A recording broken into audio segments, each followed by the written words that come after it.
happening throughout the week. Remember that you guys have the opportunity from today all the way through to Friday to check out each and every one of these spaces. And Letloho Nolo mentioned that they're going to be fashion shows. Does that mean that they make the fashion out of trash? Yes. Oh my word. Well, it's so cool to see that all elements of STEAMY are represented throughout the Sasol Techno X, and I'm excited. Now, without any further ado, let's get the 21st edition of Sasol Techno X underway. Thank you so much to our amazing co-hosts, Kira and Letloho Nolo. We will be seeing more of them throughout the day. We'll be seeing more of them throughout the day. Please make sure that you get involved online and here on site. Remember, did you hear that we have got prizes up for grabs? Well, Letloho Nolo was definitely not lying. At the end of every single day, as you guys gather points, we have a leaderboard and there will be cool gadgets and gimbos that you... gadgets and... gimbos, yeah. There'll be cool gadgets and gimbos up for grabs. And then we have an overall leader at the end of the week. So make sure that you guys are interacting and engaging by commenting online and asking questions. I think I skipped. No, yeah, you're cool there. By commenting online, asking questions. Remember to use the hashtag SasolTechnoX and tag us at SasolSA. I think it's Sasol SA on all platforms. I hope it is. I'll double check that one. Now, our first speaker, wait. And with all of that, our first speaker is the founder of Pathways, an initiative that develops and advocates for a thriving township economy. The Path Founders Program currently incubates 51 local businesses, granting them access to the market through partnerships in the mainstream economy. Ladies and gentlemen, boys and girls, please help me welcome to the stage our very first presenter, Glenda Sechedi.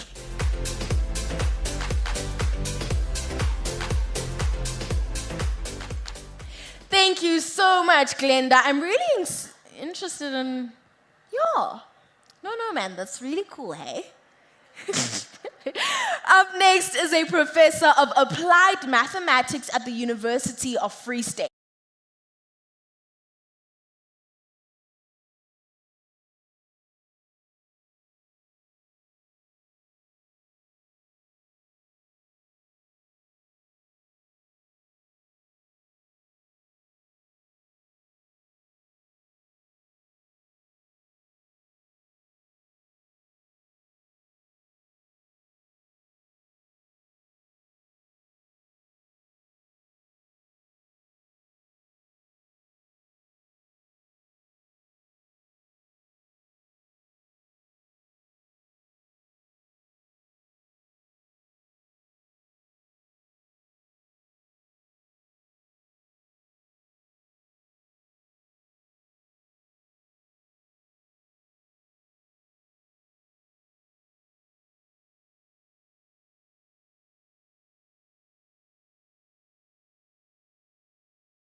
Welcome to the Steamyverse.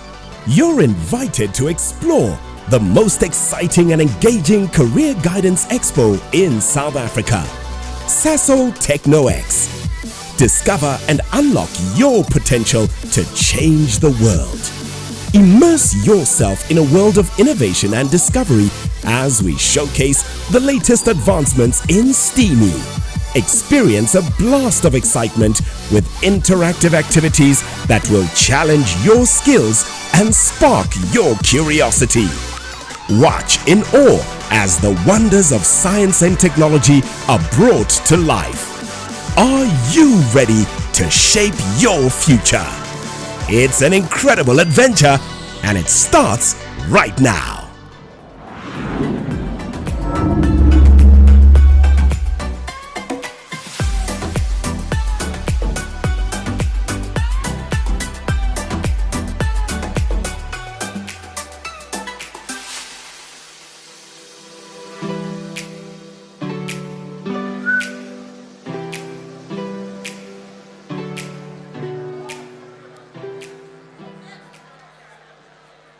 So it's said that science, technology, engineering, arts, mathematics, and innovation is the jet fuel for the fourth industrial revolution. And Sasol TechnoX definitely is the gateway for a world of exciting opportunities in the world of STEAMy. Good morning, ladies and gentlemen, boys and girls, educators, exhibitors, and excited minds alike. In this room, online, and of course, in the classrooms. My name is Lerai. I am a creative entrepreneur, a social change maker, and a conversation strategist. In the mainstream, and more casually, I'm also a full-time student at one of the top research universities in Africa. They're actually going to be exhibiting throughout this week, and I'm studying international relations. I'm also an actor, a producer, and the face of Nickelodeon Africa.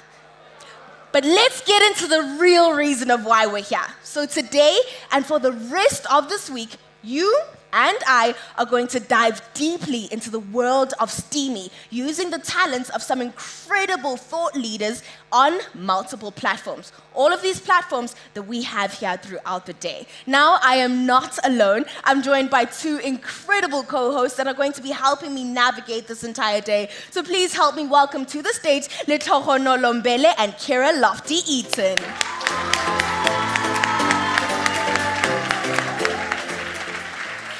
Now, guys, I'm sure our audience is anxious to get to know you guys. So, Kira, would you care to help them out? Thank you so much for the intro, Lerai. I'm Kira Lofty-Eaton from Sasolburg High School.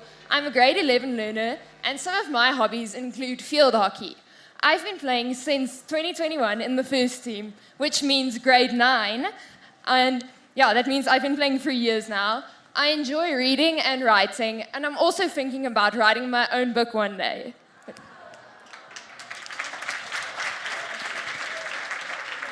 Thank you so much for the introduction, Kiara. I'm Letogo Nolombele from Hopelin Secondary School in grade 11. I'm a netball player, a public speaker, a debater, and a dancer. One of my biggest wishes is to become a well-known cardiologist. That's all. It's awesome to meet you both. Don't they sound really cool? Right? Well, now that we've gotten all of the introductions out of the way, let's get into the meat of everything that's going to be happening throughout this week. Are you guys cool with that? Yeah. Okay, cool. So in this very room, we have a series of talks that are going to be happening. We're starting off with the STEAMy Talks. This is a dynamic series of thought-provoking presentations where we get to delve into the world of science, technology, engineering, arts, mathematics, and innovation. Up next, we are going to be having the Young Innovators, where we get to meet young visionaries and entrepreneurial trailblazers who've soared to remarkable heights in the captivating world of STEAMy. Kira, what else is happening? So we have the Professions Unplugged here, so you guys can delve into the daily lives of these visionaries as they share their personal experiences, challenges, and the profound impact of their work on society. So we also have the STEAMy Heroes here, where you guys can meet remarkable individuals who, through their groundbreaking work and innovative ideas, these trailblazers have pushed the boundaries of what's possible in their respective fields. It seems like we have a lot to offer from everything that's going to be happening today. We also have STEAMY for Social Goods, where we get to learn more about projects and initiatives that utilize STEAMY to address pressing social issues and create a better world. We also have an innovative incubator, which is an electrifying panel discussion where we shine the spotlight on visionary entrepreneurs and inventors who have mastered the art of transforming STEAMY ideas into real-world product and thriving businesses. I must confess, I might be slightly biased. I'm looking forward to that STEAMY for Social Good talk. Clearly, there is a whole lot of stuff that's going to be taking place in this very room. But that's not all that's happening. Like with any good thing, we have got more, and more. So outside, we have the STEAMY Expert Hub. This is an exceptional platform that was designed just for you guys to empower you with valuable insights for your future career through dynamic speed networking sessions with distinguished STEAMY experts and leaders. We also have the Skills Village, which is all about showcasing all the many opportunities that are open just for you guys who want to pursue technical careers, from career pathways to training opportunities. Okay guys, so we also have the Sasol Village here. So the Sasol Village is an insight into Sasol operations, bursaries, opportunities to experience the impactful and leading work of Sasol's business units across mining, energy, research technology, fuel refinery, information management, CSI, and education. So we also have the daily exhibitor workshops. You guys can be a part of our exciting and educational daily workshops led by our exhibitors that cover a wide range of exciting topics. There's something for everyone here. Well, like my co-speaker has said, we have something for everyone. And outside, we also have going to be a school showcase where we get to be inspired by the brilliant STEAMY art and science project from your peers. Go and show support and find out whose project comes out tops in robotics, renewable energy, and art. We also have Stage X. Stage X is where it's firm, catch the vibe, and daily fun activities, spectacular entertainment, giveaways, and more. Daily fashion shows are added treat where you can enjoy the latest fashion creation on the Stage X ramp and see who is crowned the top designer for the day. Wait, Letlogonolo, did you say trashion shows? Like they make the fashion out of trash? Most definitely. Okay, well that's really cool. I'm looking forward to that. It's so cool to see that all elements of STEAMY are going to be represented throughout this entire exhibition. Clearly, it is a jam-packed week. Thank you so much to our amazing co-hosts, Kira and Letlogonolo. Let's please give it up for them. They're going to be joining us for the rest of this week. So please make sure that you get involved online and here on site by checking into all of our various spaces, commenting online, and asking questions to gain points. Now, here's the exciting part. You heard that Letlogonolo mentioned that there are going to be prizes, right? Well, he was not lying. We have great prizes daily up for grabs for the leader at the end of each day. So make sure that you guys are interacting with us online and use the hashtag SasolTechnoX and make sure that you tag at Sasol South Africa. That is at Sasol SA. Now, without any further ado, how's about we get the 21st edition of Sasol TechnoX underway? Woo!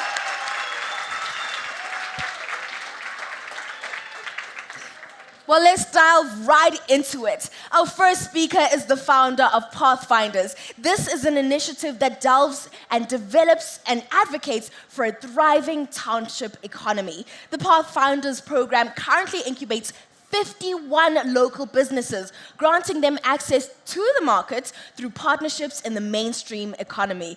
Please help me give a warm welcome to our first speaker for the day, Ms. Glenda Sechedi.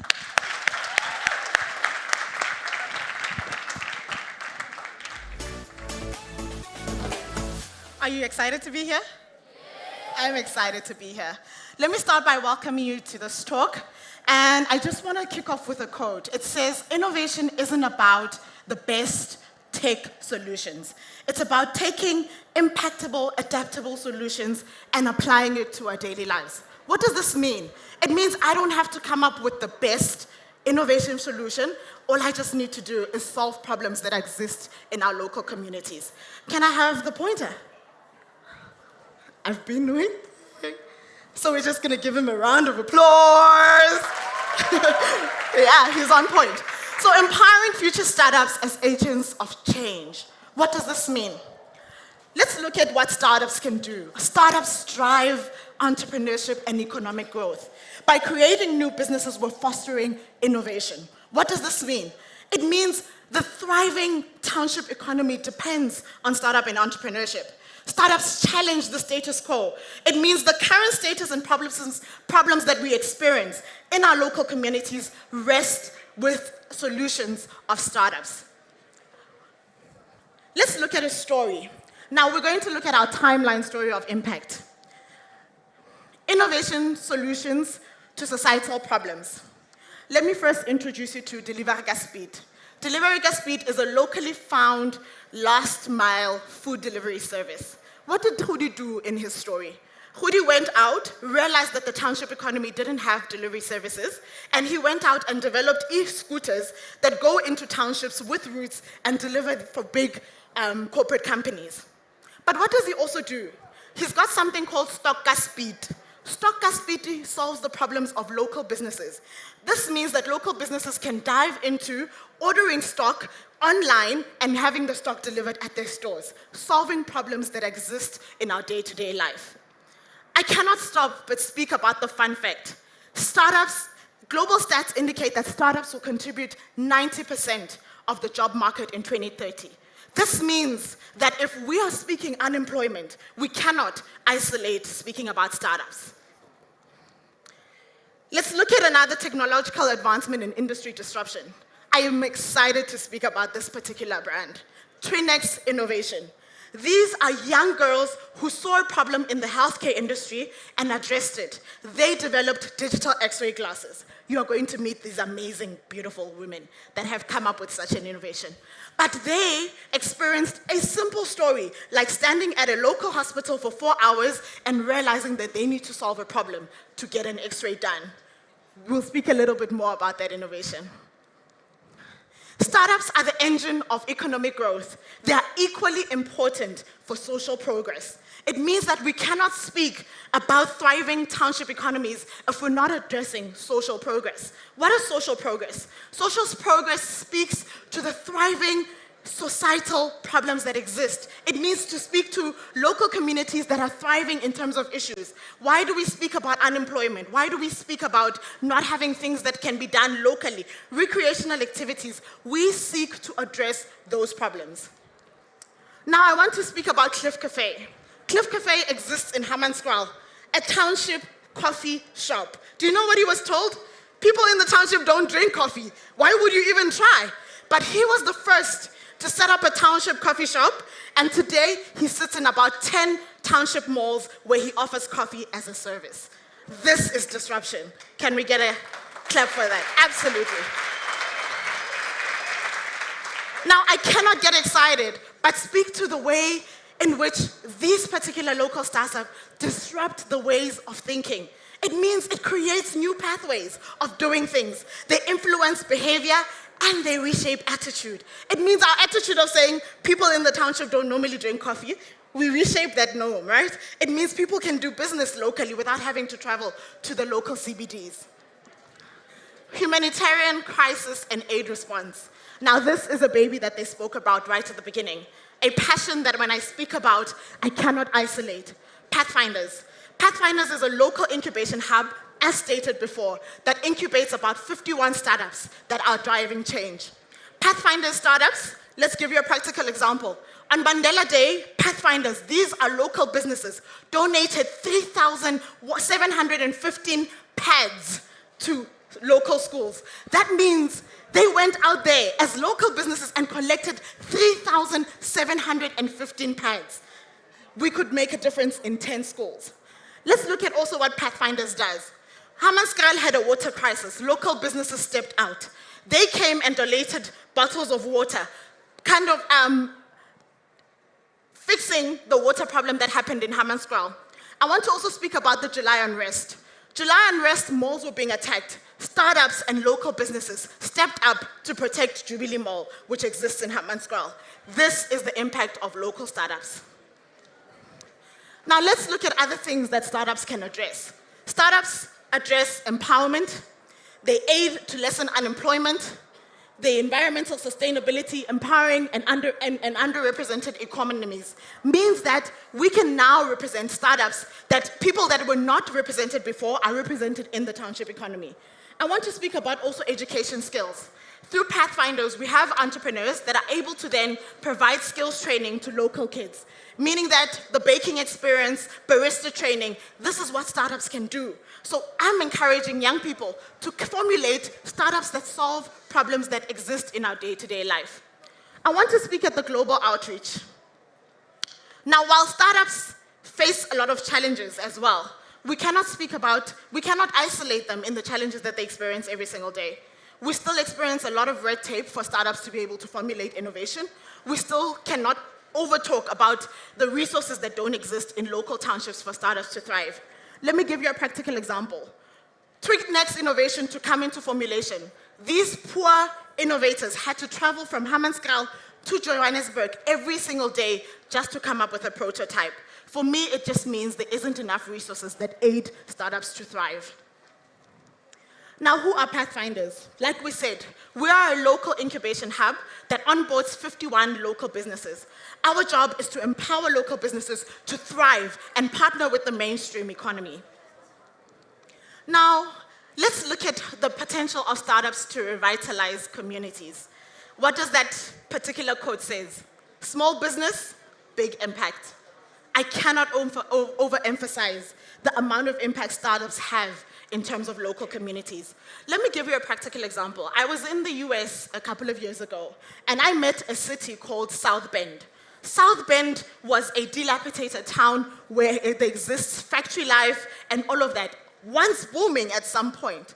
But now, through South Bend, they are using startups to revitalize that particular community, providing employment, stabilizing the town, the local economy, and making sure that startups have the necessary resources that they need.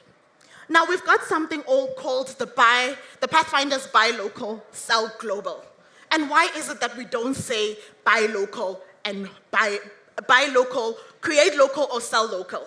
This is because we want to challenge young people to not just come up with startups locally, but to come up with startups that will disrupt the global economy. It is a responsibility that as young South Africans today, we speak about why it is important that we formulate local businesses, but that can trade on a global scale.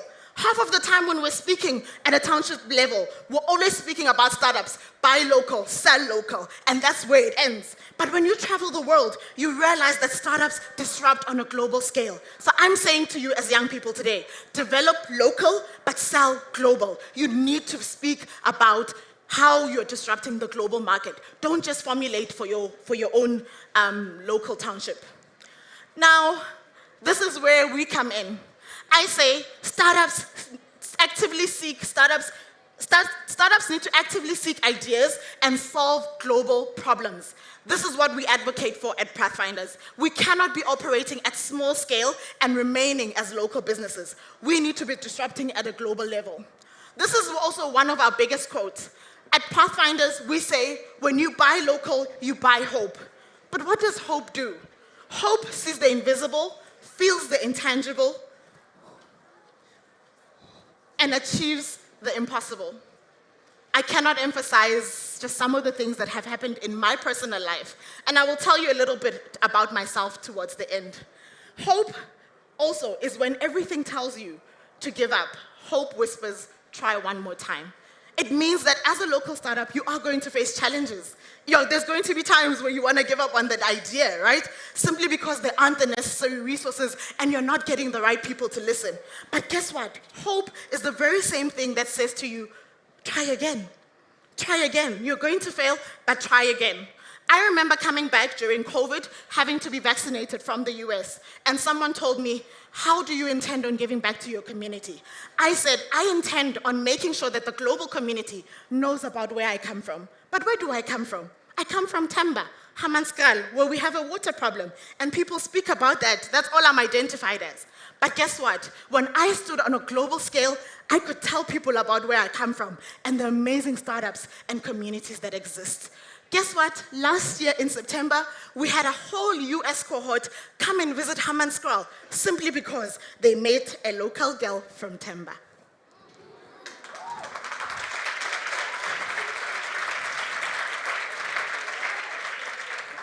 But let me tell you a little bit about who I am. I'm Glenda Sitedi.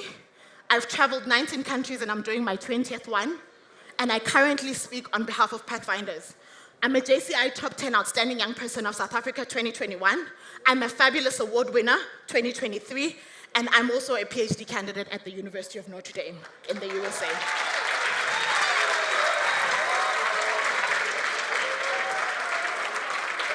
I cannot. And if anything, I want you, at the end of this talk, to remember the one thing that I said. And I will go back to the slide. Buy local, buy hope. And this is what I'm saying again to you. Hope sees the invisible, feels the intangible, and achieves the impossible. Hope is the very thing that when everything tells you to give up, hope whispers one more time and says, try again. Thank you so much.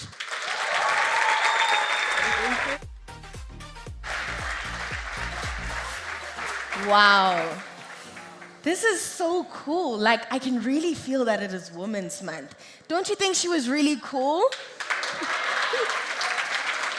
Now, by a show of hands, and if you're online, just comment down below me, who here wants to start their own business someday? Show of hands. Okay. We've got a few. So Pathfinders is the platform just for you guys. Now, we're going to have roaming mics going around. We're going to just take about 2 or 3 questions, okay? So if you guys have questions, please feel free to ask Glenda about it. But I want to find out, because I found the Delivery Kaspiti really interesting. Now, how did they come to actually entering your platform?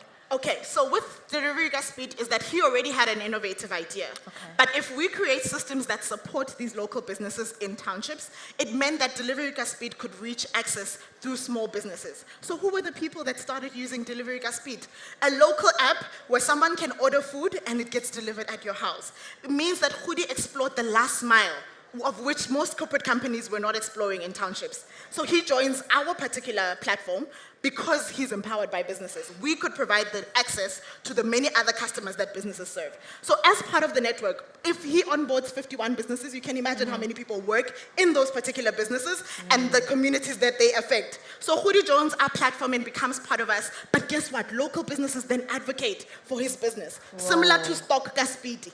If Stock Kaspiti, who are the major users of Stock Kaspiti, if not Pathfinders, which are local businesses? So they then order on his app, and then that's how we do business. Okay, I'm opening up the floor to you guys. Does anybody have any questions? Just put your hand up and the mic will come find you. Nobody has questions? No one? I know. Glenda, your presentation was on point then, because nobody has any questions. Well, thank you so much. Please give it up for her one more time. Thank you so much.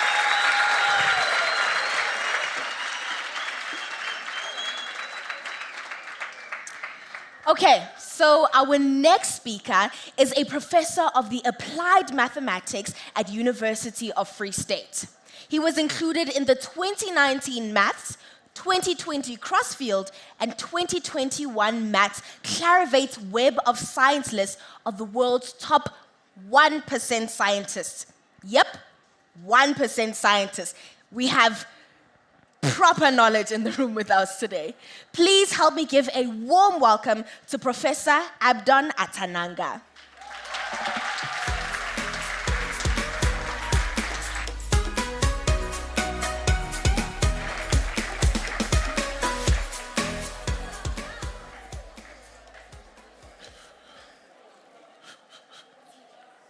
Good morning, everyone. I'm not too well because I was traveling, so I came back in South Africa, a little bit of flu, so bear with me. I would like to start because when we speak about mathematics, everybody is scared. Most people think that mathematics is only for European or people that have maybe extra brain, but mathematics is for everyone. I was born in a small village in Cameroon where I grew up without a mother I grew up without a father because my father abandoned me. And I used to move for 24, 30 kilometers on foot to go to my class. So after that, a miracle happened, and I got to come to South Africa to do my honors in mathematics. I did my honors at the University of Free State. I did my master at the University of Free State. I got my master in mathematics with distinction. Then in 2013, I got my PhD, and I started publishing. That is the reason why I stay in South Africa, because I produce more knowledge, and the University of Free State decided to give me a job. So that is about me. So why applied mathematics? This is very important because for people that knows the Bible, it is written in the Bible that God gave us the capacity to control the world within which we live. And to do this, there are few steps that we need to follow. You need to observe the nature. You observe the nature. What is happening around me? Then when you observe the nature, you collect data. After the collection of data, you traduce those data in a mathematical formula. After you do this thing, you solve your equation, then you will be able to predict the future. So that is why mathematics is very important, because even if you want to be a chemist, you want to do geography, no matter what field you want to do, if you don't have a basic knowledge in mathematics, it is a problem. So, as I spoke about observation, you have to observe. Let us take an example. There is a company that is releasing a pollution. So your question is, what will happen? How will this pollution travel after 30 years? If there is a farmer that is downstairs and he wants to collect data from the ground, he will be affected by that pollution. So your question is, what can I do?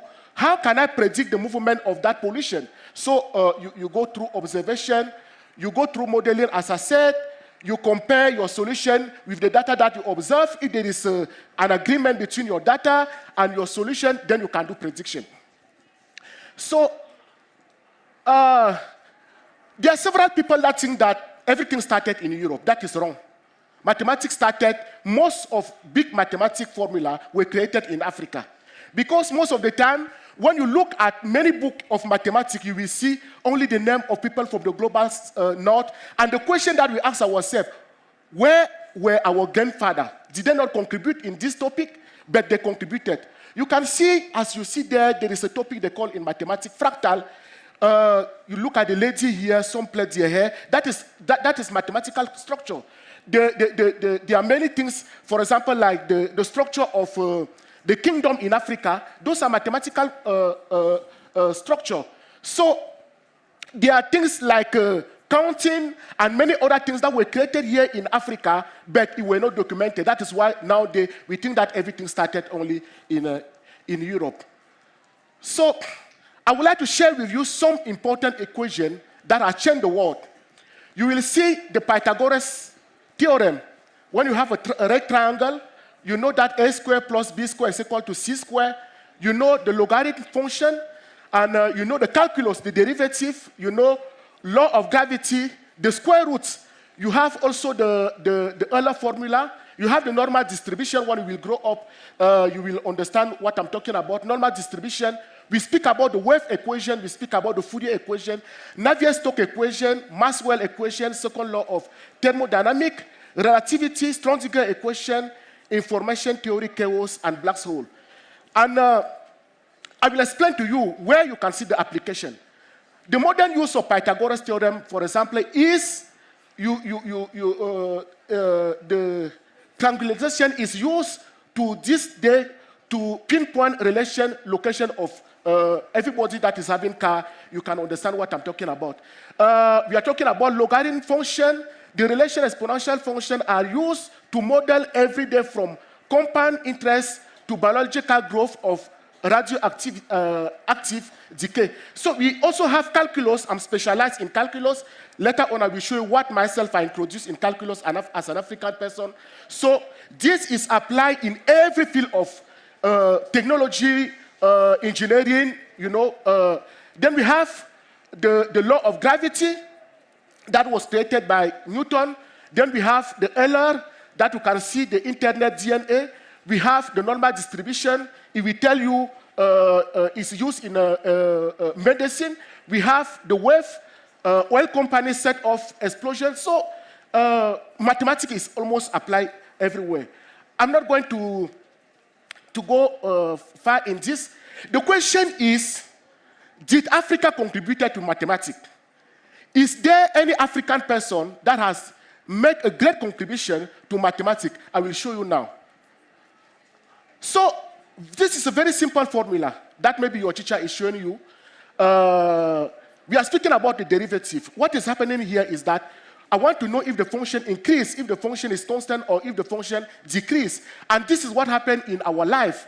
You want to know if you're a good student, every year you will pass your classes. If you're a bad student, you will stay in the same position. You're not going to pass. So this is what they call a derivative. So from this derivative, they were able to create what they call an equation. You can get that equation to model several real-world problems. So if you look a little bit here, they call this one rate of change, and I will tell you the reason why we need this. Let us take the decomposition of a human being. You take a human being, you put it somewhere, it starts decaying. The question is, how do you measure the mass of that decay as a function of time? So the derivative that was created by Newton is telling us that if you solve that equation, you're going to have a figure like this, if you use the Newton derivative. But no, it's not happening, because you will see that the flesh and the blood decompose very fast, and later on the bone, they will decompose very slowly. So there is what they call at the beginning fast decomposition, at the end a slow decomposition. So when you solve this equation, then you're going to realize that you get something like this. So this part here will show us about the decomposition of the flesh. Here is going to show the decomposition of the bone. You see, when you have a cow like this, it decomposes. Later on, it becomes like this. So in 2019, 2016, it was during Christmas.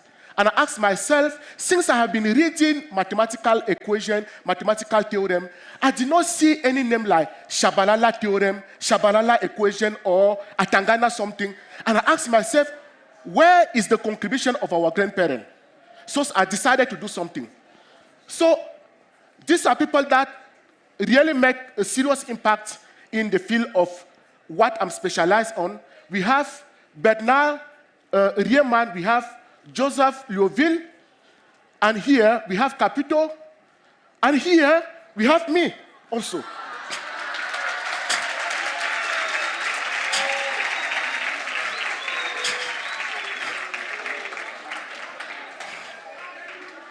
So this is what I created in mathematics. I'm not going to explain here. I did not know that the audience was my younger one. I could make everything very simple. But I will go on and tell you a second things. So these are my equations that I created, and some comparison with what I created with what existed. So I will not explain much this thing to you because it's a little bit high. But here, what is important is that what I created is able to be applied in several real-world processes that has what they call crossover behavior. What is a crossover behavior? Let us take an example of somebody who is alive, like me now.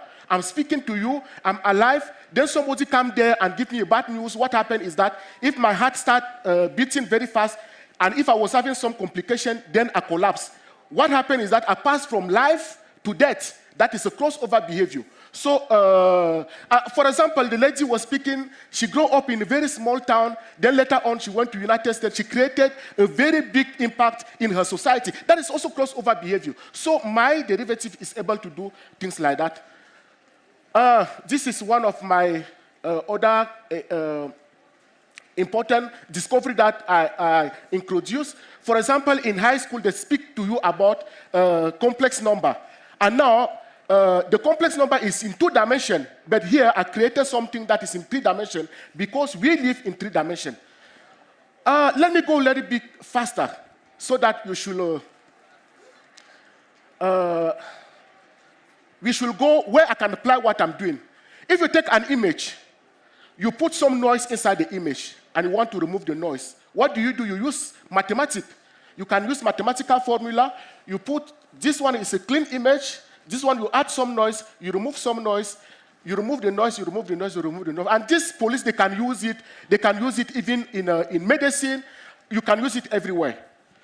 So I did with my own image. It worked.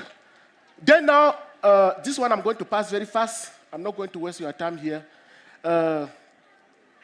Now, this is an important topic. We have a situation in South Africa where the COVID is spreading. And the question that we ask ourselves is, how do we predict how many people will die in South Africa? How many people will die in Africa? How many people will recover from the COVID? How many people will be infected? So, in mathematics, we are able to create a system like this. When you create a system like this, you can use this system now to do your analysis. Here is a little bit of mathematics that I'm not going to disturb you. So, in mathematics, we used to have a specific way of modeling the behavior of the spread of a specific disease. And this part is what mathematicians they used to introduce before. But I told myself, no, in Africa, we see things changing. How can I, for example, create a mathematical model that is able to capture process that look like this, then later on, a process that look like this. So I created that model, I created that system. And for the first time ever in the world, we are able to predict processes that look like this. So the same thing here, the same thing here, the same thing here. Then now what I was speaking about prediction, I'm working with some people in Turkey. We were able to take some data from Turkey. We are now comparing our mathematical model to the data that we take from the field, and we will now be able to tell the government that not only our data fits what happened already before, but also we will be able to tell you how many waves this specific disease is going to have. This is a heart rate. You know, you have a normal heart rate that is beating normally, and the mathematical equation that was before was only able to predict this. Then I told myself, sometime, as I said before, you can have a bad news, it changes your heart rate. And if you have some problem, then you can die. So this part here is what mathematicians were able to produce before. So myself, it was possible for me to create a model that can give this, and give this. And this is the reality. So you can carry on. Here, I have a problem. Normally when the government tell me that we have 3,000 people that were infected by COVID. I'm not sure, especially in Africa. Why? I'm not sure because we don't have equipment. We are not having great technology to be able to test everyone so that we can say that today we are going to have, we tested people and we have 3,000 people that were infected by the COVID. But so what do we do? And another problem that we have in mathematics is we cannot predict the number of waves. So I created a new method that can be used to predict the number of waves. So these are my scientific questions that I was asking myself. And here, I start answering those scientific questions. Then I created this model. After the creation of this model, I was able to reproduce something like this. That gives me the wave. And actually here, I took some data from South Africa and from other different countries. I was able to fit. Here, these are experimental data. This is my mathematical equation. And I was able to fit this. I also did this experimental data from another country, and I obtained this thing here. So I think that my time is going to finish now. So let me go directly at the end and also tell you a little bit about myself. So that we should be able to understand that being in Africa, it is not a curse, or it is not impossible for you to achieve. So I was the first mathematician in the world in 2016 to have this award. They call it Sentinel Award of Science. So in 2016, I published a paper that was the most cited paper in the world in mathematics. I got Obada Prize in 2018. I was the first African mathematician under the age of 40 to be elected as affiliated fellow of World Academy of Science. As the ladies tell you before, in 2019, 2020, 2015, 2021, I was selected as top 1% best mathematician in the world. So you can see here. Now, what is important for me is that there is what they call the World Academy of Science. And for you to be elected as World Academy of Science, you must have more than 40 years. So I'm the first person in the world to be elected Fellow of World Academy of Science under the age of 40.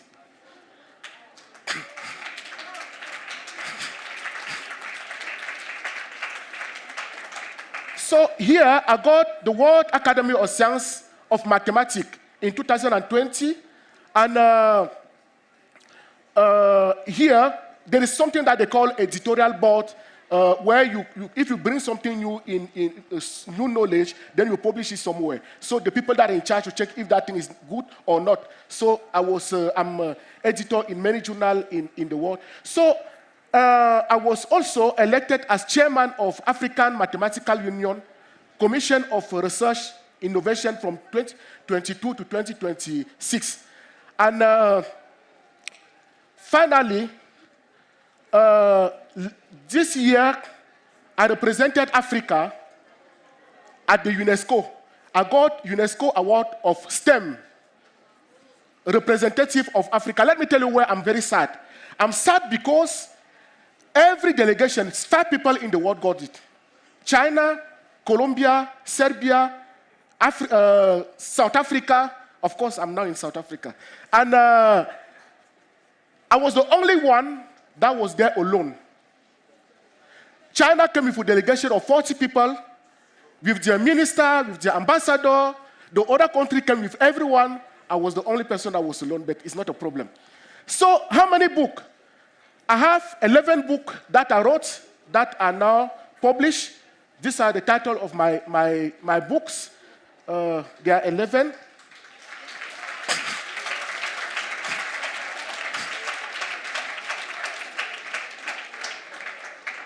So you will ask me, what impact did you make in South Africa? I have graduated 10 PhD here, 7 from South Africa, 2 from Cameroon, 1 from Benin. I have graduated 20 master, 3 from Cameroon, 1 from Lesotho, Namibia, and other countries. So I have many publications, as you can see here, and I have also 60 chapters in book. So thank you very much.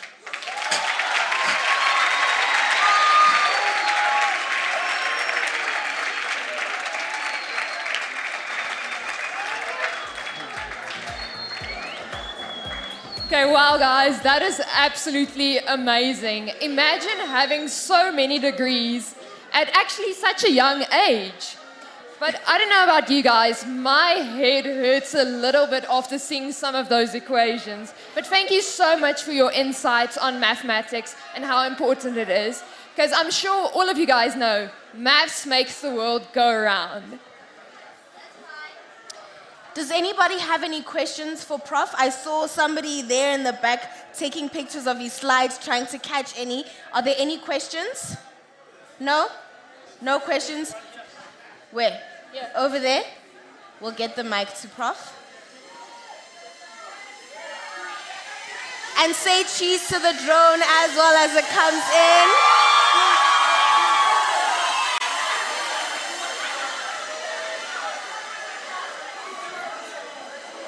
Thank you, Prof. My question is, since when you guys can calculate the waves for COVID? So is there a way that you can prevent it? Okay, so I understand his question. His question is, if I'm able to predict the number of waves, how can I prevent it? No, the mathematician is not there to prevent in the sense of preventing.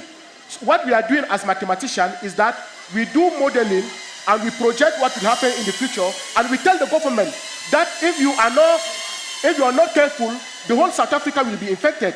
So the government in his turn now is to take our result and put some laws. For example, put masks.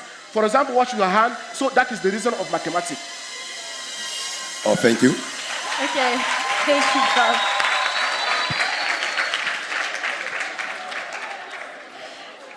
We have another question over there.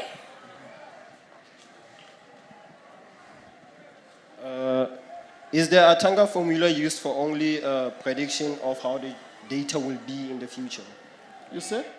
The Atanga formula used for prediction of how the future will be.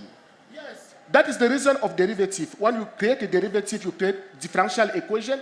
The differential equation are used to model. For example, you can model the spray of COVID. You can model the movement of water underground. You can model the interaction between species. You can even model the heart rate. You can model as everything that you want.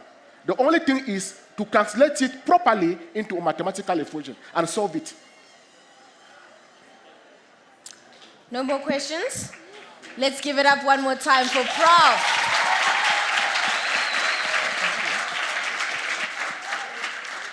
Who's our next speaker, Kira? Okay, guys, so our next speaker envisions AI as a game changer for South Africa, propelling economic development, job creation, and global competitiveness. Please help me welcome Alfred Chingombe.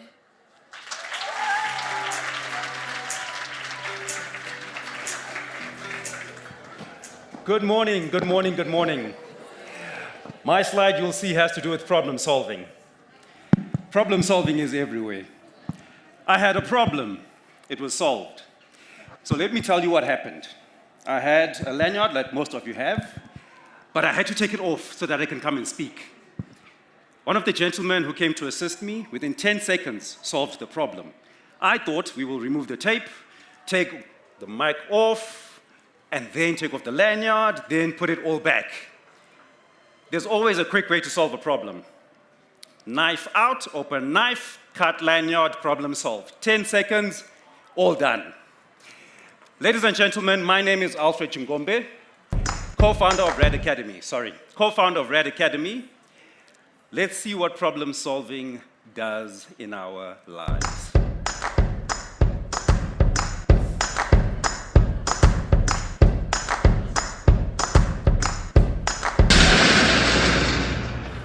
Whoa, that's not good. Oh, I don't need this. I'm already late. Somebody will come. Anybody out there? Do you have a phone? No. Sorry. Somebody! Hello? There are two people stuck on an escalator and we need help. Now, would somebody please do something?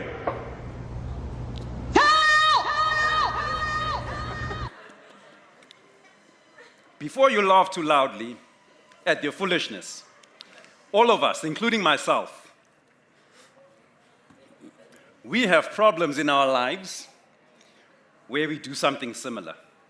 You could simply walk and solve the problem, but you wait for someone else to solve it for you. Let's get going. What is the agenda that we will talk about? First, who am I? Alfred Chingombe. Then we will talk about problem solving by itself, artificial intelligence by itself, then bring them together. Problem solving in the world of AI. Then lastly, I'll answer the question, now that you know all this, so what? So what? That's what will be our last question. So let's start off with who is Alfred Chingombe? I am a father of two, husband of one. I am passionate about education, passionate about youth empowerment. My dream, when I was young, I first thought I want to be a secretary because that's what my mother did. Then I thought I want to be a doctor because an aunt I was very close to passed away. Then I thought, no, I'll be a doctor so that no one has to die. Foolishness of youth. But we're allowed to be foolish. Then after that, I then wanted to go into technology. I realized that the one thing that I always did when I had toys, break them, open them, why does it work? Friends, gamepads, open it, why does it work? And try and figure it out. That's how I ended up getting into technology. I've studied technology, and now I am teaching technology and problem solving. What I do, I co-founded Red Academy, which stands for Redefining African Dreams, because we believe dreams of Africans are valid. We do not only have to watch those in other nations. As the previous speaker mentioned, when you hear mathematics, you hear formulas from others. We need formulas from Africa. Thank you, sir, that we now at least have one that we can talk about. But we need African solutions to African problems and global problems. Why am I passionate about this topic? You'll realize that as we go through. There's a lot of fun to be had with technology, a lot of fun to be had with problem solving. Let's go now into problem solving specifically. How would we define problem solving? Merriam-Webster dictionary. Always go to a dictionary when you want to talk about a topic so that you don't give false information. It says the problem solving is the process or act of finding a solution to a problem. Process or act of finding a solution to a problem. At Red Academy, we have a slightly different different definition to it. We rather think of problem solving as the process of finding ways to improve something. It doesn't always have to be a problem, as long as we find a way to improve it. We have a question. Yeah, I'm sorry, maybe you already answered this, but why exactly are we here? Sean? We're here because you're looking for the best of the best of the best. Let's get going.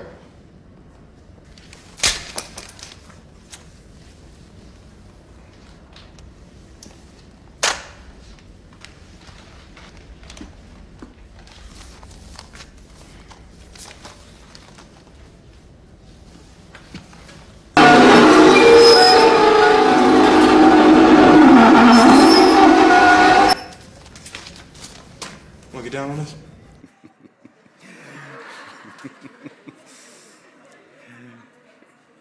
Problem solving is not just about fixing problems. It's about doing things better. We need more problem solvers. We need more. A lot more problem solvers. And as I said initially, Red Academy, we believe the process of finding ways to improve something is what problem solving is all about. So, is problem solving just about fixing what is broken, like I've said before? No, it is not. It is not just about fixing something that is broken. Problem solving is a way of advancing our livelihoods. So, some examples. I come from a time when if you needed to communicate with someone, I'll use 2 examples. I'm not going to reveal my age, but if you can do the maths, you'll realize how old I might be. These days, you've got these devices. WhatsApp message. Hey, Brack, are you at home? Blue tick response. In my day, while I'm still at home, by the way, pick up the phone because there was a cord, dial the number, ring, ring. There's no answer. Maybe it's outside playing. Put the phone down. I walk 45 minutes to my friend's house. Get there, knock on the gate. He's not there. Walk all the way back home. No cell phones. Does it mean that there was a problem of the way we were communicating? No. It could just be improved. We could have more instantaneous communication. Another example, also from communication. If there was someone you had a crush on, you could not just send a, what do you call these things? Meme or a GIF or a video. You would send a letter. Out of those of you in school, who's actually posted a letter? Oh, we do have. There's some people who've, well done. So I posted many letters in my day. And in those days, the post office in many countries was much more efficient. I knew which days and roughly what time the postman would arrive, and I would go to the gate, and lo and behold, open it, there's letters. After some time, open it, no letters. Because now, we send emails. But when we think about sending emails, I'll bring this back to letters shortly and how we do it. But we don't think about the impact that that has had on the world. What is the common denominator of the 2 examples I've given? It's technology. smartphones, communication, as well as emails, it's all technology. Technology which touches on many different areas. We have hardware, which is the actual physical phone or the physical computer. We have infrastructure, which is the network and everything that makes one computer, one cell phone talk to another. And then we have applications, which is software. Someone has to build WhatsApp. Someone had to design it. Someone had to design the email application you're using. So technology is the key infrastructure, key denominator in a lot of problem solving. Currently, what is the problem solving technology that we have? As you might figure out, it is AI, artificial intelligence. Definition of artificial intelligence by our friend Merriam-Webster is that it is the simulation of intelligent behavior in a computer. Aish, what is intelligent behavior? Because I'm not sure. Ability to learn or understand or deal with new situations. Playing jazz. Playing jazz. Smoothie. Making smoothie. Calendar. No meetings today. Remember, dentist at 9:30. Fire off. Fire off. Open door. Door open. And we're gonna do one more. Oh yeah. Open door. Wrong voice command. Open door. Wrong voice command. Open. Open door. Repeat that. Open door. I didn't understand that. Hey! Open door! Play on the floor. As fun as that is, as much technology as there is in there, it's not artificial intelligence because it is not learning. The system is not learning. It's not thinking for itself. It's got a lot of technology, but it's not artificial intelligence. Let's go back to communication. I was asking about emails. The last time you've sent an email, did you think about jobs that were lost because of email?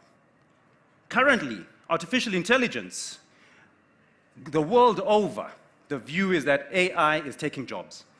There's a protest in America, in Hollywood of all places. Did you know? They're striking because of artificial intelligence. A lot of movies and TV shows currently are not being shot. Scripts are not being written. Imagine. Scandal, Isidingo, Muvango, The River, The Queen. If we had headlines on our TV station saying production stopped because they're on strike. We are very close approaching that with American shows because they're on strike. Why? Because artificial intelligence is encroaching and is being used to write scripts. So a lot of the strike that is happening is people complaining, saying, AI is writing the script that I'm supposed to have written. I want a job. My job is at stake. So when you hear about strikes in South Africa, in Africa, strikes are not uniquely South African. They happen the world over. Is AI here to take our jobs? My view, I hear a lot of yes, that AI is here to take our jobs. Is there anyone who says no? Very few, okay? 1, 2, and I agree with the 3 hands that have gone up. AI is not here to take our jobs. AI is an enabler to technology.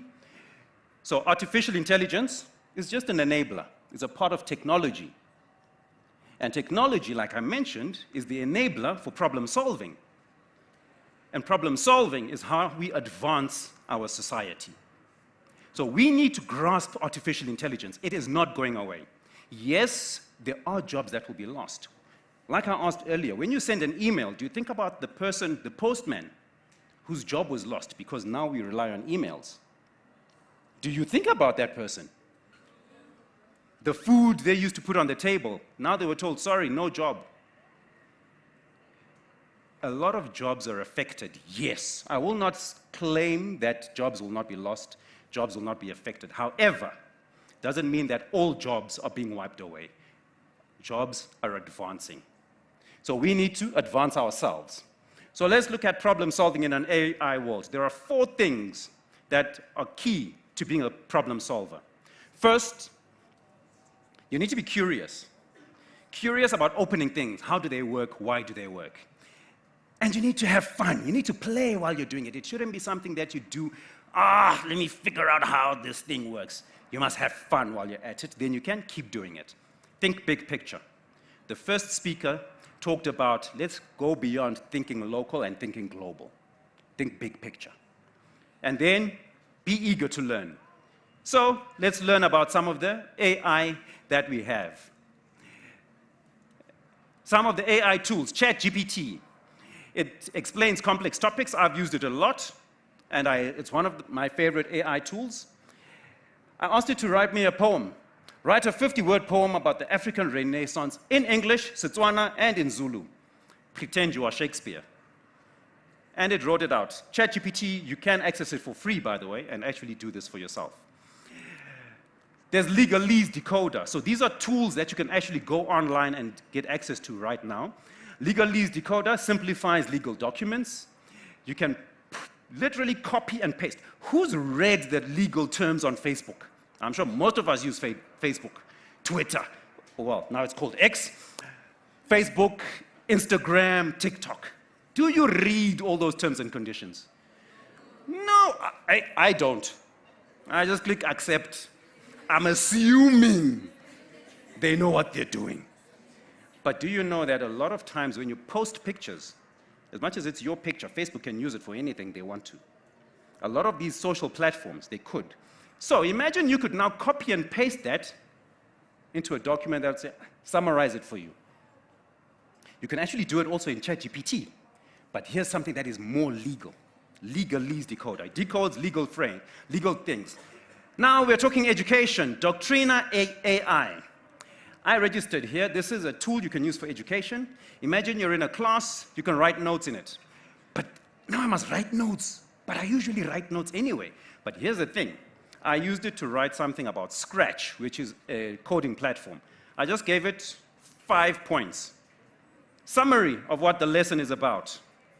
And it wrote out information. So all the paragraphs you see there, it wrote. I didn't.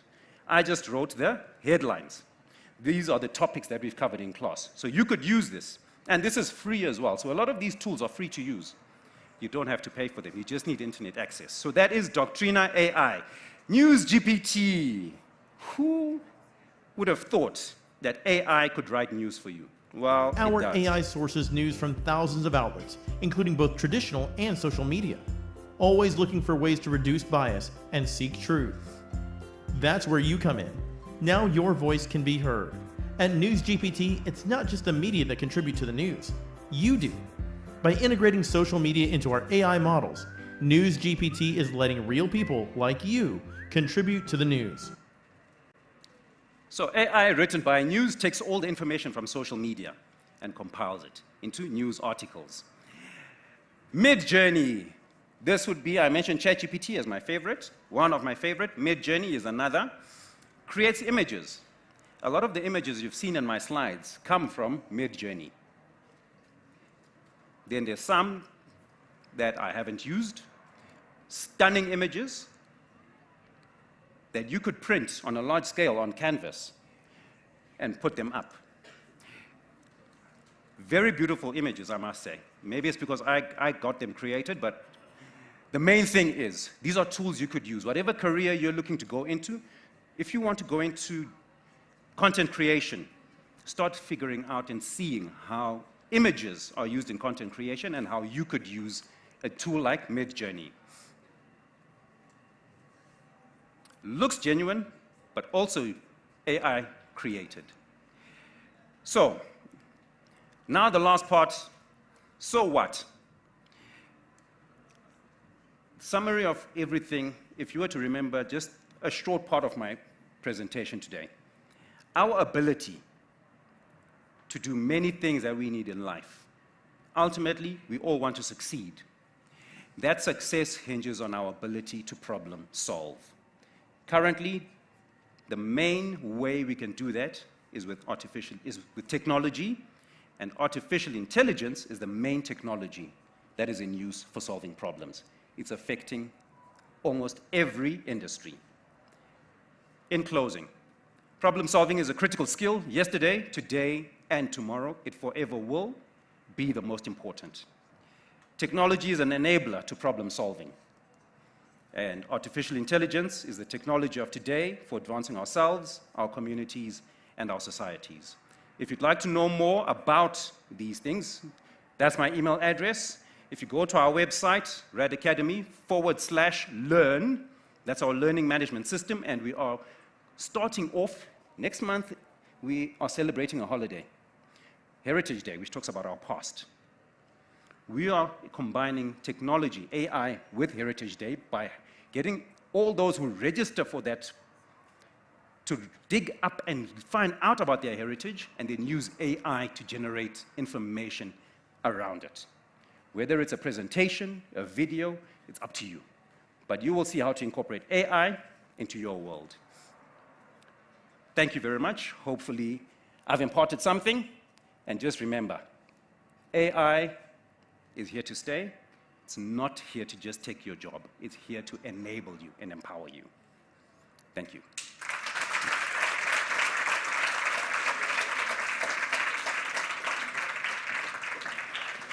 Well, ladies and gentlemen, artists and scientists, like Mr. Chingombe has said, AI is certainly the future because it's not here to take our jobs, but then it's here to improve the technology. And now our final speaker for this morning session is a teacher who teaches a few thousand students weekly around the world.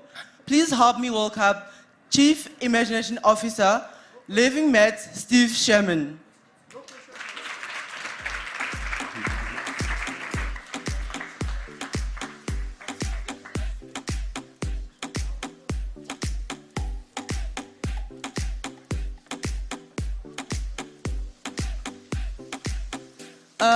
Is anyone who's willing to ask a question? The mic will come for you.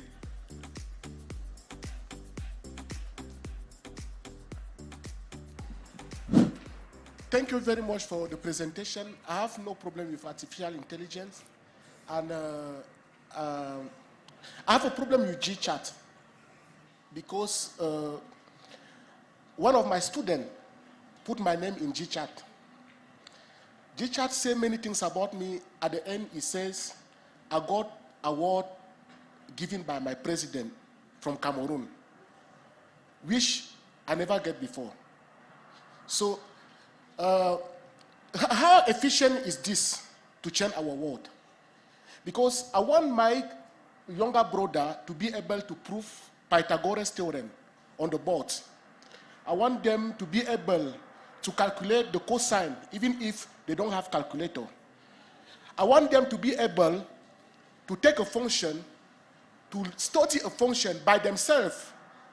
That knowledge should be in them, so that tomorrow they will be able to teach the younger generation. So do you think that at this level we are in Africa, artificial intelligence is needed here already, with all the basic problems that we are unable to solve? If you can give a comment. Thank you for that question. Brilliant question. Africa should embrace artificial intelligence much more than other nations. And artificial intelligence does not know everything as a fact.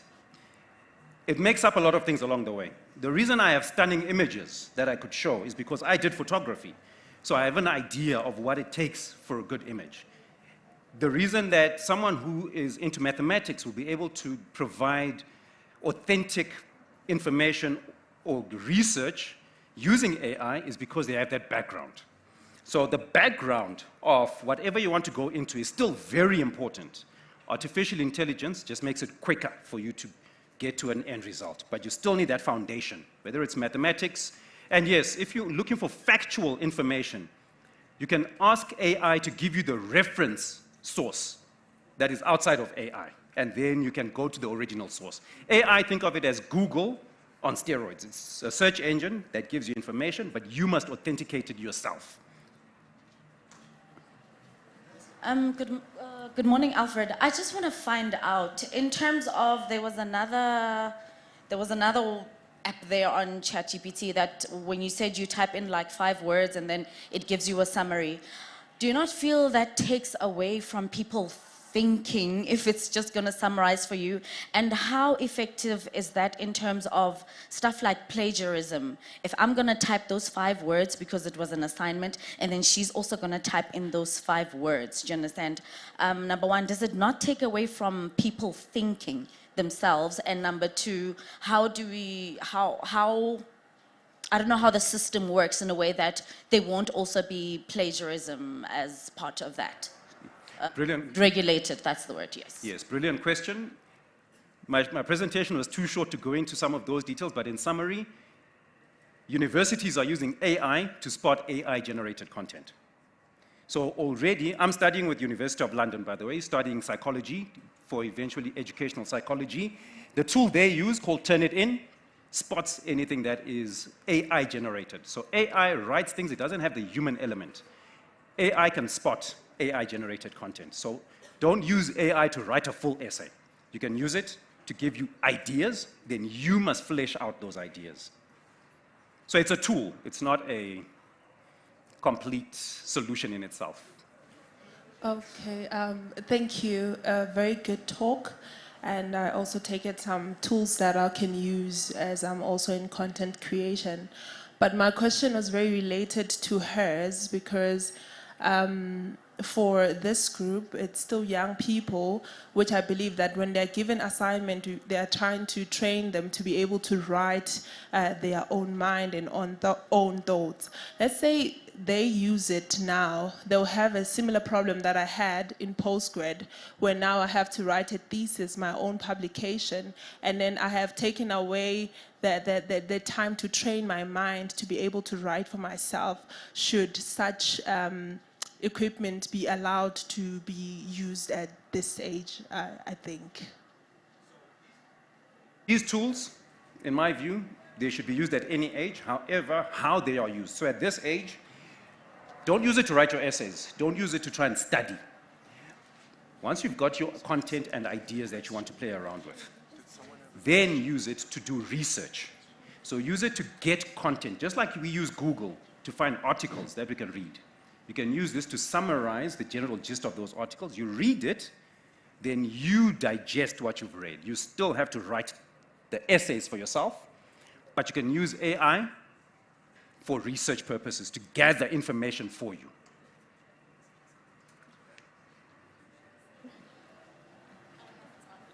Okay. So I have a quick question, and this was a discussion that we had with the university during COVID. So during COVID, in-person learning was taken away, right? And universities tried to transition to online learning and do classes online.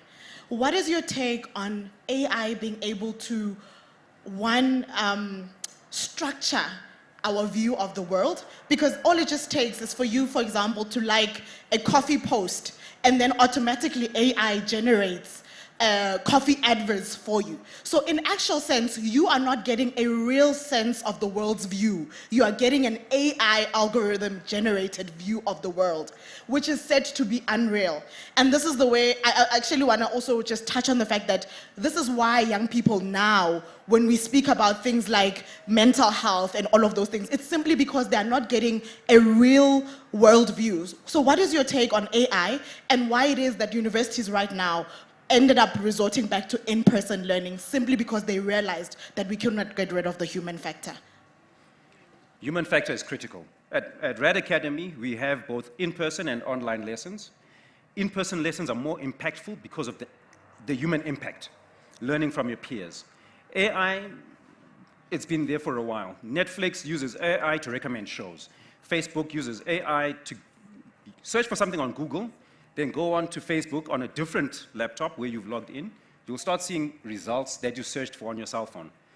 That's AI, it's algorithms, it's adverts. So components of that have been there for a long time. My summary is this: AI is not going away. It currently has pros and it has cons. Let's find a way to use it and overcome those challenges that you're speaking about. We have one last question. One more. Okay. Alfred, okay. AI, we need that originality from the learners. But AI, you simply put something, then transfer you. That's not good. We need that thinking. We need that problem solving. We need that mathematics from originality, not relying on digital calculators and everything. We need somebody who can solve. We don't want this thing of formula sheet and everything. You must design a formula, solve a formula. Don't rely on technology. We don't want that. It steals away that mentality. It steals away that knowledge, and it makes people lazy. So,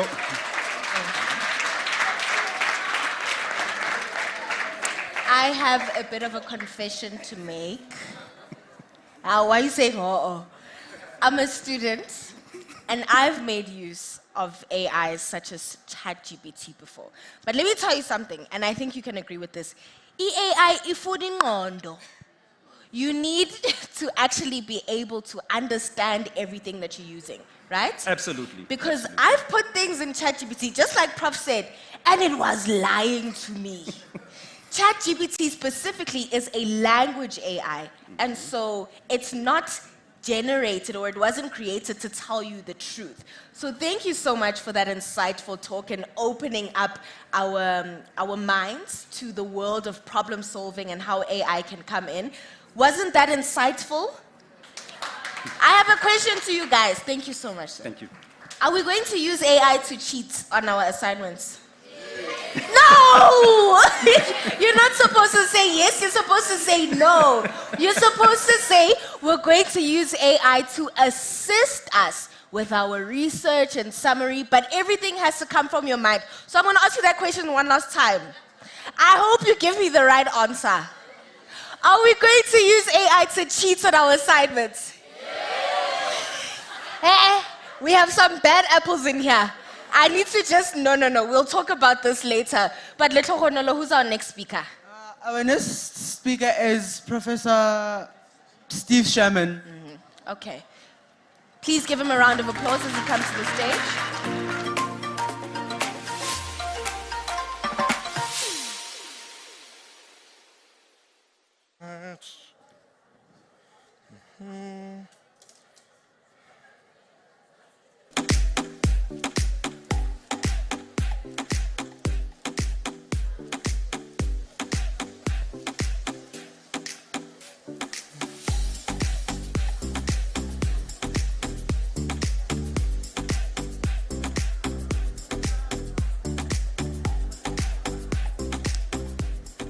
Right. It is still morning. Good morning, everyone. We're going to have to shake things up. You've been watching a lot of presentations, and it takes a lot to get in the mind. I think we should bring that group that are waiting outside, bring them in. Come on in. All right, while they're coming in, just to tell you a little bit about myself, my name is Steve, and I run a STEMI-based program in Cape Town. We teach a few thousand students a week. I also teach online in many countries around the world. I was just recently in the USA at the ISTE conference, which is the largest EdTech conference in the world, with about 50,000 delegates. And of course, what was the flavor of the month? AI. And I think there was one little thing that a lot of you were missing about AI. AI models like ChatGPT are language generated, but from a data set. So AI is not inventing things from nothing, it's inventing it from the data set that we feed it. So the more accurate the data set, the better the responses from AI, and they'll continue to improve. But I can tell you now that AI is notoriously bad at mathematics, and the prof over here claimed that he got an award according to AI. I don't mean to brag, but I was also given the same award from Cyril Ramaphosa.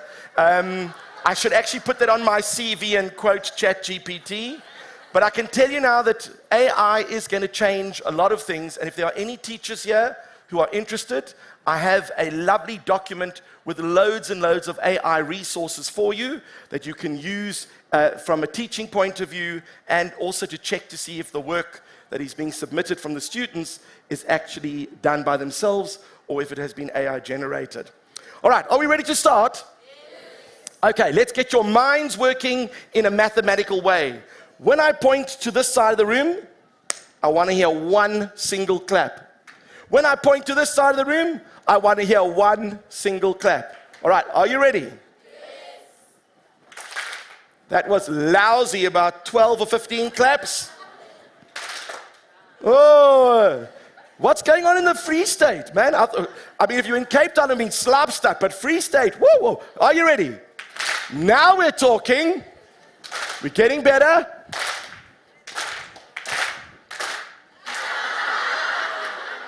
Sis, I was pointing over there and you're, yo. This group over here, you wouldn't fall for that trick, would you? Would you fall for a trick like that? No. All right, are you ready? 1, 2, 3. You looked me in the eyes and said no, and then, yo. All right, come on, people, you need to be awake here. Are you ready?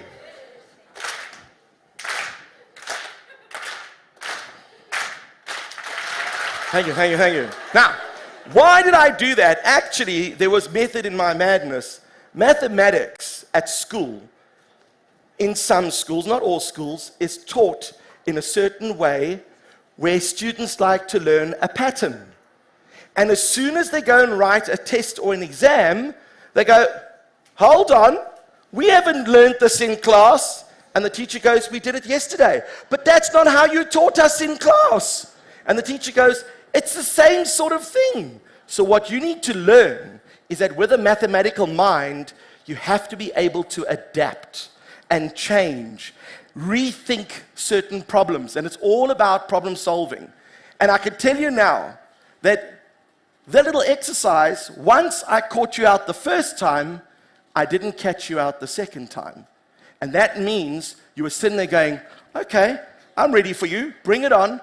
And that's the attitude that you need in a maths class. Now, some of the things I've got to demonstrate, I think might be a little bit difficult for everyone to see, but we're going to give it a go anyway.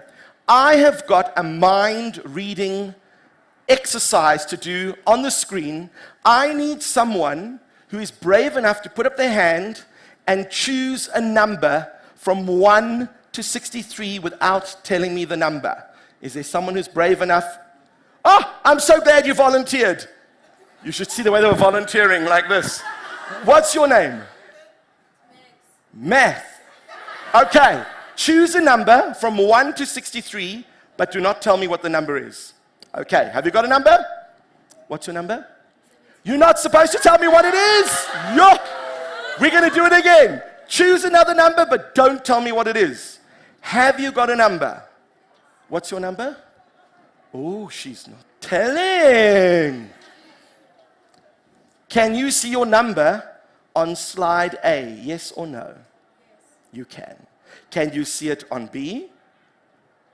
You can. Can you see it on C? Yes. Can you see it on D? No. Can you see it on E? Yes. And can you see it on F? No. She chose 23. Did you choose 23? Yo. You know what? Maybe I got lucky. There were 63 numbers, and I picked one of them, and I just happened to pick her number. So what are the mathematical odds I'm going to choose someone's number again? I need another volunteer. Someone who's feeling brave. There we go. What's your name? Sorry? Amanda. It's a lovely name. I was going to call myself that when I was a little girl. All right, Amanda, I want you to choose a number. Have you got one in your head? Don't tell me your number. Can you see your number? Do they have a screen here for you? Oh, but you can see this one. Is it on slide A, yes or no? It is. Is it on slide B? No. Is it on slide C? No. How about D?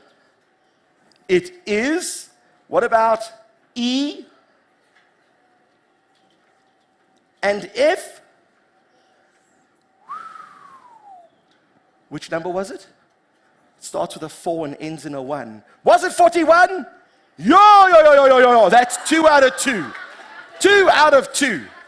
Now, when people see this, they go, that is incredible. He was reading their minds. He has this incredible ability just to climb inside their heads and know what's going on. But when I tell you how it's done, you're going to shake your head and go, but that is really, really easy. And a lot of mathematics is like that. When you are learning certain things about mathematics in school, it looks very complicated, very fancy, but once you learn the mechanics behind it, it's actually a lot easier than you think. So here's the deal I'm going to make to you. If you have got access to email, you can go on to livingmaths.com and send an email to info@livingmaths.com. That's me, info@livingmaths.com, and I'll send this thing to you. You can then go and drive your friends and family absolutely crazy with reading their mind. So how does it work? I want you to take a look at the top left-hand corner number. What do you notice? The number? 1. If you said 15, it's your other left. It's the one on this side, okay? 1. What do you notice next? 2. Can anyone predict what is going to come next? 3. No.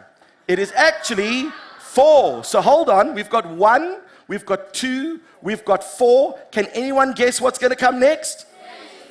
Why do you say 8? Because there's no wrong answers. Why do you think it's 8? Well, is there a pattern? What is the pattern? Doubling.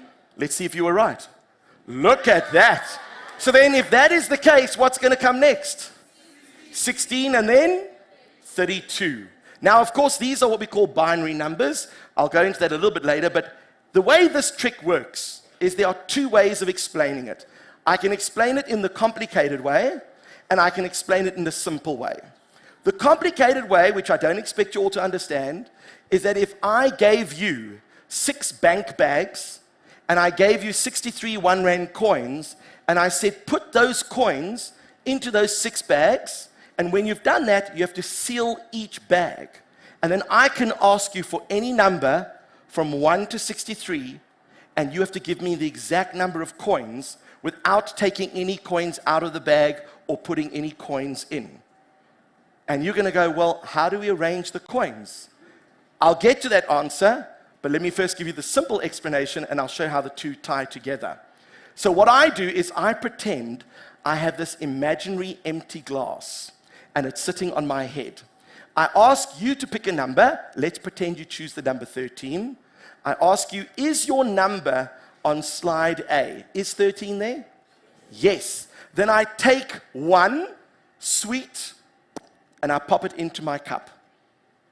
I then go on to the next slide, and I say, is your number there? You say, no. Then I ignore the number 2. I then go along to slide C. Is your number there? Then I add 4 more sweets into my cup. How many do I have so far? 5. Is your number here? I add 8 more into my cup. How many do we have so far? 13. Is your number here?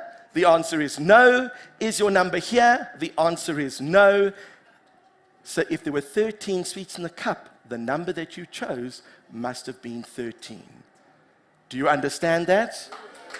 Well, no, don't get excited, because now we're going to put you to the test. I'm going to choose a number, and you're going to have to work out my number. All right, I have got one. Is it over here? Yes, it is. So some of you are already taking your cups and putting 1 sweet in. Is it over here? Yes, it is.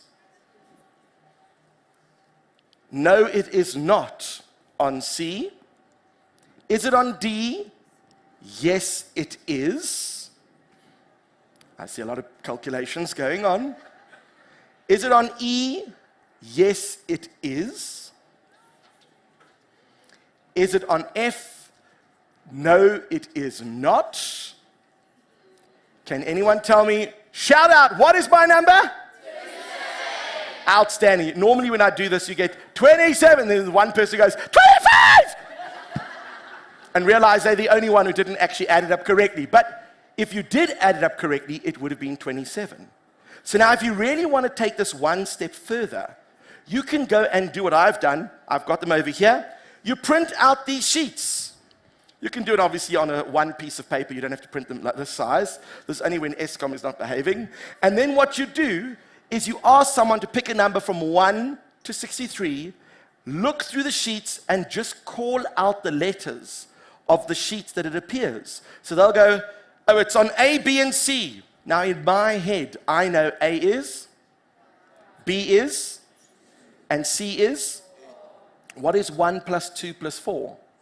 So without even looking at the sheets, I go, hold on. If it was A, B, and C, did you choose the number 7? And that freaks them out. They have no idea how I could have known their number if they only gave me the letters, but they don't realize that by giving me the letters, they've actually told me exactly which numbers they've chosen. And how does it connect to the hard way of explaining it? Well, interestingly enough, if you put 1 coin in the first bag, 2 coins in the second, 4 in the third, 8, then 16, then 32, you can make any number from 1 to 63. Who's going to go and try that trick at home? I hope so. Remember, you can always email me and I'll send it to you. All right, I thought I'd try something a little bit different. This is a different type of mathematics. You see, maths is not always about sums and numbers. Sometimes maths is also about observation. Now, people in the cheap seats at the back, I hope you can see this. I have got 3 cups. 3 cups, and I'm taking, I believe I have a coin in here. Maybe I'll put it in the other pocket. Whoop! Here we go. I have a coin. Can you hear it? And I'm going to test to see if you're able to work out where it is. So we'll start off. Nothing. Nothing. All right, ready?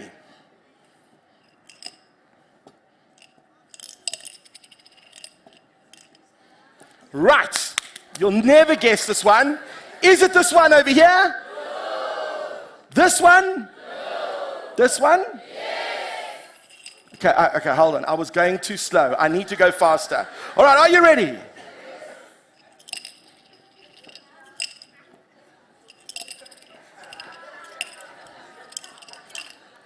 Ha! Now you are not going to get it. Is it this one here? No. Is it this one here? No. Who thinks this one? No. No, this one.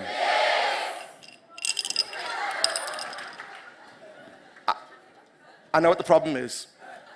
This coin is making a noise and you could hear it. I need something a little bit quieter. Oh, thank goodness. Amanzi.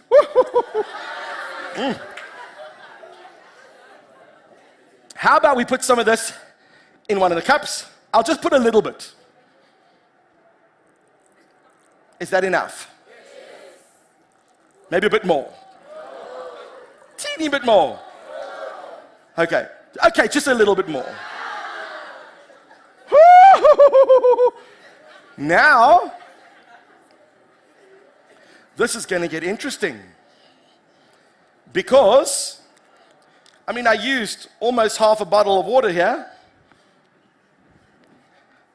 Can we hear the water? No, we can't.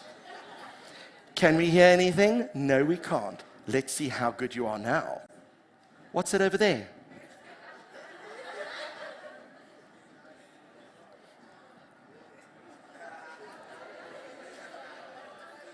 Oh, ho, ho, ho, ho. Is it in this one here? No. Are you sure? Yes. You're very sure? Yes. Ah! You told me it wasn't there and you were sure, and when I did this, you went, ah! Is it in this one? No. You don't seem so sure now. It might be, it might not be. Are you ready? No, I wouldn't throw it. Ah! Oh, look at that, you ducked as well. Which means there's 1 cup left. Is it this one? Yes. Do you guys have cloths to dry up the stage?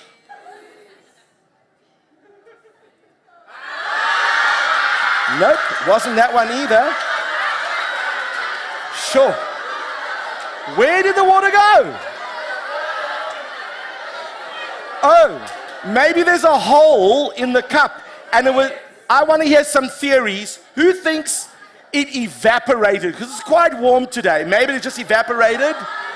No, Where did the water go? I want to hear some theories. Oh, I could see. Okay, I'm giving you 10 seconds. Talk to the person next to you.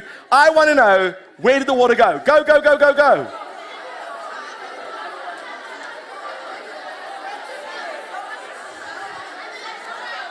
Woo! Oh, I've got some theories. I see it. Amanda knows. Amanda knows. What is it, Amanda?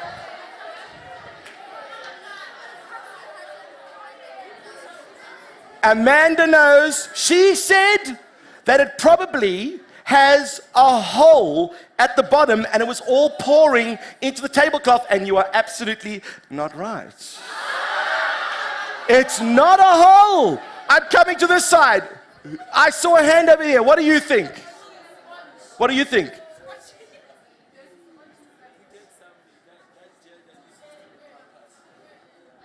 Okay, so someone over here might have seen this before, knows, but actually, in some of the sessions that I do, students will tell me, oh, it's because there's a sponge in there. If I had poured that much water into a sponge, let me tell you, that would be pouring all over my head. The answer is a very, very impressive invention. I don't think any of you have ever seen one of these before. I have brought one here to South Africa to show you. I do have one. Here we go. It's called a nappy. Have you seen one of these before? Oh, you have? Oh, then it's not so impressive. But of course, a nappy, as you know, when you tear the top layer, inside it looks like cotton wool, but this is actually not cotton wool. It's a super absorbent polymer that actually it absorbs all the liquid and turns it into a gel. And of course, you don't only find these in nappies, you find these in feminine hygiene products, and it's a good thing that it's super absorbent, because of course what it does is it keeps baby dry for the whole day, which I think is a wonderful thing. All right, did you like that trick? You can try that on your friends, but don't use a see-through cup. Unfortunately, that gives it away. Well, you know, when I was your age, we were very poor. And I asked my parents, please, can I get a hamster? And they said to me, no. I asked them, why not? They said, hamsters cost money. You have to feed it. You've got to take it to the vet. It's got to have its hair and its nails done. And let me tell you, don't you take your hamsters to have their hair and nails? Well, that was the story I was told, and I was told you cannot get a hamster because of that. So I had to make my own pet, and isn't he sweet? Look at this. I call him Pasty. Can you see Pasty?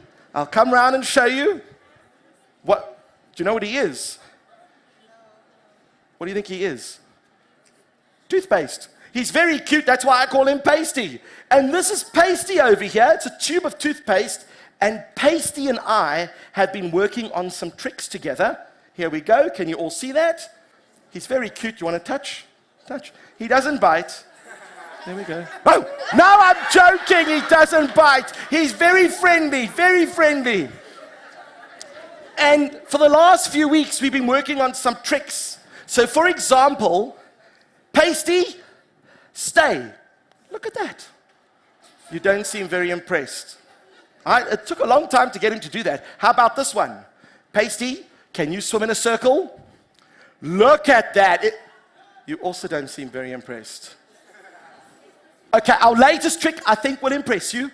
Pasty, can you please swim down? Stay.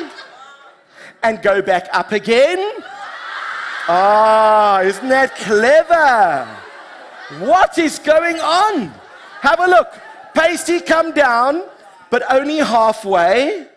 A little bit more pasty. Stop. Go down. Stop. Go back up again. Unbelievable. Pasty is so smart. Let's give Pasty a round of applause. But now the question is, how did Pasty do that? Oh, I see a hand up over there in the middle. Yes. Why? There's suction if you squeeze the bottle, but hold on, if I squeeze it on top, will the same thing happen? You see, mathematics and science involve a little bit of curiosity. You have to experiment and try different things. So there was a theory that if I squeeze, it causes suction. But actually, there's a wonderful exercise called the Cartesian diver. And inside this tube, there is some toothpaste and a nice air bubble. You do not have to use toothpaste. You can actually take a little ketchup from the takeaway place. You drop it in a glass of water. If it floats on top, no good. If it sinks to the bottom, no good. But if it floats like this, it means there is an air bubble inside it, and it's balancing with the tomato sauce, so it's what we call buoyant. And as soon as you put it inside a bottle like this, you fill it to the top with water. When I squeeze this bottle, it puts pressure on all the water. Where does the water go? It has nowhere to go. So it starts putting pressure on that air bubble in the toothpaste tube. And when it squeezes that air bubble, you have a change in density and it sinks to the bottom. But the minute I stop squeezing, all of a sudden that air bubble just inflates itself and it goes all the way back up. So you can actually go and make your own pasty or your own ketchi. It's all up to you. But I thought I would end off with one last trick. And you see, one thing people say to me is, why do you show people how to do it? Because, you know, when it comes to learning, I always like to inspire students by asking a question and getting them to discuss it. And then sometimes I show them an experiment and ask them what they think. When students become emotionally engaged, they listen. And that's when you can teach them a lot of cool things. So, how many of you have ever seen a movie called Matilda? Some of you might have even seen the play. And what could Matilda do? She could move things with her mind. I'm going to try to move the bottle. Is it moving?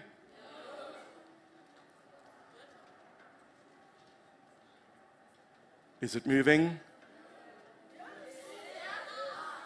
Did you see it fell over? Now I know what you're thinking. I know what you're thinking. Oh, he was pulling the towel.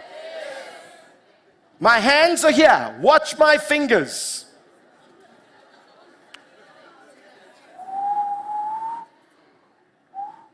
Whoop!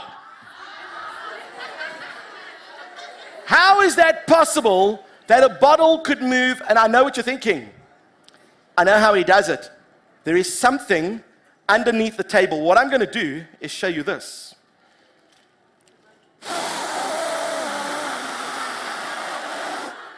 Do you know how that works? When you blow, it lifts up. Isn't that amazing? You just have to blow really hard, and then it lifts. Oh, oh, oh. Sometimes it. Whoa, whoa, whoa, whoa, whoa, whoa, whoa, whoa, whoa. So how was that done? Come on, scientists, any ideas? Would you like to see the answer? Who wants to see the answer? Put up your hand.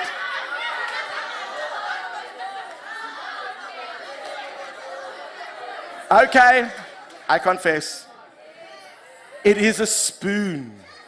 And as you know, a spoon is a wonderful tool. When you place it on the table and you push down on the one end, the other end comes up. So you go and stick this under the tablecloth and you start making cups and things move under the table, you are going to freak your family out. And of course, if you take the spoon and place it behind the towel like this, you could start pushing it and it actually looks like the towel is taking off. Now, from what I can understand, I believe my time is up. Is that correct? Or are they giving me more? Are we getting more? Can we do one more thing? All right. Yeah, I love it. I want to give away a prize. I have over here in my pocket my annual salary before tax.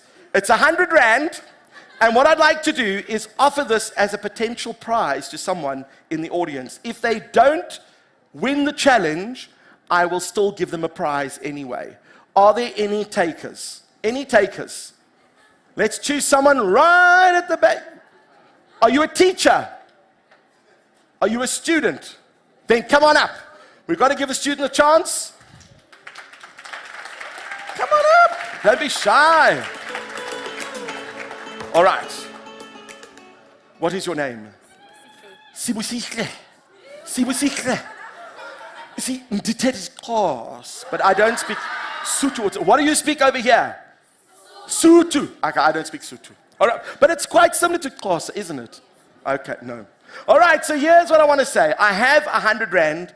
All you need to do is fold it in half 10 times. And I don't mean like this. 1, 2, 3. I mean 1, 2. You could also actually do it this way, because that is still a half. If you can do it 10 times, the money is yours. If you can't, the money is mine, but I will still give you a prize. There we go. And off she goes. She's on number 1. Oh, she's thinking about it carefully. Number 2.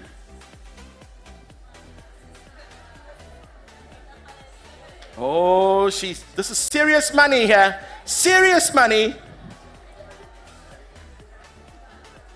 Whew. How are we doing at the moment? How many is that?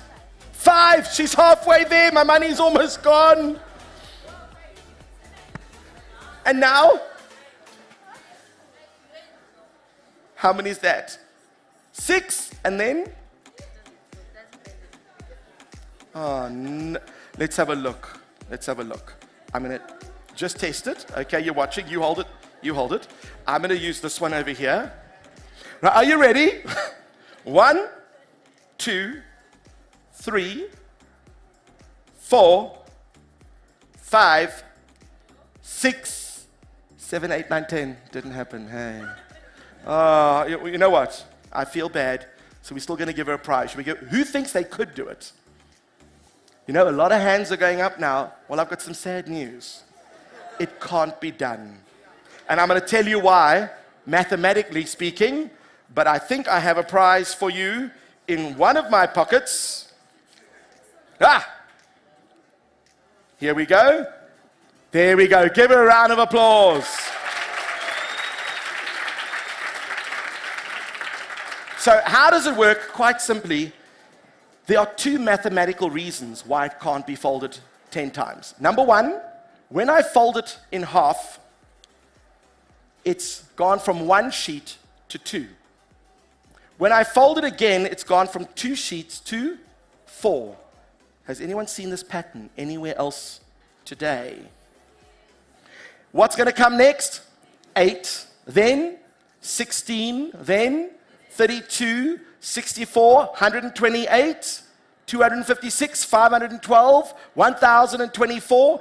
And if you could do it 10 times, your paper is going to be 1,024 pages thick. That's 2 packets of photocopy paper on top of each other.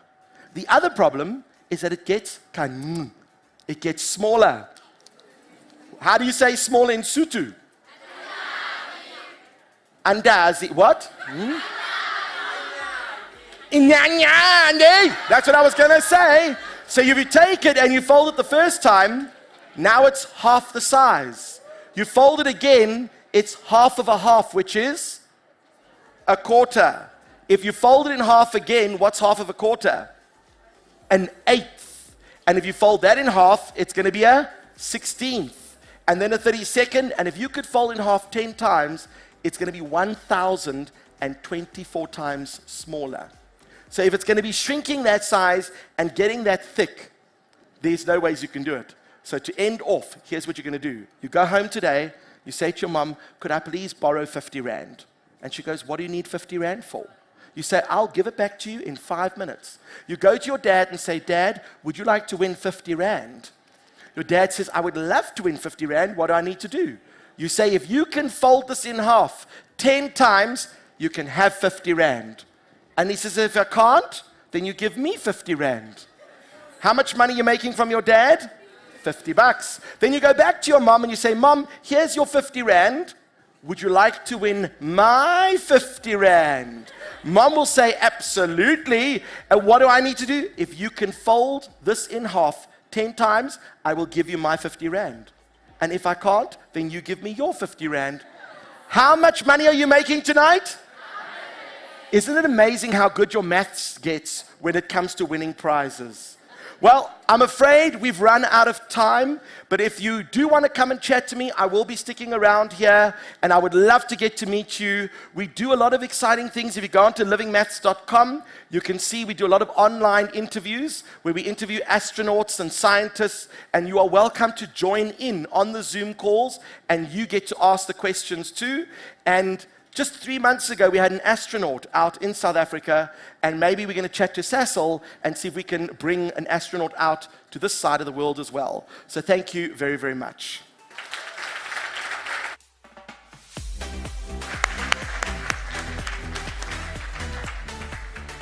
Do you have a prize for me in that bag of tricks? We can make a plan. Make a plan. Okay, I'll talk to you afterwards during the break. Well, thank you so much. That was really cool. I want to see if I can also win a 100 rand or a 50 rand. But we're going to go on to we're going to go on to a bit of a break. We're going to come back here at 11:30, all right? So please make sure that you can go just do a little bit of a quick exploration of everything that we have going on. I think we have something happening at Stage X. They're going to be doing some giveaways. So if you didn't have the chance to win the 100 rand, you can just go to Stage X. They'll have something to give away for you guys. So I'll see you back here at 11:30. Please be on time, guys, because we have our first Young Innovator session when we get back, all right?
Okay.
There's no one else who loves me like you used to.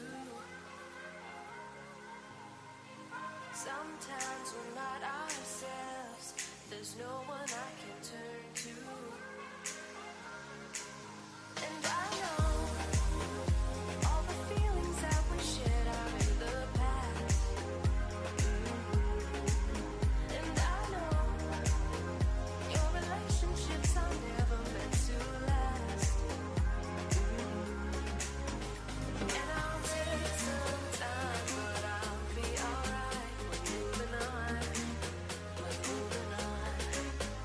I know times are tough, but I've had enough. We're moving on. We're moving on. We're moving on. Morning. 1, 2, 3. Yes.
Welcome to the Steamyverse.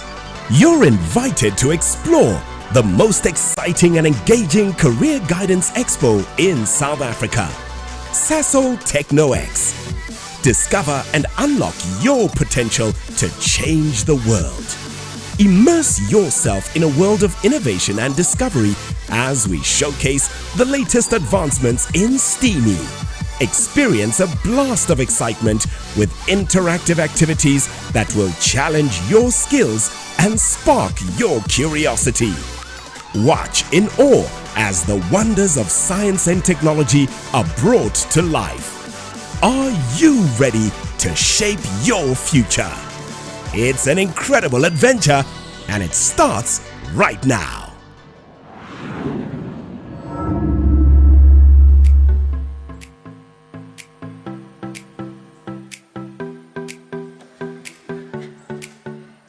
And we are back.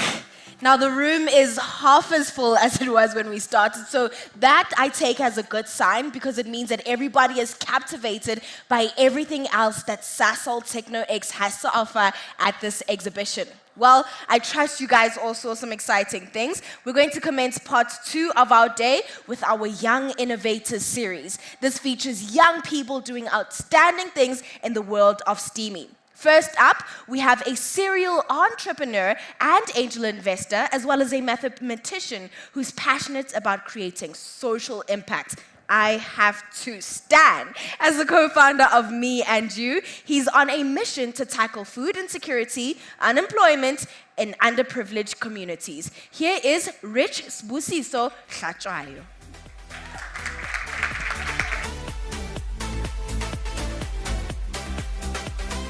Hey. Sanbonan. How's everyone? Hello. Sure. So my name is Wu. I'm a developer and an entrepreneur.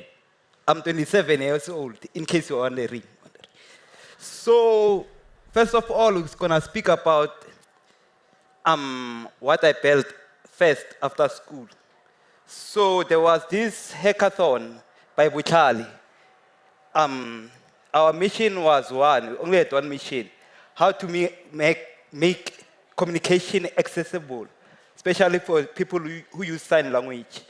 So we used design thinking and asked people who are deaf and hearing impaired, what are their challenges? And some challenges that we gathered, or the data that we gathered, is that it's difficult to make new friends, isn't it? Sure. And it's very hard to travel when you're a signer because a lot of us in South Africa can't even sign. So what I did here, I used natural language processing. That's NLP, that's big maths. So yeah, I built a system that translates sign language into speech and text, and in all languages in South Africa. And excuse my French, but French as well. Yeah. So after that, that was a hackathon. So we won the money, we got back. Remember, I had money. At this time, I think I had about 40K, 40,000 rands. I wanted to buy a car, but then buying a car is very tricky because most car sellers focus on the specs and the pricing, and they match those specs to pricing. Because this is a Pagani, they're gonna give you it for 4,000, things like that. But then I'm a car guy. I'm a guy from Socha. I'm looking for an APC car. So what do we do?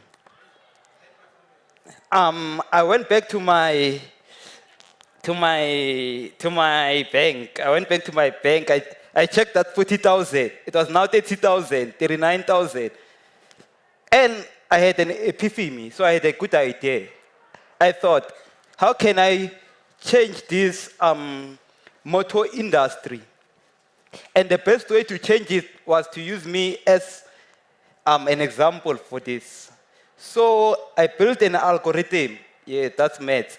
So I built an algorithm that suggests cars based on budget, lifestyle, and personality. So what do we do with this app? We ask you a few questions, but on those questions, we are actually judging your budget, lifestyle, and personality. Funny enough, I managed to get my first car. I won't tell you the car. Then I told the guys where I bought the car. So these guys are big in South Africa. I won't mention them. They are more in retail and redistribution of cars and rental cars. So I told them how I built this based on budget, lifestyle, and personality. They gave me 7 figures for that and I acquired the business. It's now called the Move Me chatbot. If you have the internet, you can Google it. I built that one. And now we are here. What changed me? What made me the man I am today? What gave me the privilege to be here today? This is our baby, Me to You. So Me to You is a very interesting project and it's really close to my heart because sometimes there's no food. You can be my friend, but when you go home, there's nothing. You can't eat. So Tina asked Me to You because you are from the township and the township is where most people live in South Africa. We're able to learn about people and their challenges. First challenge that we got from the township is a lot of food is being wasted. And this is not township only, this is South Africa. Like in South Africa, 8 tons of food get wasted every year.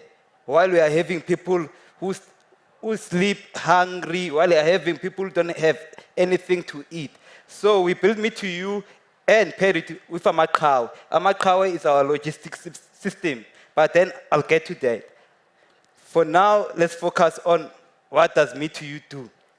Me to You allows you, if you're an individual like this, and maybe, for instance, you are selling quarters, acres, or tengisis patch. I don't know why you guys call them every state. Quarter. Yeah, regisa quarter, abuti. So let's say we're not regisa quarter, and the chips are sal. So there are ingredients left. And you can't sell quarter by just selling chips. Usnabu rot. I sell quarter again. Yeah. When on the chips are ready, guy. Ready large. Okay, large. We run that on. What did you? Oh, wula business. You can see Ribia. What the fuck Me to You? And you maximize your profits. That's our other feature. The business guys call it a value proposition. Yeah, that's one of our value propositions. Guys, I need you to be with me because akinyago lishi, kinyago tsamalele, no lele na gausan, le kono na mela stages, lanswara ger. Yeah, sure. So Me to You allows people who own local eateries to share their food. To list their food and maximize the profits. And Me to You also allows farmers. I'm sure a lot of us here are small-scale farmers. Abuti, when I da, when cheve, unale garden go high, or unale garden. Exactly.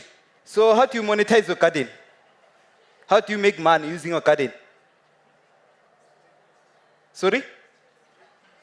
Warigis? Exactly. So you can also list whatever you have from your garden on our app, which is Me to You. And Amaqhawe come and collect that food. And before I leave here, I'd like all of you guys to register as Amaqhawe because it's one of a way for you guys to monetize as a youth and make money while you are still around the community. You don't need to go and work at your work. You can make money where you live. You can make money now by being a cow. Exactly. So our app is currently available, but for a selected few.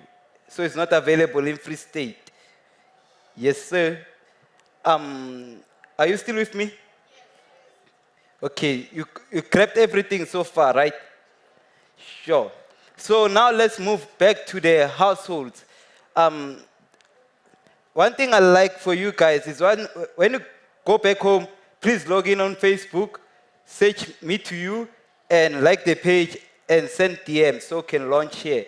Because we also allow households to list food there and share food within the community in a safe, dignified way.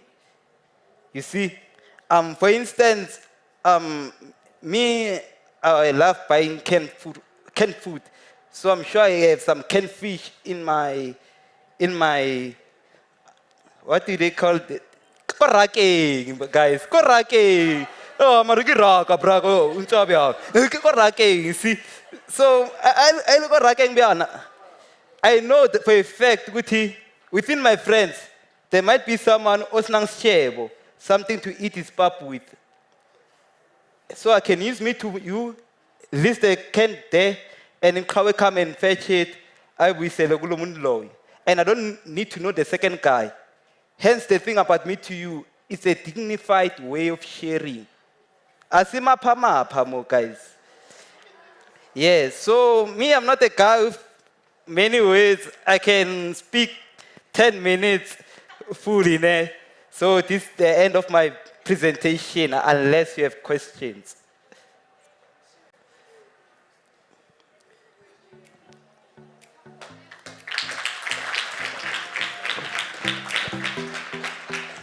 Thank you so much for that, Rich. So as you guys know, food security is a really important conversation that we need to have, seeing as food is scarce for some people and not always easy to come by. Thank you so much for your insights on Me To You and how we can improve this in the future. So I'm going to speak about Zimewe's Wear Creatives. So this is a software development company and she runs a company that is aimed at alleviating corruption and facilitating transparency within the real estate transaction process. Using blockchain technology, let's hear from her. Zime Noshipu Nkamo.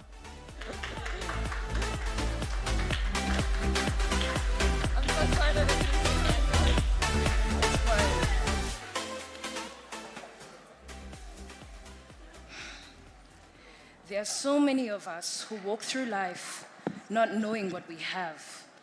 Yet there's so many more of us who walk through life doubting what we have and who we are. So tell me, what do you really want to do with the rest of your life?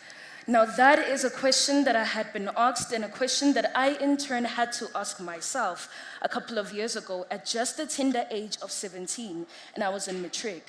And with that came the other questions such as, so where are you going to be studying next year? What are you going to study? And what exactly are you doing with this life thing of yours? And I was asked these questions as if I had it all figured out at just the tender age of 17. And if I am being quite honest, I had no idea as to where to even begin to answer any of these questions. I did not know where I wanted to study or even what I wanted to study, but one thing that I did know and still have is non-fear and non-complacency in knowing and understanding the power of not knowing, in understanding that it is completely okay to not know. It is completely okay to let go of the fear of failure, to stop comparing myself, my life, and my journey with someone else's. But that is a strength that came from me knowing my foundation. And my foundation is knowing what my name means. Now, my name is Zime Nosipho Ngumalo. My father named me Uzime. And Uzime means the queen of beauty who brings everything to a standstill. It means she who strives and perseveres. And when you persevere, you go against all odds. Now, I knew the importance of knowing the meaning of my name from a very young age because I knew that I was not named Uzime by mistake, but I was named Uzime because of the life and the path that I'm going to lead. Now, it is with that very same boldness and surety that I approach life, knowing that in this big world, there is a place for my voice too.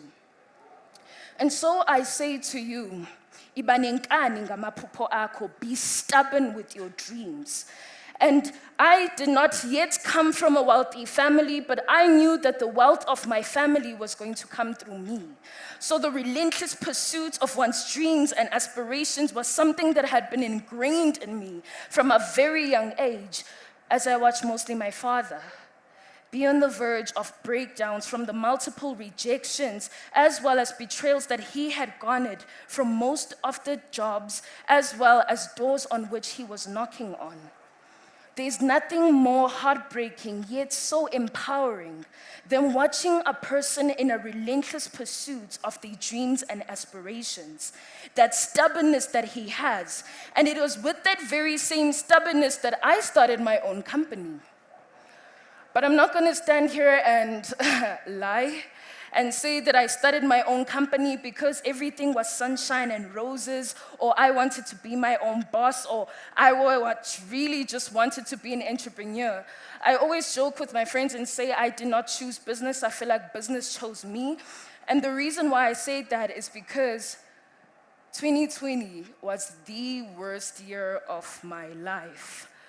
And in the midst of trials and tribulations that I had to face, I feel like COVID-19 was just an add-on to the amount of tests that I have. And the reason why I say that is because that was the year in which me and my family lost everything. And when I say everything, I mean every property, every car, every single thing that we had grown accustomed to, the lifestyle that we had known. It got so bad to a point whereby my brother and my father had to resort to picking up papers on the side of the road just so that we can have something to eat. And it got so worse to the point whereby even friends and family had given up on us, and they told us one day, "Uguti nizofelala," meaning that you are going to die here. We don't see you rising up from this situation. And it was in those moments that I realized that there's nothing worse than when a person speaks ill over your life and it seems as if your situation is agreeing with them. And even though I say it was the worst year, I will also have to open up a caveat here and say that it was also the best, because it was within that very same year in which I got an introduction to the real estate industry. And even though the introduction was more of a rude awakening, but it awakened a fire within me, as it was within that particular aspect that I began to realize the innovation that I'm about to talk to you right now.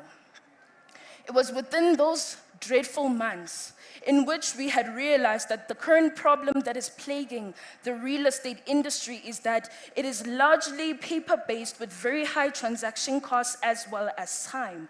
And having seen that in my background in IT, we had also in our way of developing a digital platform that aims to simplify the buying and the selling of your home. By leveraging blockchain technology, the platform aims to empower the buyers, the sellers, the agents, as well as other deal partners to be able to close their deals entirely online. But not only just that, we also look to actually reduce transaction costs as well as time by up to 30%. And it was with this very same stubbornness that I've been able to get both local as well as international recognition, as well as from the brands like Himalayan Garden. We were the top 200 tech and innovation winner. And we just recently came back from Denmark, in which we were representing the country as well as my company in the UIA World Congress of Architects Award, and in November, I will again be representing Africa in Italy, in which we will be standing on the very international stages pitching to another audience such as yourself. But I want us to have a little bit of a breakdown of what exactly is innovation. Now, we hear this word being spoken left, right, and center, but I just want to implore you to not innovate for innovation's sake. Because innovation is characterized as seeking a new way of doing something, whether that is a solution or a method, but it's just a new way. But one thing that I've noticed with some entrepreneurs is that we don't innovate for impact. And what I'm saying is that we are solving first world problems in a third world country, meaning that we are busy developing apps whereby you take a photo and it shows you, when you are 50 years old, this is how you look. Whereas every single time when we're going to and from school, we're dodging and diving potholes. Those are the problems that we need innovations around. Load shedding, that is the innovation for impact that we need to hover around as a nation and hover around as a youth. So in closing, I'd like to share something that I'd learned. So when Matthew McConaughey had won his award and he went to give his award acceptance speech, he said that in life you only need 3 things. The first thing is something to look up to, the second thing is something to look forward to, and the last thing, but most importantly, it's someone to chase. And he says that he looks up to God because he knows that everything and anything that has happened in his life is none other than the orchestrating of a supernatural being. And he says he looks forward to seeing his family and friends every single day because those are the people that he wants to make the most proud of. But lastly, someone to chase. And he said when he was 15 years old, someone came up to him and asked him a question of, so, who is your hero? And he took a pause and he said, I think I'll have to think about this for a little bit of time, come back to me in 2 weeks. And the very same person came up to him again and then they asked him, so, have you decided who's your hero? And he said, my hero is me at 25. So 10 years move on and then that very same person comes up to him again and then they ask him, so, are you now your hero? You're now 25. And he answered by saying, no, my hero is me at 35. So you see, your hero is you 10 years away from now. You will never be your hero, but what that leaves you and gives you is someone to constantly keep chasing. And the person that you're chasing is no other human being, no. The person that you're chasing is yourself. Therefore, it leaves you and equips you with the ability to run your own race at your own pace and at your own strength. Thank you.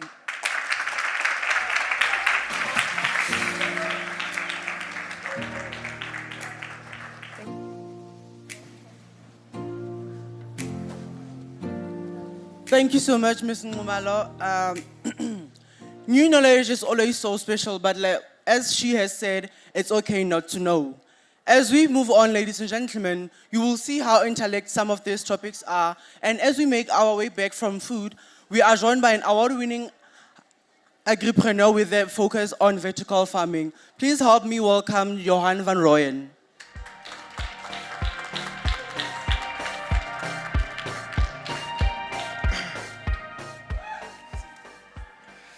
Good morning, everybody. My name is Johan van Rooyen, and I'm an award-winning entrepreneur in the field of agriculture. Over the last 3 years, I've spent my time building a 6-figure indoor vertical farming in the Northwest, focusing on microgreens, leafy greens, and even edible flowers. However, before we get started, I just want to tell you about how we got started and the journey we took. I come from a small town in the Eastern Cape of Humansdorp. To give you an idea how small it is, we got our first KFC when I was 18 years old, and that was the only store in the town. So we started in COVID and we saw the problem was like all the industries were forced to shut down, but one was forced to stay open. Agriculture is something we need on a daily basis. No matter what, people need to eat. So, with a love of business, I've started to seek a sustainable solution. And we started small. Both me and my business partner were NSFA students, so money was tight. So we gathered what we could between the two of us, and we started our business in our students' accommodation. A few weeks later, after our plans were started, we got our first client. And we were so excited. But it's never as easy as that. Between our first and our second client, we had 20 people tell us, no, your business is not going to work, or you're too small, or yeah, there's always a lot of reasons. But then we got our second client, then we got our third client, and before we saw it, we had a huge business.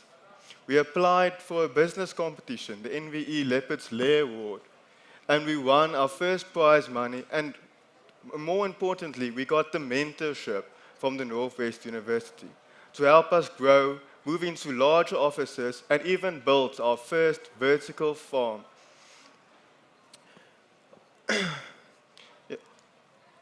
Today, we are the largest suppliers of microgreens in the Northwest Province, supplying large clients like Pick n Pay, Spar, even franchises like Mug and Bean and John Dory's. And we've recently entered in a partnership with one of the largest strawberry farms in South Africa to build an indoor vertical farm capable of producing more than half a ton of microgreens until a ton of microgreens each and every week. Before, we were only to be able to produce that in an entire year. So, what are microgreens? Well, microgreens are vegetable seeds grown from seed but harvested after 7 to 12 days instead of growing the vegetable to the adult size. Now, this has several advantages. Because we grow it indoors under lights, we can control almost every aspect of the growing period. For example, we can produce the entire year through, regardless of weather conditions, rainfall, or change in seasons. And the best part is, our produce grows between 7 to 14 days. Because it's under lights, we can control almost everything. For example, if your produce grows too fast, we can use yellow lights to slow it down. If we want to grow it faster, we use purple or green lights. And we can even change the flavor by using purple and blue lights to make the flavor more intense or less intense, depending on our client's needs. Not only that, microgreens are extremely nutritious, having 4 to 40 times the nutrition value of full-grown vegetables. Not only that, we can use almost less than 10% of the water used by traditional agriculture to produce the same number of produce, without the need for any pesticides or fertilizer, as everything is indoors and is monitored and controlled what goes in and out into the building.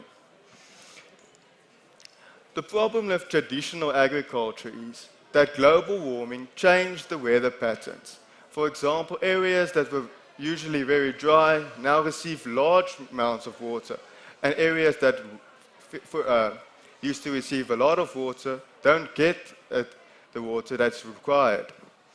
Couple that with the increased population growth. For example, Africa will be the continent with the largest population by as soon as 2050, leaving the reliance on weather to be a big issue if you in search for a stable and secure food supply. Couple that with labor-intensive industries or even large-scale machines like tractors and stuff that needed, makes it very large for small-scale farmers to start and grow a business, leaving it an inefficient and unsustainable solution for the future. That's why I believe vertical farming is the future of agriculture in South Africa. We can grow more than a ton of microgreens in a building no bigger than an RDP house. For example, our growing room is only 15 square meters big, but we can produce every week almost a half a ton of microgreens. It's incredibly environmentally friendly, as there are no pesticides or fertilizer used in the produce. There's no pests because of the building being controlled. You have to sanitize, you have to put on different clothes just to enter the room where microgreens are grown. Because it's so cheap and easy to get started, there are no limits to what microgreens and indoor vertical farming is capable. You can produce a large number of fresh produce using very limited resources, without a lot of water, even a lot of money to get started. And the growing need for vegan produce and organic vegetables makes it a very lucrative and growing business. So, just before we end it, a few key things I've learned over the last few years growing our business into a six-figure business is start small. Take that risk and that first step of just starting. Then you're already further than any other person just because you were willing to take the risk and start. And take smart risks. If you have the opportunity to apply for business competitions or anything that gives you the opportunity to get your name out there, take it. And you'll surprise yourself mostly. And also find somebody that's a good mentor. If you are the smartest person in the room, you are in the wrong room. Learn from other people, and more importantly, learn from other people's mistakes, because you learn more from your failures than you do from your success. And lastly, I think the most important thing, if you want to be a successful entrepreneur, is write down your goals. Write what you want to be in 15 years or 10 years, and write how you're going to get there. Because as soon as you start writing down the steps you're going to take to get to your dream, you'll be surprised how fast you achieve your goals. We started 3 years ago. Today, we're busy building a new factory in the Eastern Cape, able to produce a ton of greens each and every week, regardless of the weather, regardless of the rainfall, employing more and more people, and in the end, supporting South Africa in growing into what we are really capable of being. And everybody here is capable of getting there. It's just a matter of taking the first step. Thank you, ladies and gentlemen.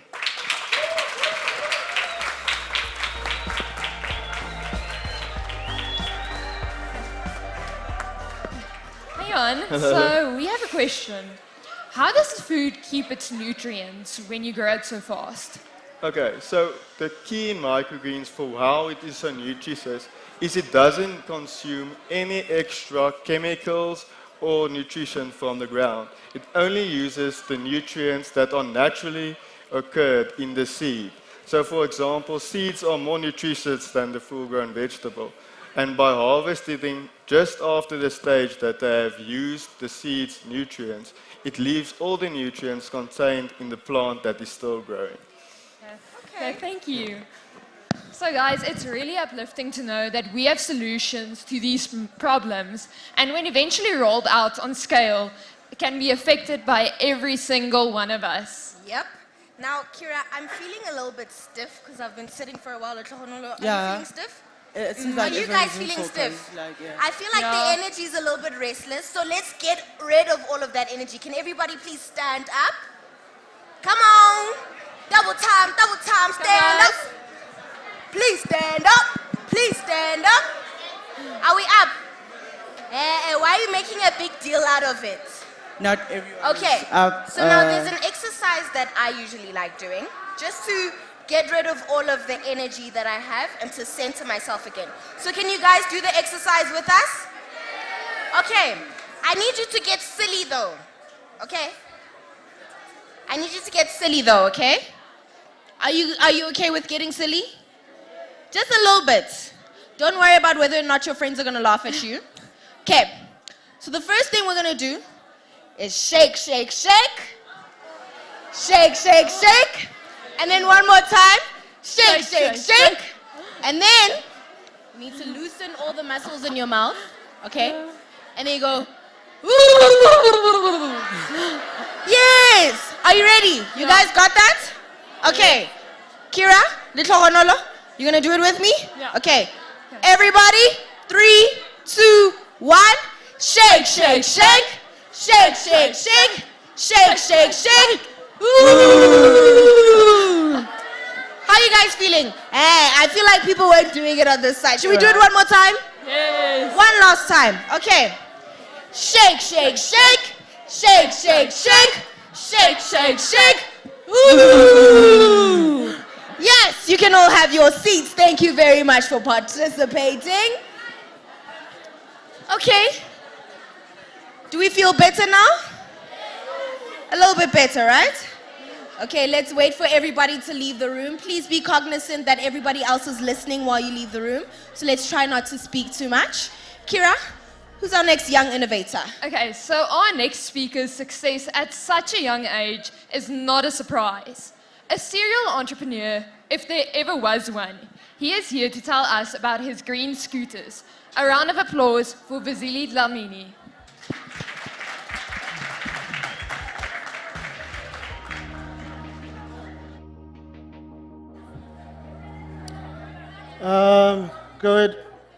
It's afternoon.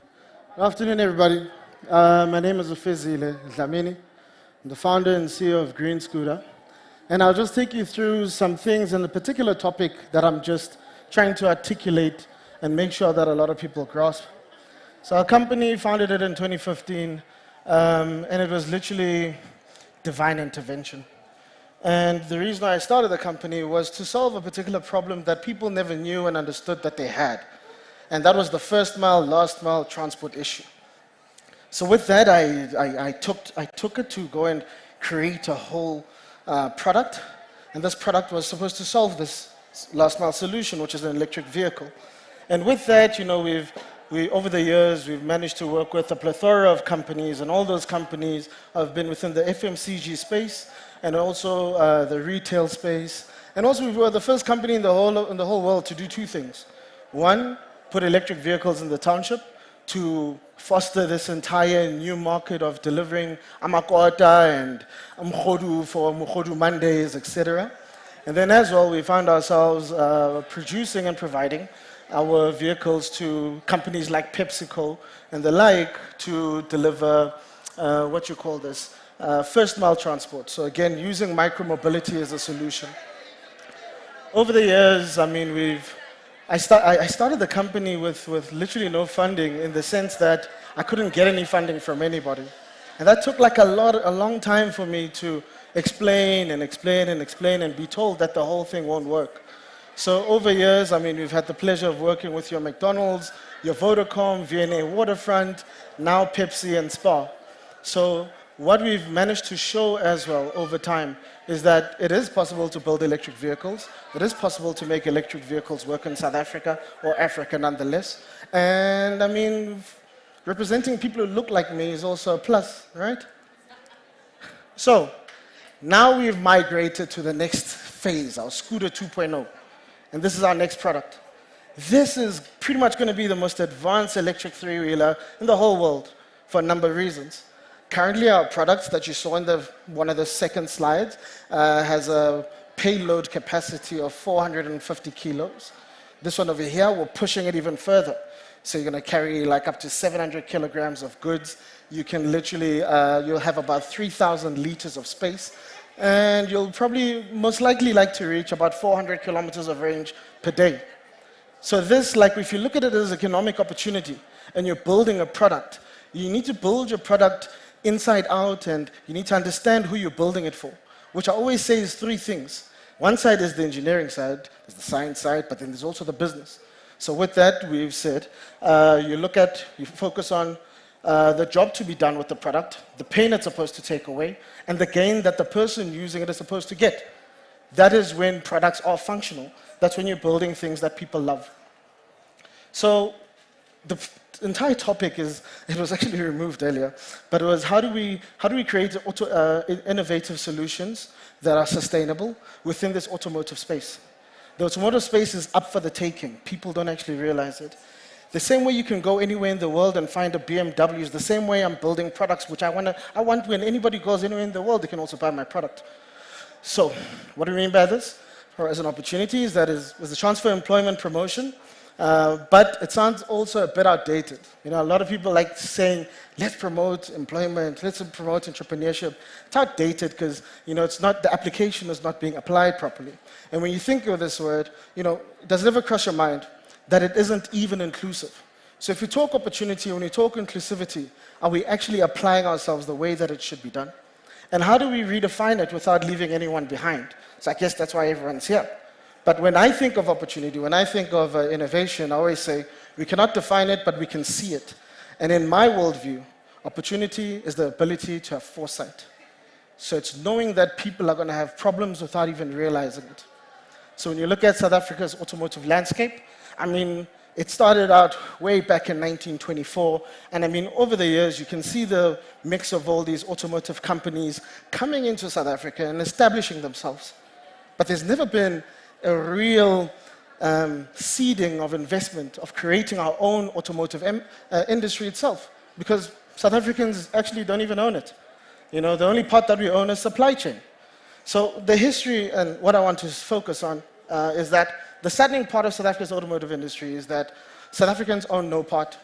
We're merely consumers. And what is even more phenomenal is that you cannot find a single South African car in any other part of the world, let alone South Africa. So there's a more significant opportunity for yourselves being here, and as the industry itself, that has transformed from horse to carriage, internal combustion to electric vehicle, to actually be a part of it.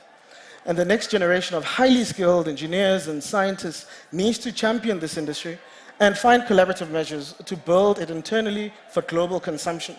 So the resources and the skills are here now today.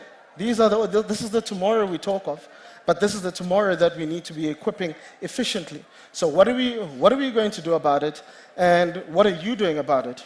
So the stakeholders are in this room to also help transform it.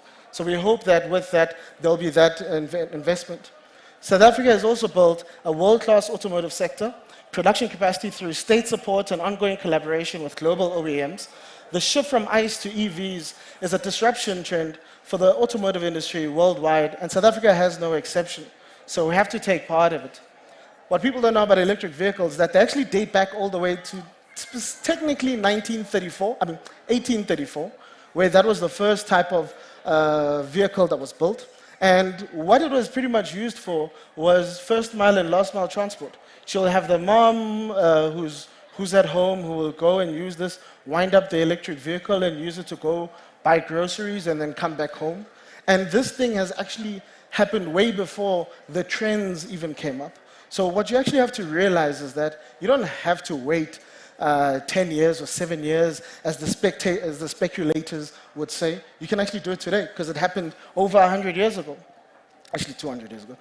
And we need to understand that, you also need to understand why it did not work and why it did work. So there's a lot of things when developing and creating products that you have to R&D it, but always look beyond the seams. You know how they always say, the devil's in the details, right? And EVs are important for Africa for its positive economic impact. The genesis of what will drive Africa's agenda in terms of owning this important economic sector will be done by Africans for Africa. If anything, when building products and you're going to constantly think of importing it right throughout in terms of end-to-end value chain, it's never going to take us anywhere. It's never going to enrich the actual society that it needs to enrich. So the value chain, right? This is the part where I was actually on a phone call just now coming here, where we're constantly trying to educate and trying to show people of why the value chain is important. And where does it start? It's something that starts here and now. It starts with understanding that an electric vehicle like ours has 270 parts versus an internal combustion engine, where the engine itself has over 2,000 parts. Which part of that entire process do you own? Now you also have to understand with electric vehicles, it uses a battery. The battery component, all those natural resources are found here.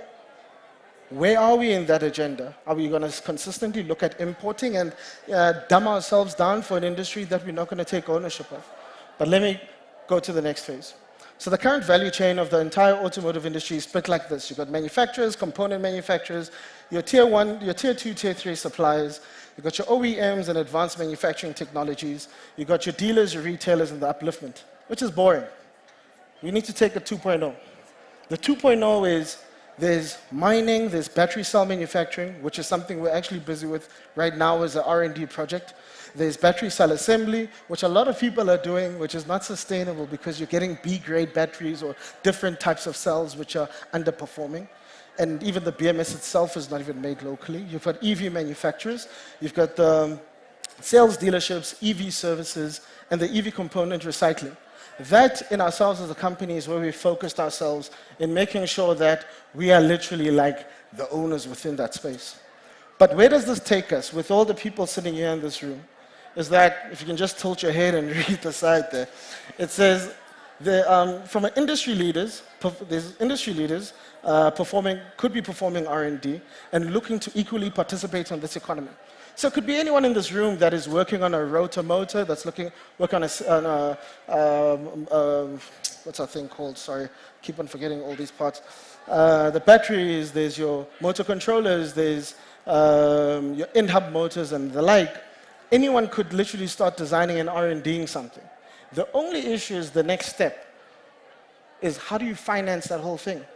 So again, you have like the stakeholders who've brought us into this room that can help you participate in it, right? I mean, again, if you tilt your head, stakeholders can diversify their portfolios to develop of these new industries. Monetary and infrastructure support is the core deliverable. So it can start today in getting people to start participating in the automotive industry.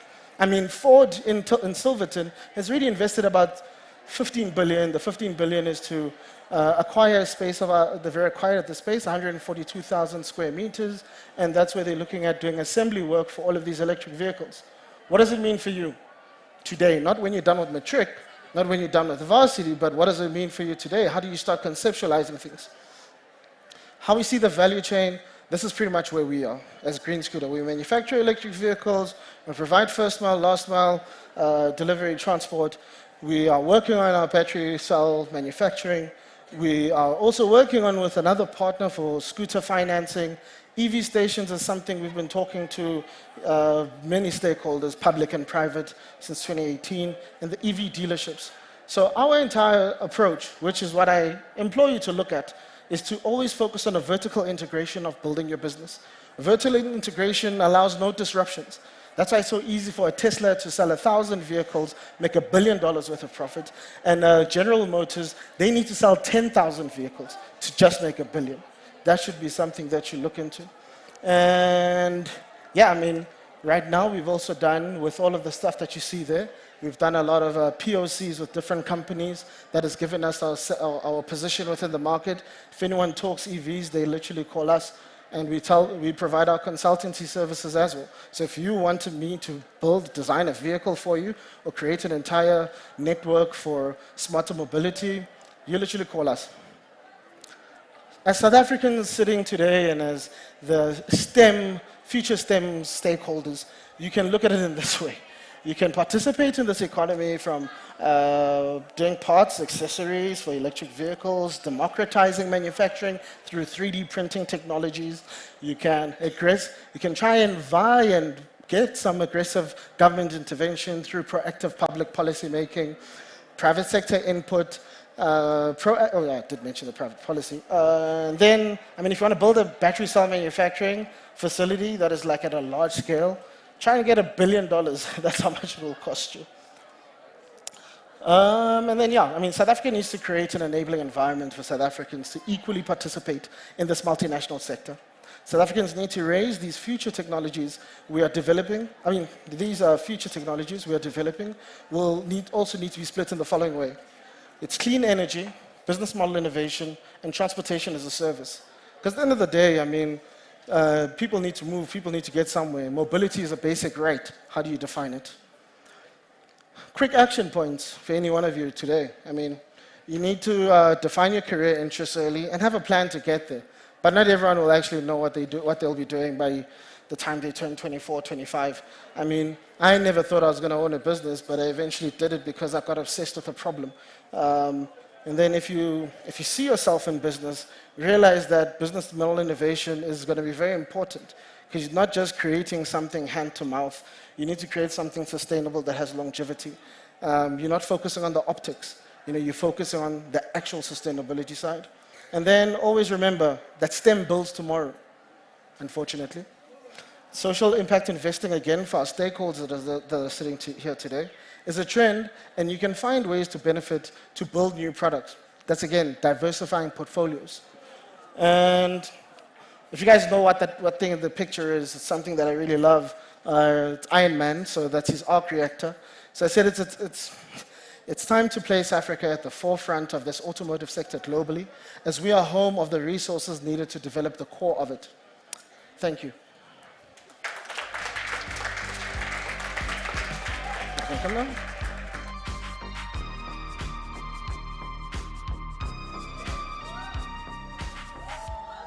Thank you, ladies and gentlemen. Thank you, Mr. Dlamini. A new world is being built, one scooter at a time. Like Mr. Dlamini has said, him and his company's mission is to try and solve a problem we have in regards to transportation. Innovation follows needs in this case. Twin sisters founded TwinX Innovation and invented digital X-ray glasses when one of their soccer teammates got injured during a match and needed an X-ray scan, and they say the rest is history. Music has major league DJs, and now the media field has Masego and Lehlano Mphahlele to present their innovation. Thank you.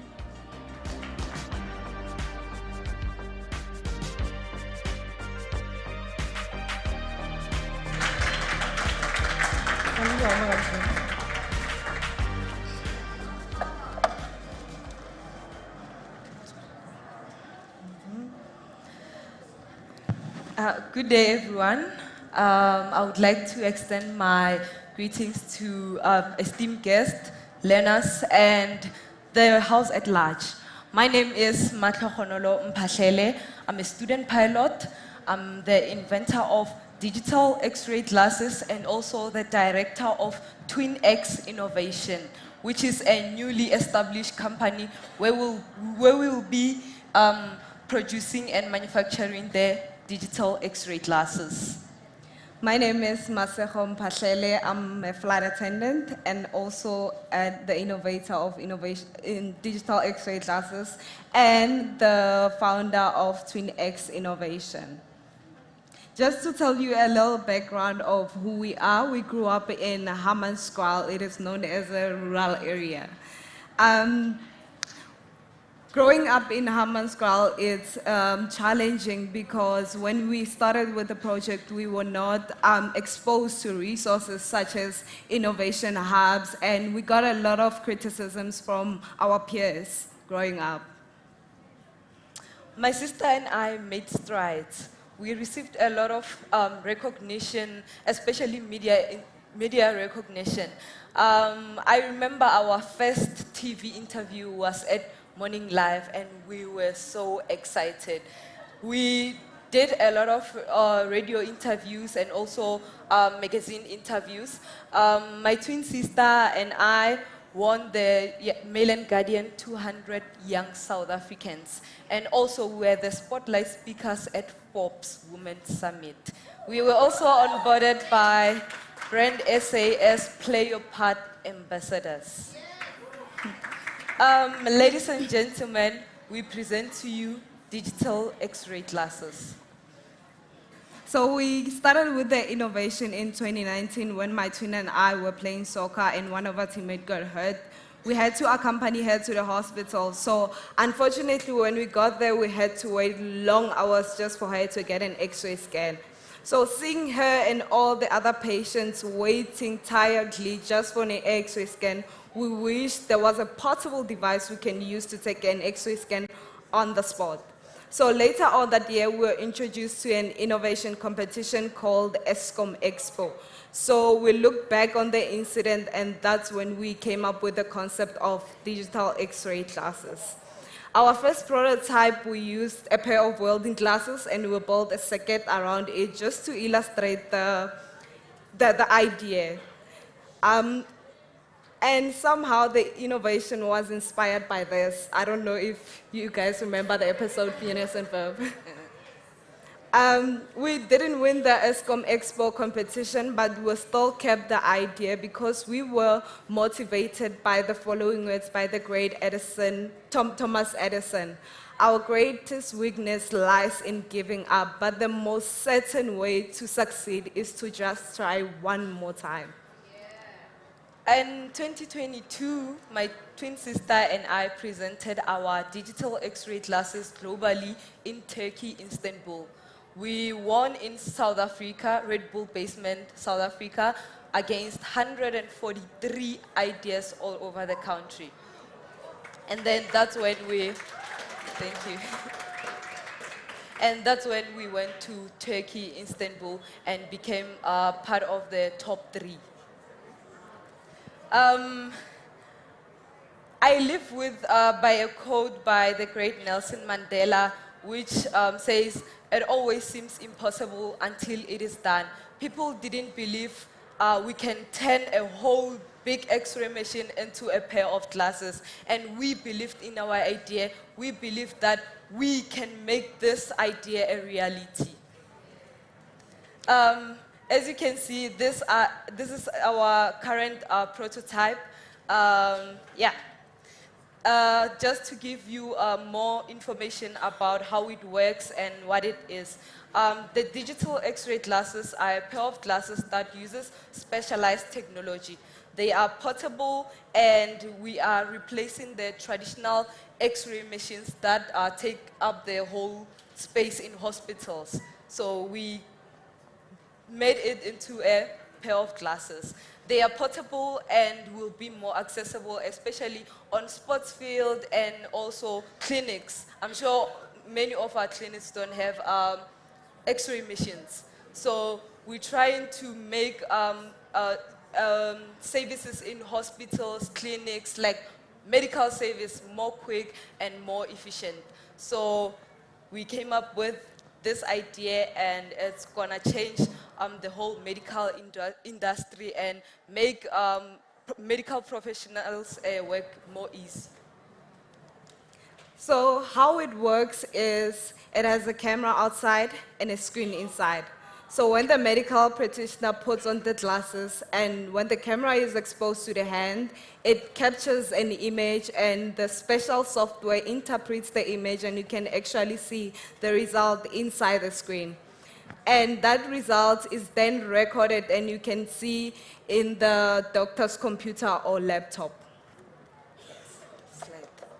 As you can see here, it's a scan that we took with this prototype. Currently, it's not taking clear scans, but I'm sure with great investment, we can produce a proper one.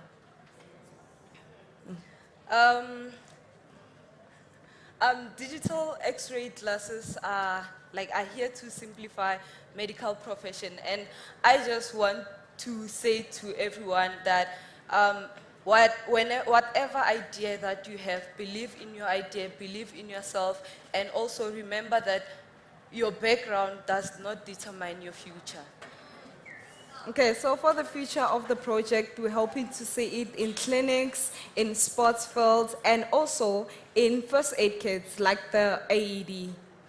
And also we need funding from NGOs, the Department of Health, the Department of Science and Technology. So just to leave you with a few words, success is not an accident.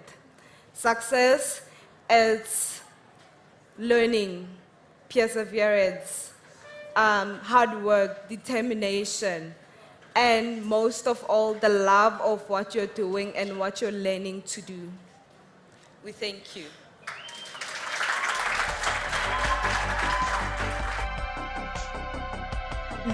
I need a more lively clap. These ladies are amazing. Much better. Okay, we have mics that are going to be roaming around because you are here. I will not allow for nobody to ask questions because I have so many questions for these ladies. So please put your hands up if you have a question. Do you have any questions? And while we get those mics to you guys, I'm curious to know, where does the link between flight, because you both are clearly have an interest in airplanes, and creating a prototype like this, where did that link come from? In terms of the aviation industry, being a pilot has always been my dream. So in high school, we had a passion of creating something that could help our community. So with that, we did research and then we created the X-ray glasses. So I thought maybe, okay, how about I mix both my aviation career and my innovative mind.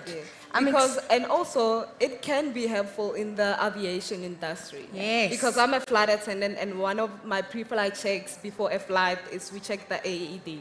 So it can be helpful to check the digital X-ray classes. With this? Yeah. Yes. Wow, it's as simple as that. Okay, our first question, I think we had a question over there. Where? Okay, over here. Hi. Hi. Great initiative you guys are on. Just two questions, like a hybrid question. What is your capex cost on, building one of your products? Two, have you looked at private venture builders for support? If you haven't, you can chat to me. And then three, where do you guys see this going? In the next 5 years?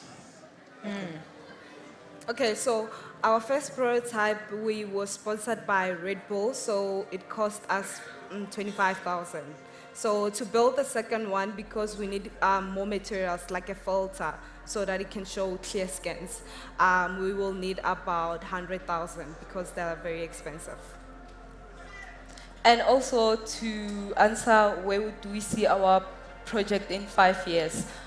From here, we're still developing another prototype, which we hope to launch in October. And in 5 years, we want to see it in medical bags, like the AED. We want X-ray machines to be more user-friendly and more accessible to anyone, regardless where you are. You are at the sport field, you are at maybe by looking at the military side, yeah. And also mining. Wow. Well, it's so beautiful to hear that you ladies even have a clear strategy. You know exactly what it is you need. You know how much you need. And it's all about, you have a call to action as well. And it's about being on platforms like this, like SAS or TechnoX, where first of all the kids in this room can be inspired, but, we have the potential investors that you can meet. Thank you so much. Can we please give it up for them one more time?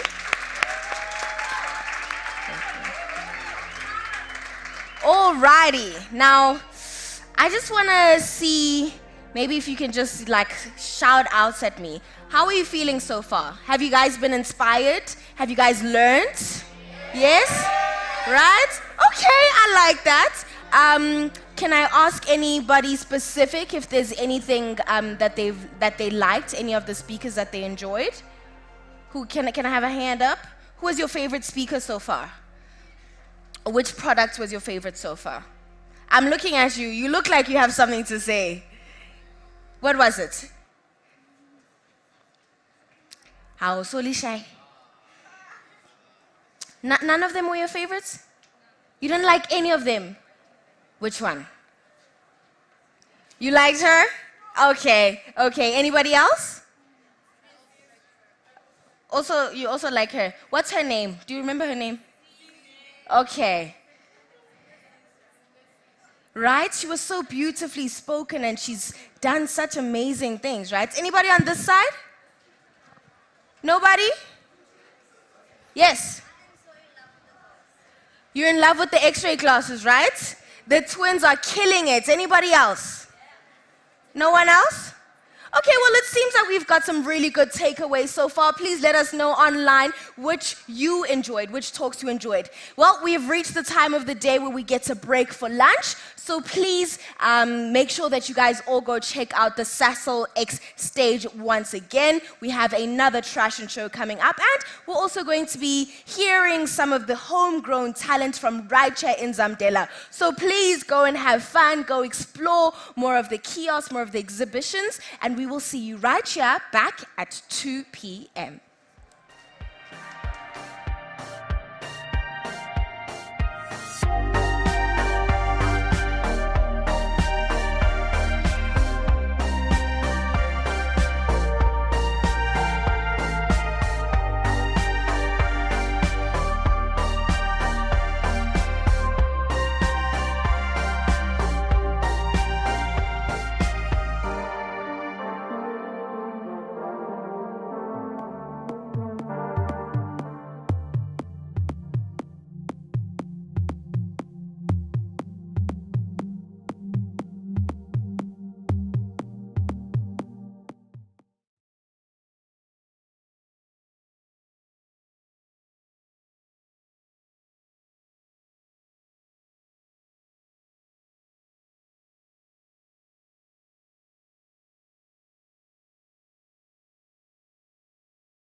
Welcome to the Steamyverse.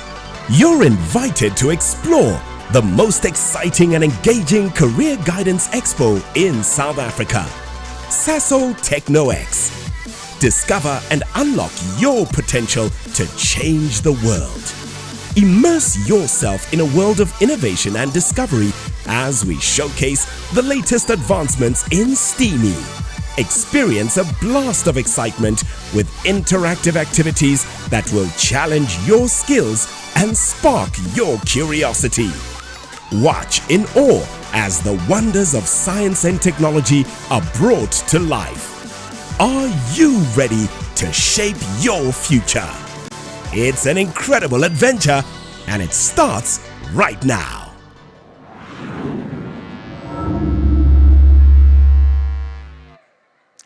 Our third part of the day is now upon us. And if you aren't here on site with us, well, all I can say is you definitely are feeling FOMO. Hashtag Walala Wasala. But make sure that you go check us out on our socials, and maybe you can see what we've been getting up to and all the treats that we've had. The Sasol X stage has definitely been on fire, as was promised. Now, for this session, the Professions Unplugged, we step into the captivating world of STEAMY with an inspiring mix of professionals from diverse fields. These are high flyers in their spaces, and listen, I personally can't wait to hear from them, and so I'm pretty sure you can't either.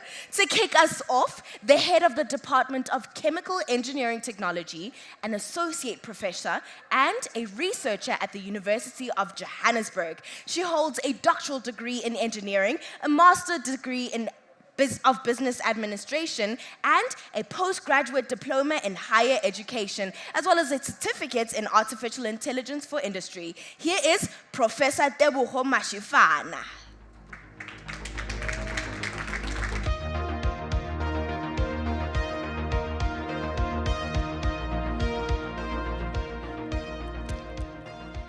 Good afternoon, everyone. It is such a great honor to be here this afternoon. And I believe that each and every one of the learners that are attending this expo will take something from the session today. So when I was when I received the invitation to come and speak here, I was given a topic, a day in the life of a chemical engineer. Well, I'm actually a professor at the University of Johannesburg, so it was a bit difficult for me to actually look into that yes, I'm a chemical engineer by profession, but how best can I prepare for this session to ensure that the learners benefit from it? So I thought that I will start by this slide here, just to talk briefly about myself, and the pictures, they're really showing all the areas that, or the heads rather, that I wear. An associate professor, I am a researcher, I am an innovator, I'm a professional engineering technologist registered with the Engineering Council of South Africa. I serve in numerous committee members and in board. I'm a board member. I'm a deaconess at church. I'm a mother of two, a wife, a mentor, and a servant. I strongly believe in lifting others as I rise and giving back and plowing back to my communities. So I will start by this here. So what is chemical engineering? Every single time I'm asked this question, I always say that chemical engineering is everything. Everything, because every single thing that each and every one of us here has touched, has seen this morning, has a chemical engineer behind it. And I normally give an example, a simple one. The lotion that you used this morning.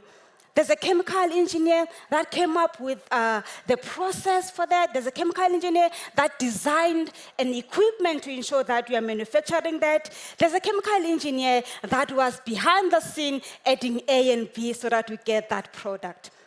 And chemical engineering is a discipline where we look into designing processes to transport, transform, and produce material. It is really where we're looking into so many raw materials that are available, and we're looking into producing products from that.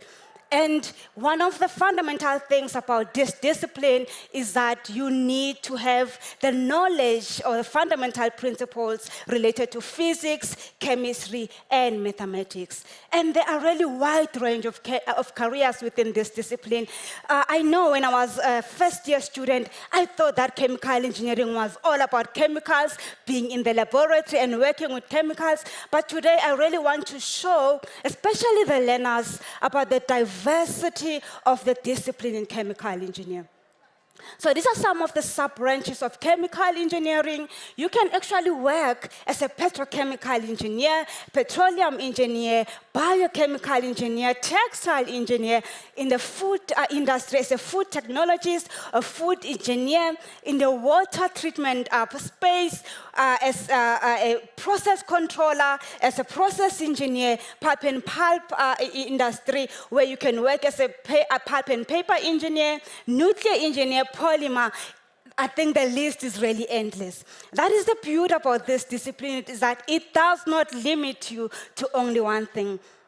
So if you decide to do chemical engineering and venture into petrochemical engineering, what is it that you'll be doing? This is really where you're going to be looking at refining of crude petroleum to process various products such as petrol, diesel, and kerosene oil. And really, Sasol Expo, that is where we are today. That is really the discipline where you will work as a chemical engineer, or the industry where you will work as a chemical engineer. And in petroleum engineering, or engineer, that's where you're going to be looking into designing and developing different methods to extract gas, oil from deposit under the earth.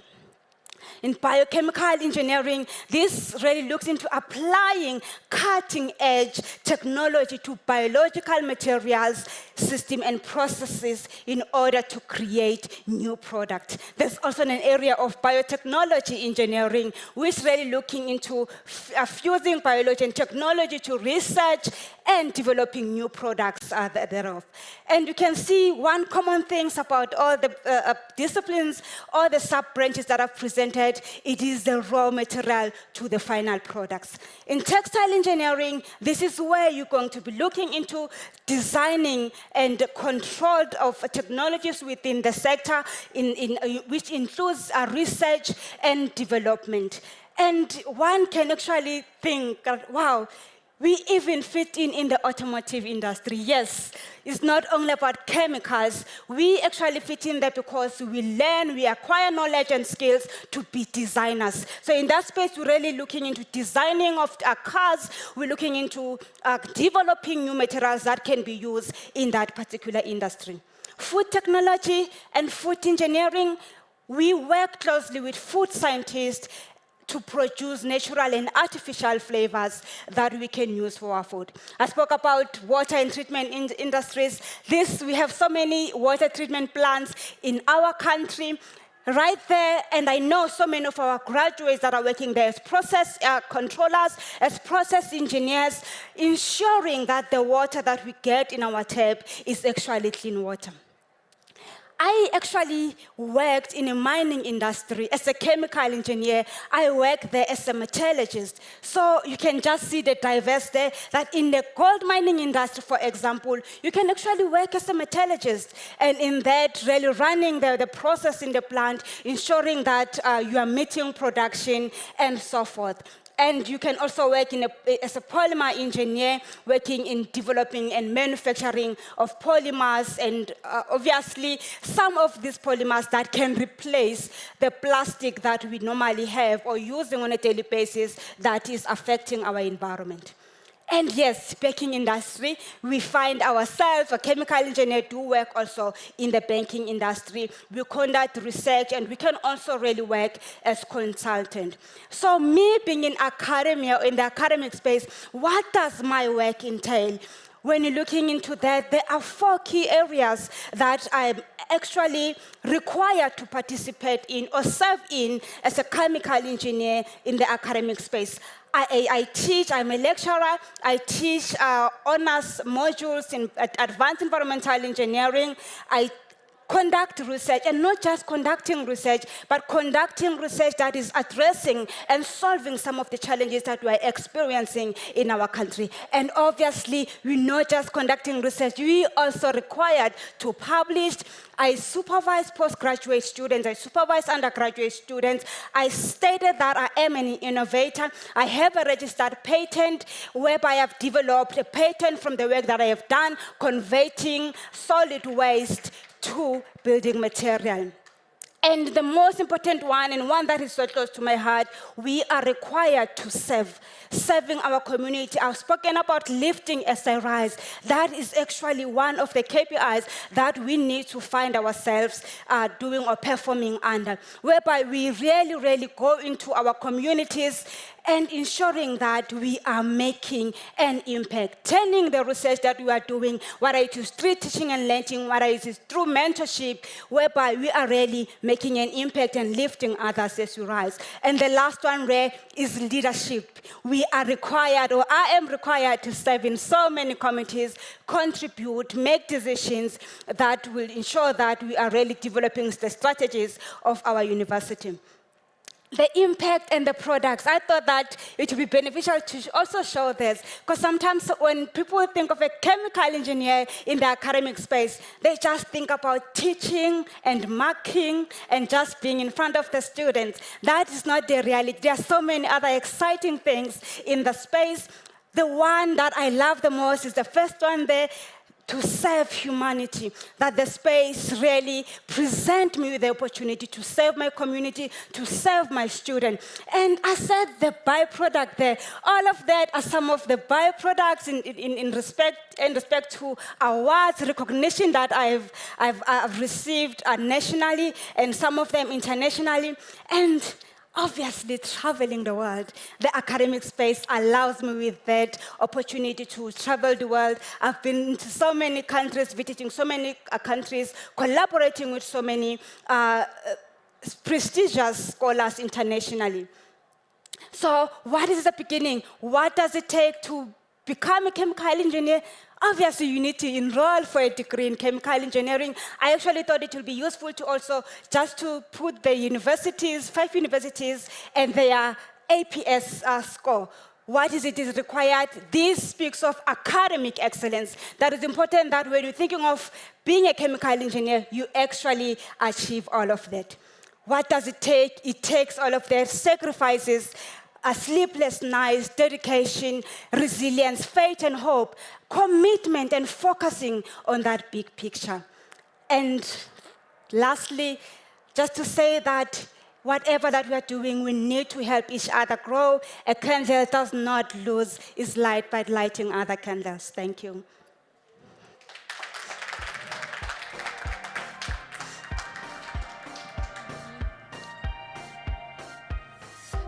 Being a chemical engineer is not an easy job, but it's definitely an innovative one. These chemical engineers do a lot of work behind the scenes that we don't always notice. It isn't working. So our next speaker, we bring it closer to home. Our next speaker is an experienced executive with business and IT leadership expertise. He is now a group CIO at Sasol and in charge of both IT and digital. Lungile Mngenge, everyone.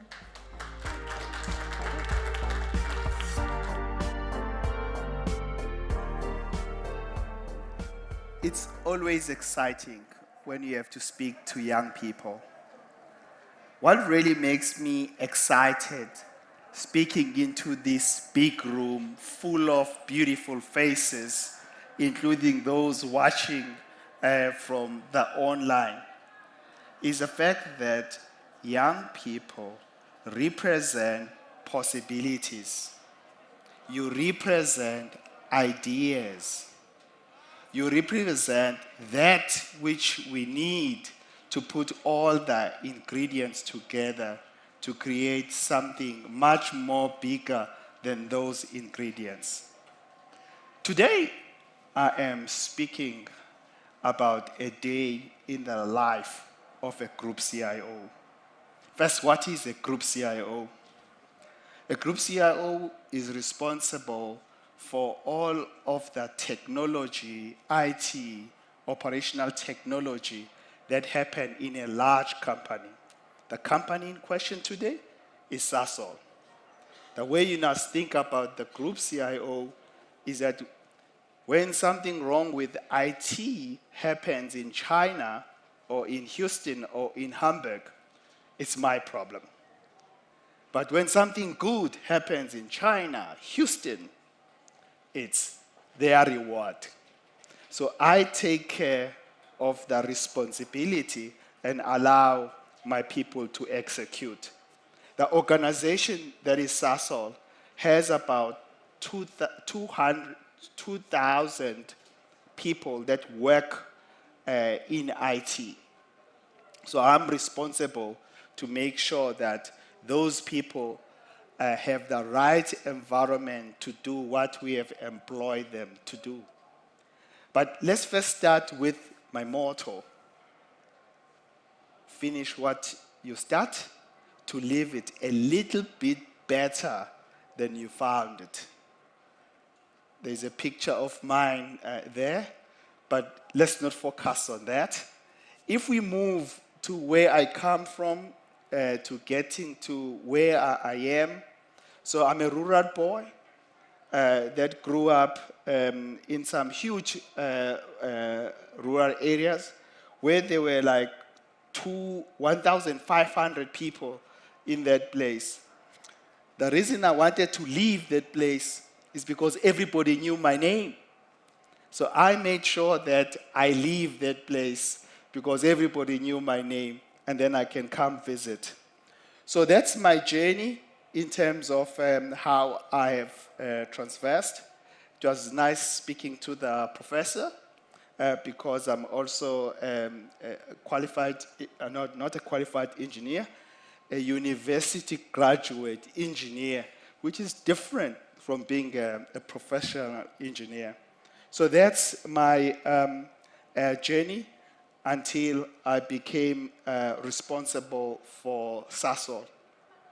But as I was conceptualizing this subject of a day in the life of the group CIO, I just had to think back and say, how do I think about the job that I do? And I think about it only in 3 measures. Firstly, it's a leadership role. Second, I think about it as a performance management role. I think as a people enablement role.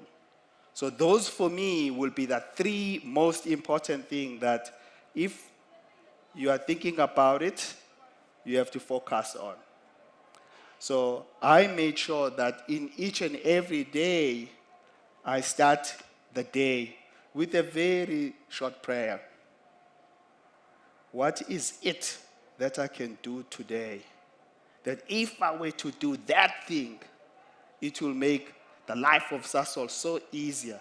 And a lot of other things are necessary within the IT organization. So that's my initial focus. Then I have to look in terms of what are the things that Sasol is trying to do.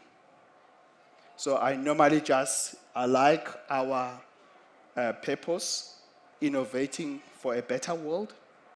And then I like thinking through what's the role of IT in enabling that. And then I go slowly into what, therefore, are the 3 things that I need to do this year. I like to think about what we do within a year. Because the problem is that if you put too many things to do, you do very little. So you can see that in the year that has just ended, there were just 3 things that within my organization, I said we needed to do in order to enable the strategy that we are driving. First, we needed to enable the digital and the IT talent through focused competency assessment, skills, capacity gaps, and doing all of that about the culture. Secondly, protect the organization. And thirdly, generate that digital value to make sure that we are growing the organization in the right way. So from a day in the life, I also like to look at this thing that I'm showing you today at least once a day.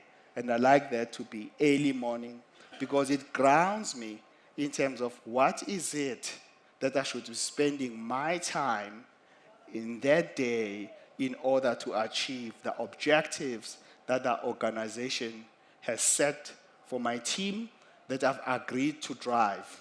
So in each and every day, if I don't have a meeting that addresses at least one of those three things that I said are important, my day is not being spent appropriately. I like to play. So one thing to make sure that my team is focused, I play some games. I do like taking my exco to watch the Big Five. So in each and every of the Big Five, we've aligned in terms of what is it that we're doing. So if there's something as important as something that my team does not want to talk about, something called cost reduction, IT people don't want to talk about that. They want to talk about growth, cost increase. I call that the elephant in the room. That enables me to have the right language in order to make sure that the elephant in the room is not only used in a serious manner, and therefore I'm very clear in terms of focusing on cost reduction or pivoting the ways we work in IT in order to come up with a better cost element is very important. So I really focus on the Big Five. So each and every year, I have a Big Five. But one of the most important things I have found that culture in the ways of working is almost the glue that gets the wheels running in a large organization. So I am very focused on getting my team to understand what our focus of behavior, what are the focus of our critical behavior this year. So last year, our focus was very much on proactive collaboration to make sure that globally we were collaborating in the right way. And we feel that we focus on value. We are always focused on the 6 top IM critical behaviors, but we normally just take one in each year and bias it. So this year, the one that we decided to bias it a little bit more is the one called data mindful. We have found that we have developed a culture within the organization where we could incorporate data-driven decision-making process much more aggressively. And we could be asking ourselves more important questions when we make important decisions about data, about making sure that the data is in the right place. I think when you then start to say, we are looking at this CIO Day in the life, you saw at the beginning, I presented those 3 things around leadership, around performance, and people. Because if I can do all of those things, then I will have enabled the organization. But something more important for me is to always have this 360 view of where am I deploying my team to get the value that I require.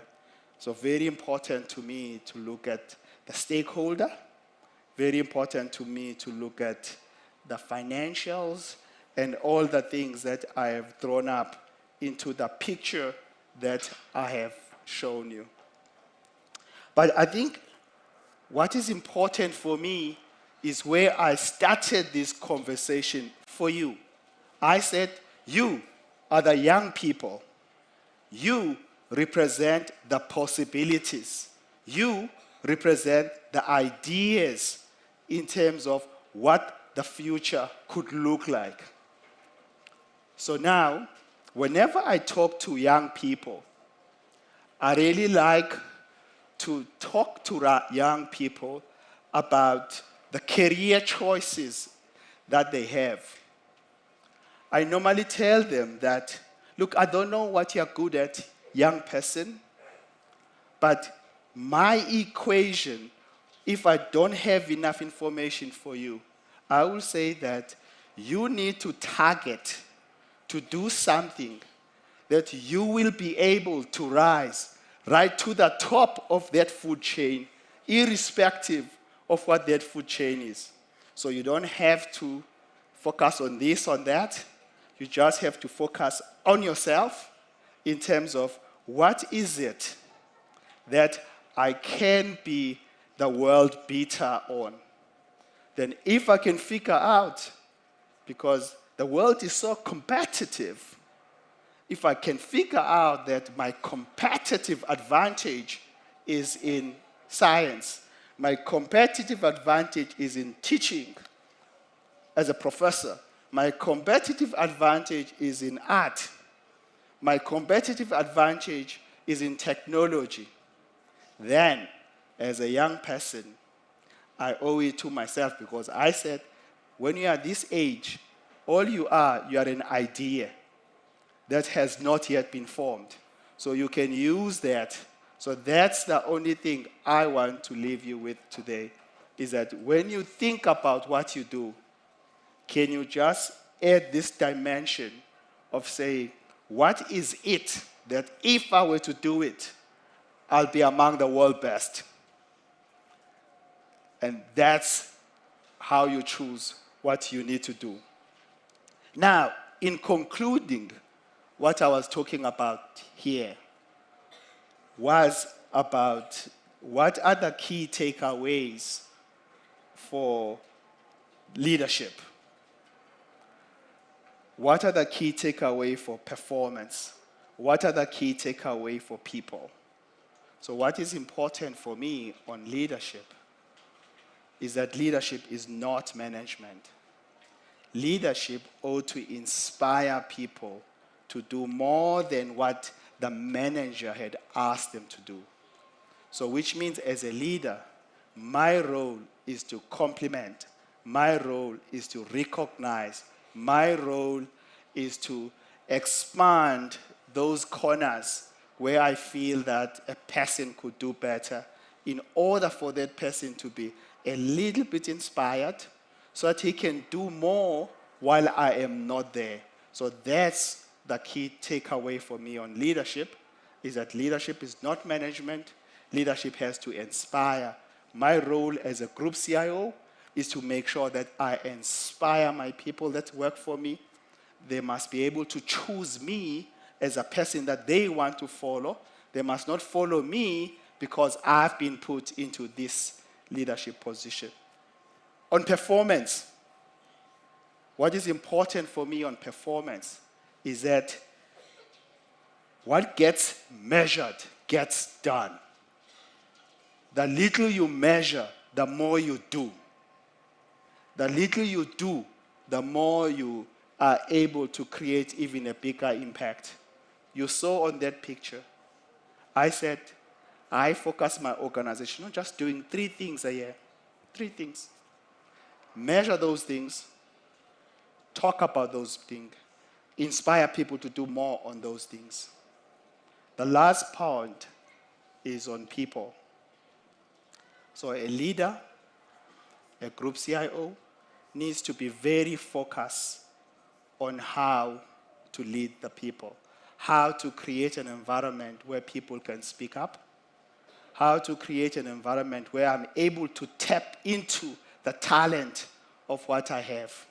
So that's why I'm ending up with the fact that people matter. Thank you very much.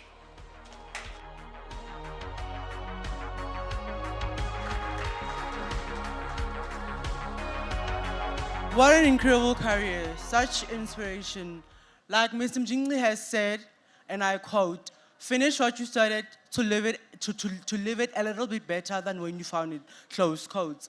We now go to the founder and owner of Fana Consulting, a level 1 triple BEE civil engineering consulting firm, which was founded in 2011. To tell us more about herself and her business, please help me welcome Refilwe Lesufi, ladies and gentlemen.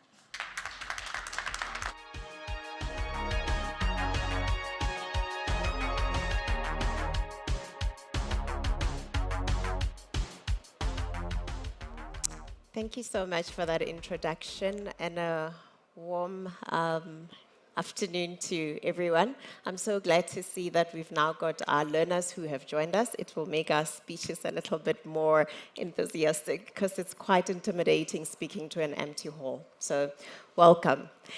My name is Refilwe Lesufi and I am a civil engineer. I've decided I'm going to freewheel. I'm not going to be speaking to a presentation. As I said, I am a civil engineer, and the first thing that I'm going to say about civil engineering is that it is a calling. Just like being a pastor is a calling, like being a mother and a father is a calling, civil engineering is a calling. And the reason I say that, it's because it's not glamorous. I'm not gonna walk around being a Kim Kardashian and being famous, but what you do is so important. As a civil engineer, you are the one who designs and constructs these roads that we've driven on to get here. When you open your tap and there is clean water that comes out, that is part of civil engineering in collaboration with a chemical engineer who makes sure that the chemicals and the dosing that they put into the water ensure that you've got water of drinkable quality. And you must remember that in order for you to choose a path in your life, the most important question to ask yourself is what global or life problem do you want to solve? If you've got that why, when things get difficult, when you get to university and you feel like giving up, or you've already graduated and you are working and life becomes really hard, you're gonna have to come back to that why and remind yourself, why did I choose this career? So I chose this career because I came from a township, and my grandmother lived in a very rural area where she did not have a flushing toilet.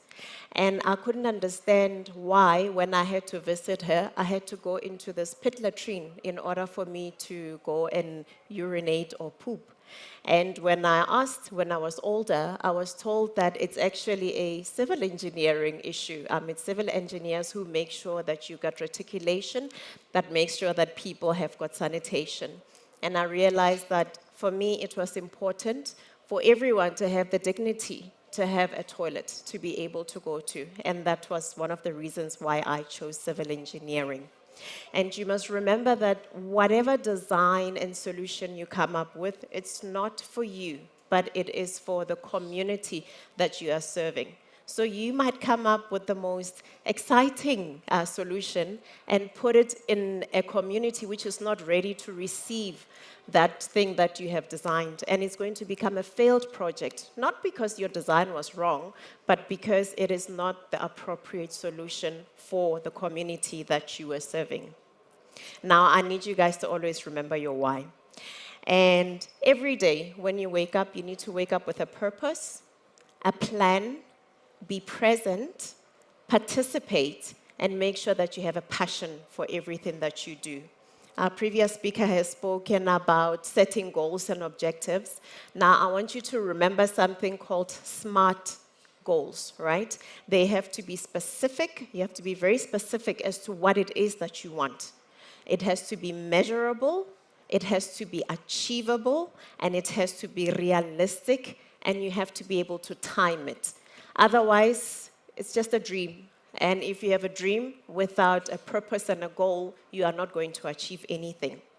So coming back to me, I'm supposed to speak about my day as a civil engineer. I've got a BSc degree from Wits University as well as a master's degree from Wits. And I serve in the industry as a council member at the Engineering Council of South Africa. I'm a professionally registered civil engineer. and I am also the Vice President of the South African Institution of Civil Engineering. Now, as you grow in your career, it's very important for you to participate in the industry. You can't just close yourself up in the work that you are doing, but you need to broaden it in order for you to create networks and become impactful in your sector. So as a civil engineer, you can choose. There are different sub-disciplines. For example, I'm a geotechnical engineer, which means that I play with soil.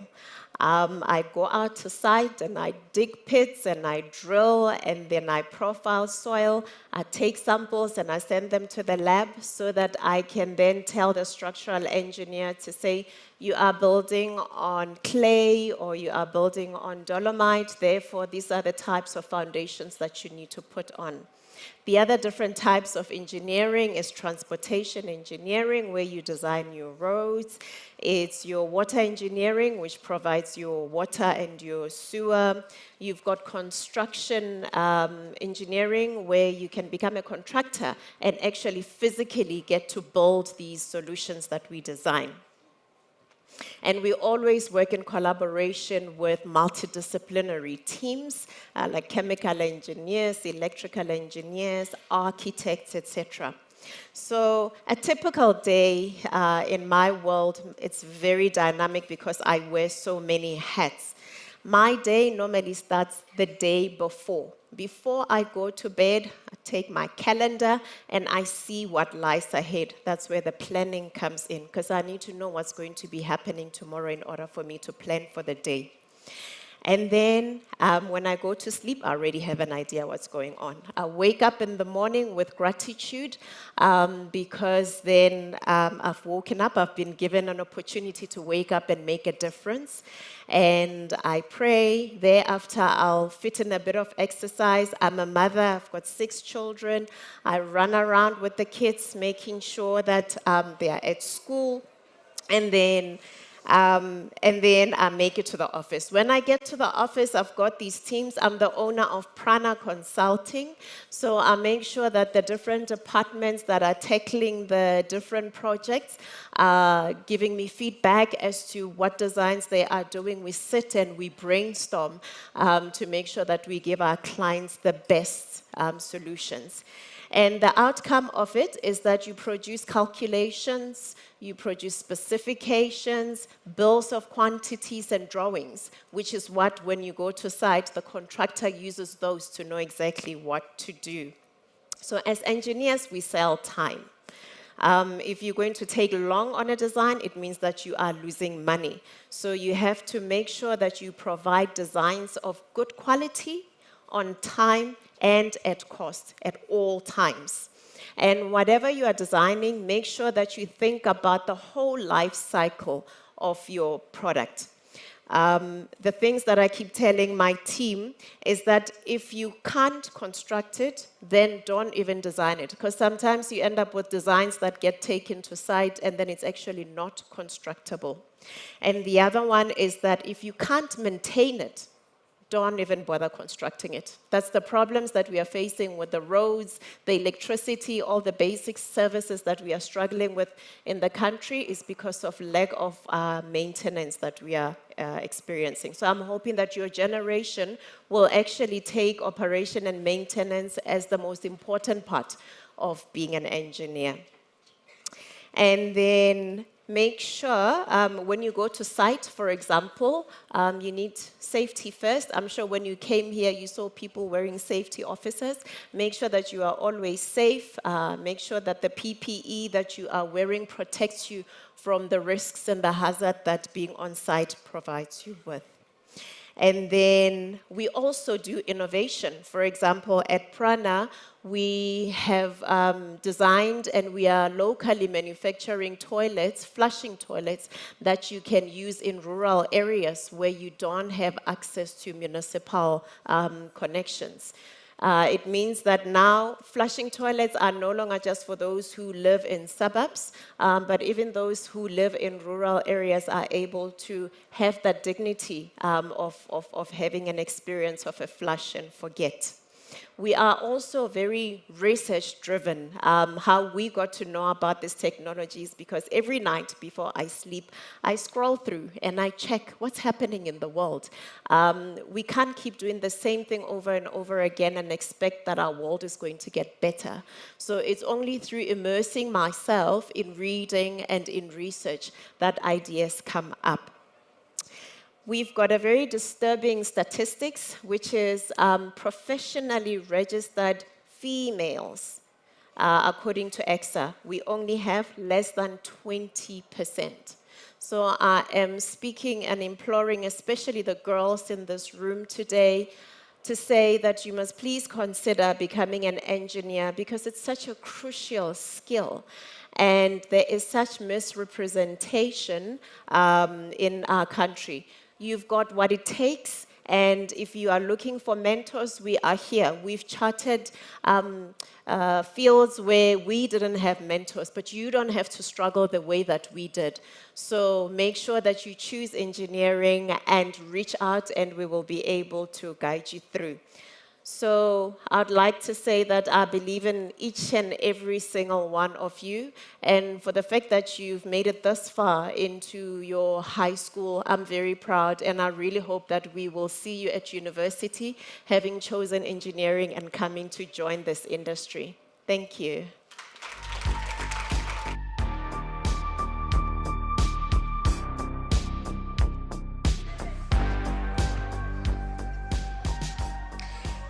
Thank you so much to Ms. Refilwe Risufi.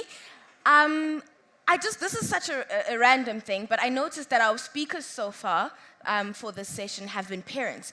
And I was just wondering to myself, I wonder if all their kids know how cool their parents' jobs are and how impactful they are. One main thing that I've taken away from all three of our speakers so far is that they have a strain of servant leadership that is really important to them. So that was a really cool takeaway. Ladies and gentlemen, boys and girls, if you have just joined us now in the room and online, we are now halfway through our Professions Unplugged session. We're almost at the end of the day, but don't you worry though, because we are coming back again tomorrow and for the rest of the week. Now we've got 3 speakers down and there are 3 more to go. We've heard from a civil engineer so far. We've heard from a CIO, as well as a chemical engineer. Now, I have a question for you guys, and when I come back on the stage at the end, I need someone to answer me, okay? What is the difference between a chemical engineer and a civil engineer? You guys online, please type on the Sasol app as well. Let us know, what is the difference between a chemical engineer and a civil engineer, okay? You guys need to give me an answer by the end of the day, okay? So I'm giving you in between the speakers. You can use your phones, just Google in between, but I need an answer, all right? Well, now we're going to hear from a geologist. As Jay-Z said, you better listen up, because this next profile is absolutely out of this world. So he worked at the Oil and Natural Gas Corporation Limited for over 4 years, as well as a site geologist and micropaleontologist in India. That word is a mouthful alone. He holds a PhD, and he's currently working on his post-corporation and group-level behavior recorded from the earliest microfossils on Earth. So that's what his postdoctorate is. Let's hear it for Dr. Jaganmoy Jodha.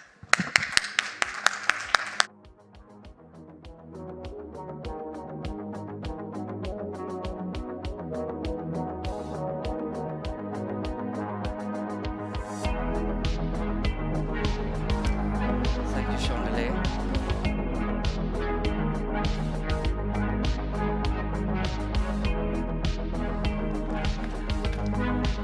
Oh, thank you. Yeah.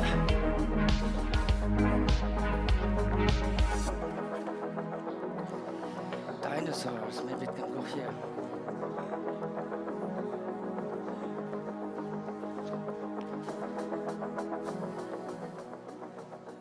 Yes. Hello. Okay. Good afternoon, all. Thank you so much for having me here, and it's a pleasure and honor to present here in front of this lovely audience. So basically, as you can see, I'm with my toys here, and if you want, you can also have a look and play with them later. We have an amazing people or group of people here rightly here just for you to interact.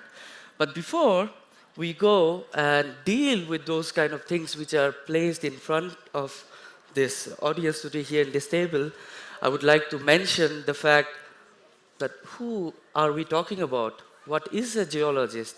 So basically, it's a perception about how my parents think I am. So this is what they think I am. I'm basically holding some bunch of random rocks, playing with them, and just that's my job. That's what my parents think. Then now comes my friends.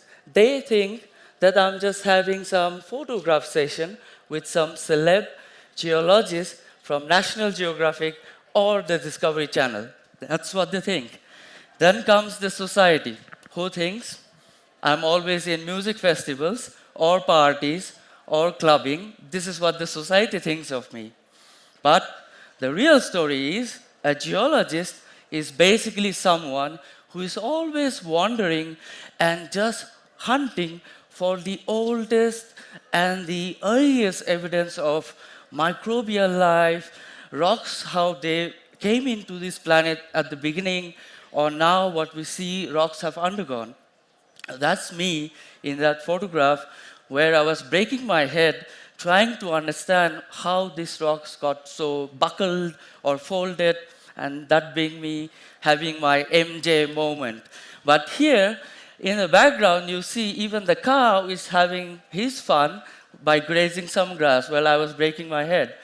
But the point being said that we are not only out there in the bush and looking for some rocks of our own interest, we do a lot of geochemistry. Now, what is geochemistry? You pick up a rock today, you go to your house, and then you wonder how this rock is formed. What is the real composition of this rock? Now, that's what we do by being in a chemical lab. We try and understand how much of aluminium, silica, magnesium, iron is there in this rock, right? And how this blue or whatever color it is, pink, how this appears. So this is what we get to know when we do geochemistry on these rocks. After that, geologists' duty is also to perform hugely on some high-end instruments. These are like instruments which are only placed in some secret places where you will only be able to enter if you are a geologist. So I'm privileged, and we are all privileged as paleontologists, geologists, geochemists to work in this field. We are also huge philosophers. We think about the beginning of our planet, how we came here, what brought us here, why we are here. We are philosophers. We think a lot. Throughout our day, we are thinkers. We are believers. We believe in the fact that geological forces and biological forces put our planetesimals together and form this planet. So basically, this is where we begin. A planet which was very alien-like. Nobody would have imagined that we could survive this. The planet, it was molten, hot with lava flows everywhere. Nothing could escape that. But this is where we were at the beginning of our young Earth, and here we are, such a planet with blue, livable world. Here we are sitting in front of the screen and looking at this amazing technology and the advancement that we have seen. So this is the basic job of a geologist, to go from a journey from here to understand, unravel the mysteries of our own planet. We want to know what led us from this to this, and that's what we are here for. Basically, why and how do we get to know that our planet was old, or such a time period that we know, like it was 4 billion years or 4.5 billion years? So for that, we visit remote places, places such as Antarctica or Greenland. So with our recent field excursion that I was in Greenland, I went to see these amazing remote islands where you could find rocks that are as old as 4 billion years. You can only get to touch those rocks which are 4 billion years, right at the formation, almost closer to the time of our Earth history.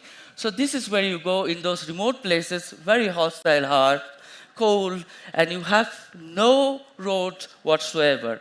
you go there by boats or helicopters. So if you're a geologist, you're also an explorer, an adventurer, a person who is curious enough to know this planet, how it formed, how it evolved. So this is what a normal day of a field geologist is. He is always looking curiously at different parts of this planet to explore. Now, if you move on and move to a very unique place on this planet, and I can say this is the only place in this planet, which is the Barbatan Makwanjawa Mountains in the Mpumalanga province, we are blessed to have the oldest mountain range that are as old as 3.6 billion years. How beautiful is that? We can go and just see those rocks which has seen the oldest tidal activities, the oldest activity of tsunamis, the oldest earthquakes, and the oldest event of formation of the first cells, how it emerged on those planets, on this planet and the oceans. So that's where Barberton is so special. And we are huge debaters. We are always engaging ourselves in debates and discussions. It's like you guys, when you go to a class and then you debate about this equation and that and this and you go on. So geologists are also huge debaters. We don't settle on one certain concept. We go about discussing things of like what is the unique capacity to understand the old earth or the ancient earth and now to compare from the modern earth. So basically here I'm showing you a photo where I'm merging into a forest with some elephants and tigers and cobras, but just to look at those mountains where there are some rocks. And here you want to understand how the old earth was. So basically this is how the old earth was. It was a very alien planet, like I mentioned before. It was a planet full of toxic gases. You see those gases, carbon monoxide, sulfur dioxide, hydrogen sulfide, you name them, you have them.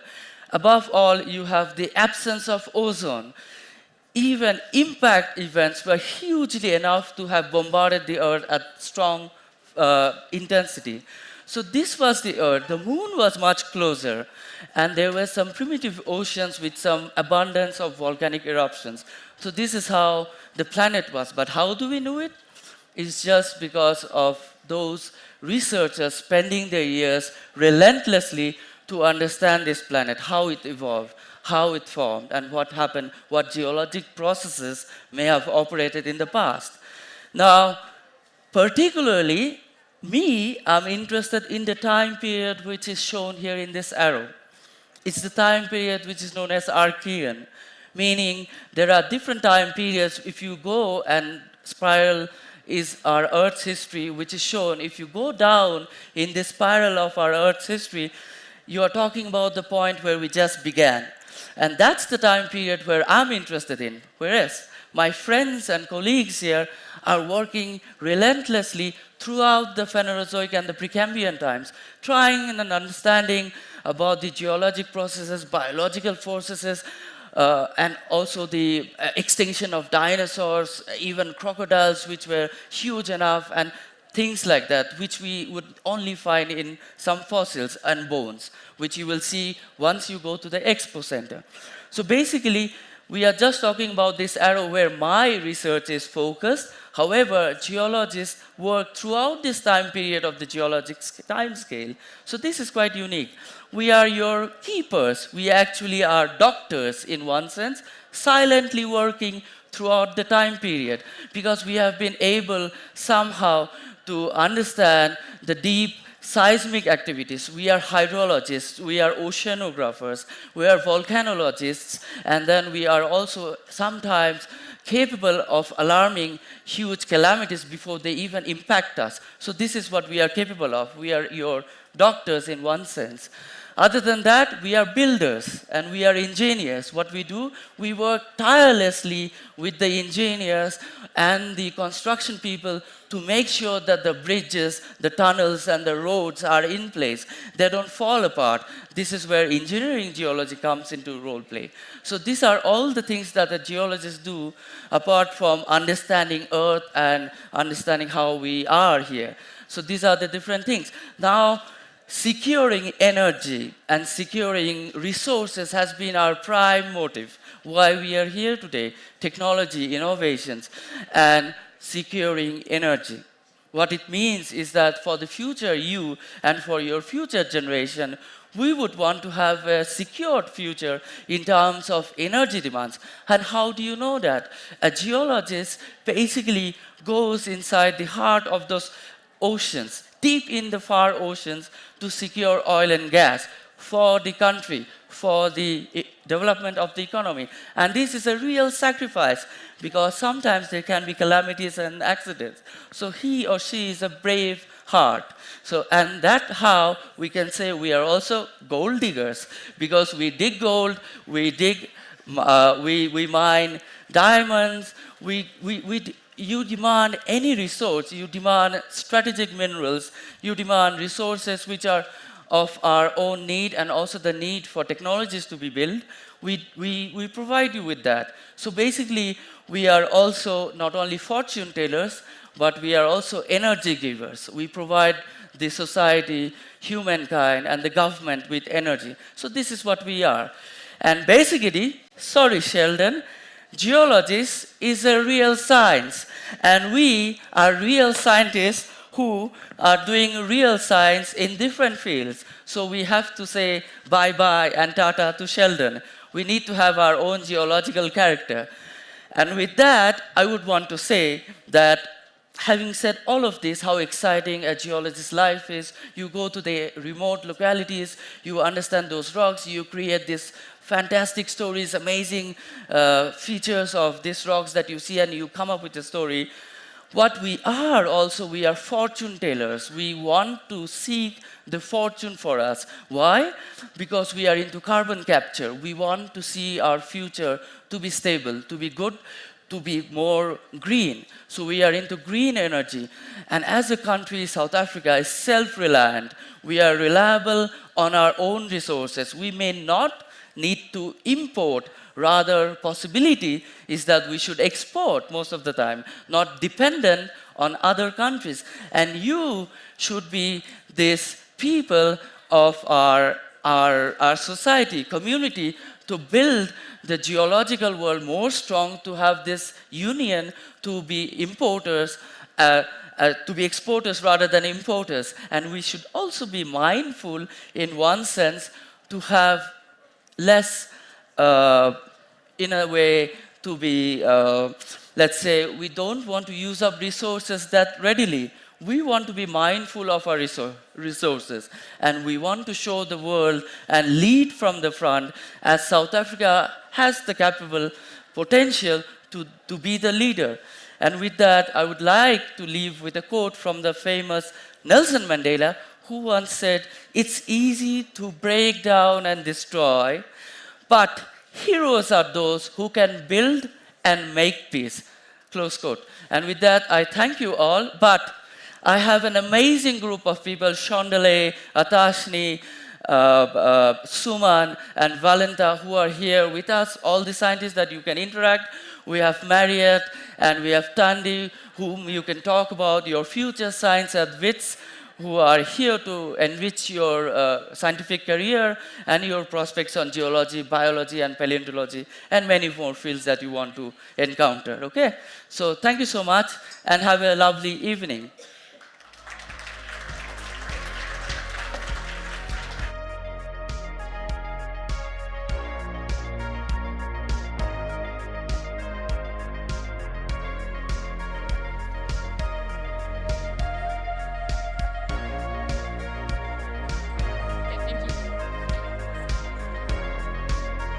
Wow, wow, wow. That is literally all I have to say. After this presentation, I'm convinced that geography really isn't an easy subject and that geologists just don't study rocks. So we have our second last speaker who spends their day as a cloud advocate. And with that very ominous intro, please help me welcome from Microsoft, Khumulemu Mohapi.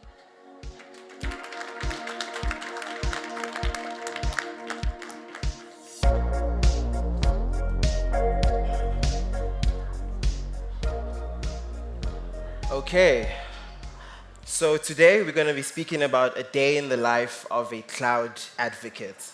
Now, some of you might read that word and think that I'm a lawyer for the sky, but that is not what that means. I am a cloud advocate for the set of tools called the Power Platform, but I'm not going to be speaking too much about what the Power Platform is because the core of today's talk is about cloud advocate work. So as was said, I work for Microsoft. I work from home. I'm from Durban, so I'm a remote worker, and we cater to developers from all over the world, trying to make sure that they succeed in using Microsoft products. So before we delve into the world of what a cloud advocate is, let's understand why we need a cloud advocate team inside of any company. If you're a company that builds products, builds apps, websites, APIs, or even builds programming languages, you need a way for people to use those products. And yes, there are product marketers and all those people in the marketing space that can market your product to these people, but you need to have some sort of proof of concept. You need to have an expert that is able to speak the language of a developer or a software engineer to show them what is possible with the products that you've built. And that is how the world of developer relations comes into play. So according to Sarah, who is a leading expert in the world of cloud advocate and DevRel, as what we like to call developer relations, it helps companies build strong relationships with their customers, partners. We also help them to design better products and increase revenues. So my team at Microsoft, we have about close to 200 advocates worldwide. There are 3 in this country. There's about 10 across the African continent, and most of them live in the US, Europe, and those types of places. What we do as a team, we work for the Developer Relations Group. And the Developer Relations Group reports to the Cloud and AI organization inside of Microsoft. So we are called cloud advocates because we advocate for the cloud that Microsoft has, which is Microsoft Azure. So yes, I have skipped ahead a bit and spoke about what a cloud advocate is. Essentially, we advocate on behalf of the developer to the product teams. There are many names for the types of people who work as a cloud advocate. Cloud advocates is specific to Microsoft. So in other companies like Google or Amazon, GitHub, Twitter, you might hear developer advocate or a content engineer, right? Or even a technical program manager or a software engineer. These can exist as separate roles, but they can also exist as an extension of what a cloud advocate is. So whatever role you are in, especially when it comes to DevRel or developer relations, we build relationships with external developers and assist them in adopting our technology successfully. So when it comes to me personally, what do I do as a cloud advocate? I work from home, so I have the pleasure of doing my work in my pajama pants.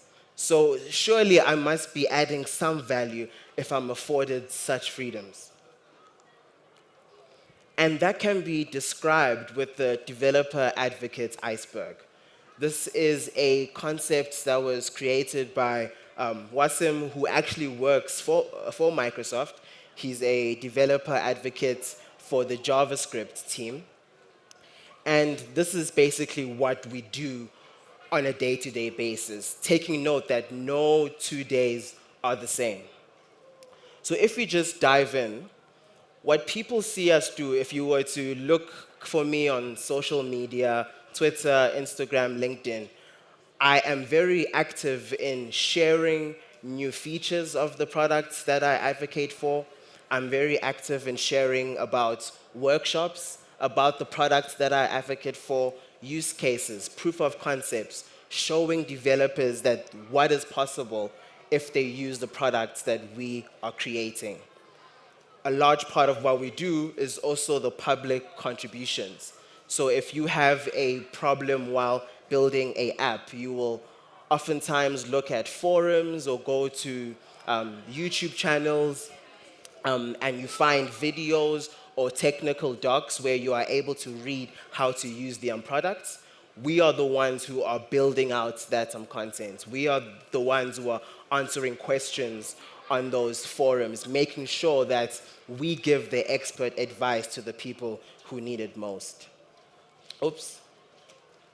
We also do a bunch of traveling, which also delves into the public like events that we take part in. So there's a bunch of developer conferences that take place all over the world. Just last month, I was in Dublin. A few months before that, I was in Seattle. Next month, I'm going to Lagos. The month after that, I'm going to Vegas. We are always going to where our developers are to make sure that they are using our products in a successful manner. But again, you might just think we're just glorified software engineers based on what the public sees of our work. So the bottom half of the iceberg is where our real work actually takes place. So we can go through some of them, like, for example, improving internal products and services. Like I said, we are software engineers. We can code, we do build the products that we advocate for. So we are building some of the internal tools that Microsoft makes, or any advocate in any company is part of building the internal tools that they create in their companies. We also participate in events on an internal basis, making sure that people in the company also understand what we are trying to do with the products that we are building. So we contribute to internal products as well, ones that we are building inside of the company. A large part of what we do also goes behind building strategies and tactics, making sure that the developers that we advocate to understand what we're trying to bring to them. A strategy that we have recently done is that because we want to advocate to the more younger crowd or the more tech-savvy crowd who are always on TikTok or these social media platforms, our team has created a TikTok channel, a YouTube Shorts channel, where we take big concepts of Microsoft products and break them down in short-form video.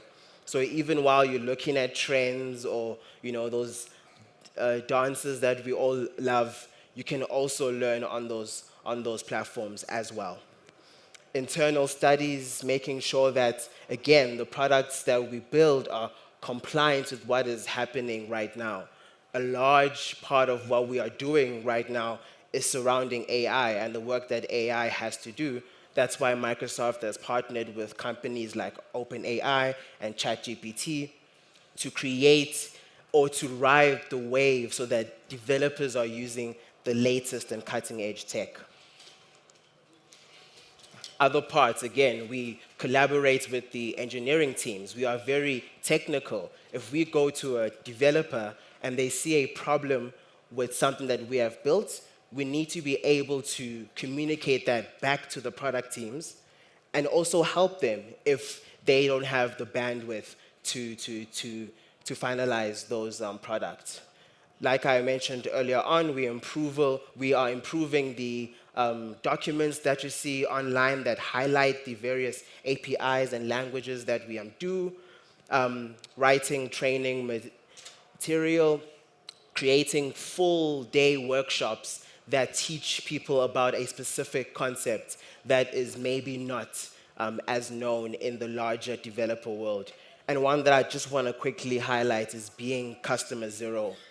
We are the first testers of anything that comes out of Microsoft before it gets to you guys, the people who are using the products. So we make sure that these things work properly, and we have the technical know-how to give the appropriate feedback to improve that product. So that's a lot of what we do, or what most advocates do. And again, a typical day just sort of summarizes a bunch of what we are doing there. So you can call us content creators, if that makes sense, with the YouTube videos or the workshops that we make, the live streams and all of that.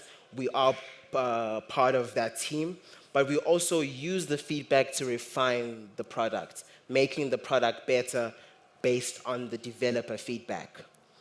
And again, that feedback doesn't come if we are not engaging with these devs, going to these different countries, cities, meeting with them, discussing their specific use case, and making sure that we are informed, we are the experts, that we are able to fix whatever issue that they're having. And with that, we need to be able to constantly learn. Technology moves at a rapid pace. We need to be on top of that. We need to make sure when devs come to us, we are the first line and we know exactly what we're doing so that we can help them move forward with their tech. So just a few final thoughts. If you think of a software engineer, they are the ones who own, improve, build the actual product, while a cloud advocate does that, and we make sure that our developers are successful with that product. So if you want to know more about the cloud advocate role, I do have a QR code along with a link. That link will take you to a bunch of other links where you can meet other Microsoft Cloud advocates and read blog posts and find out about this role and how you can become successful in it as well. And with that, I'd like to thank you.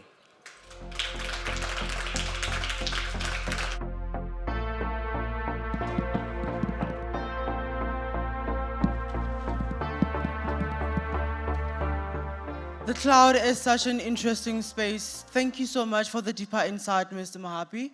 The last intro for today is reserved for someone whose responsibilities include from predictive maintenance and real-time condition monitoring to overseeing a team of artificial intelligence developers and electronic engineers. Sounds like there's a story we need to know. Here's machine learning engineer Lesego Pitswani.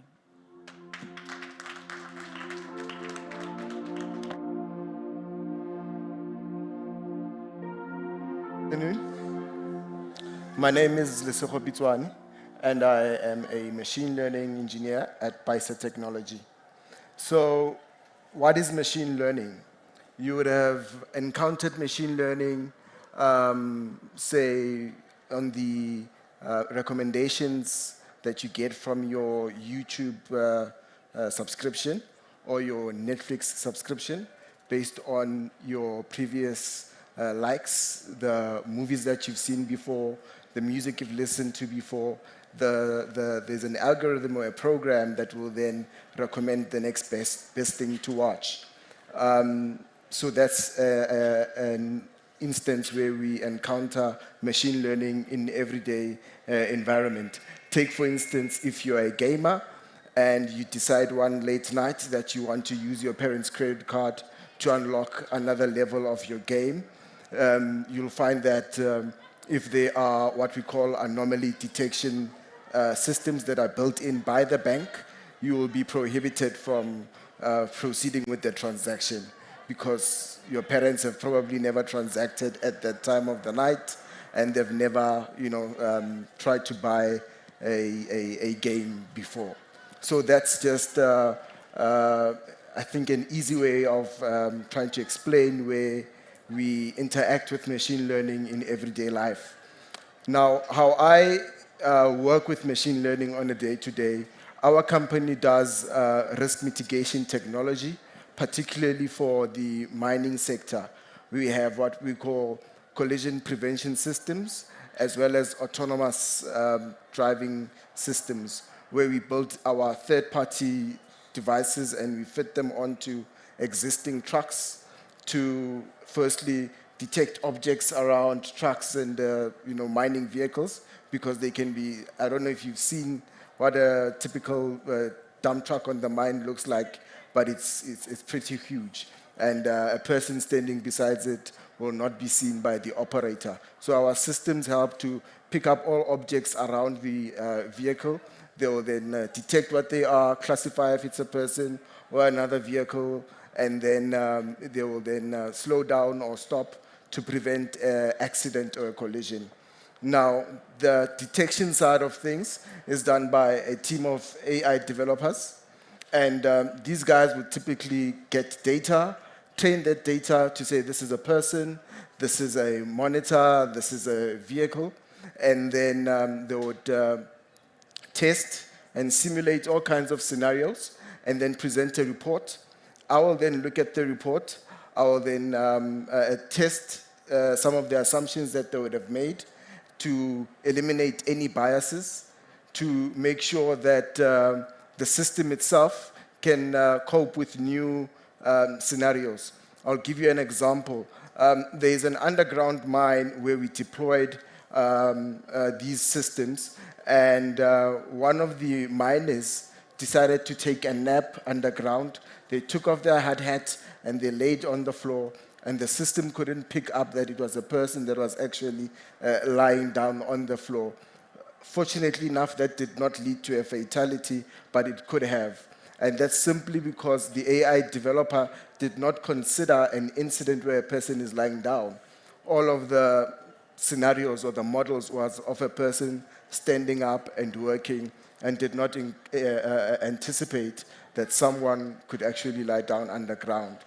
So that's what our company does. That's what AI developers do. They try and build systems that are, as the phrase explains, artificially intelligent systems that try to understand the world that they are working in, to perceive as to what they are seeing by the data that's get inputted, and then they're able to make decisions. I come in to teach the system how to learn, how to handle new events, how to handle new occurrences, and that's typically what I do. So in another section or division of our company, so that was risk technology, we've got productive technology. So there it's pretty simple. Because we work in the mining environment where productivity and uptime is absolutely crucial, we monitor plant equipment like gearboxes, motors, pumps, to ensure that they operate optimally. But of course, these systems need to be regularly maintained, they need to be taken care of, they need to be well conditioned as well. Our systems would then pick up if something is about to break in a month, in a week. And what I then do is to look at some of the assumptions, once again, that our AI development team has made about, let's say, that particular gearbox. And then I would stress test and ask questions about whether or not they considered different working conditions. So for instance, if they assumed that all gearboxes are in an enclosed area, working at relatively room temperature, and then suddenly we've got a client that's got a plant out in the open with excessive heat, it's important that we can compensate for that, be able to differentiate between heat from the sun and heat from the machine itself. And that's generally what I do on a day-to-day, is I talk to maintenance engineers, mining engineers, electrical and mechanical, to build predictive maintenance modules and systems, as well as mentioned before, for collision prevention. My background or my education, I studied electrical engineering at the University of Johannesburg. I then worked at Eskom. I was in the research and development department, where I was one of the very few guys that had computer programming capabilities. And what would happen in our department is, if anything goes wrong on any Eskom infrastructure around the country, that insulator or that item would be taken to Rocheville and would test it. And once again, I would be the programmer behind it, trying to figure out what happened here and how can the entire Eskom improve on that. As I said, I studied electrical engineering, then went to Eskom, then decided to further my studies in computer science, where I did a master's degree. I also worked at Transnet doing container tracking down in Durban. And on a day-to-day, I work on all kinds of interesting problems, collaborating with fellow engineers from relatively different fields, and that's my day. So thank you for your attention. Thank you for inviting me to share about a day in my life. Thank you.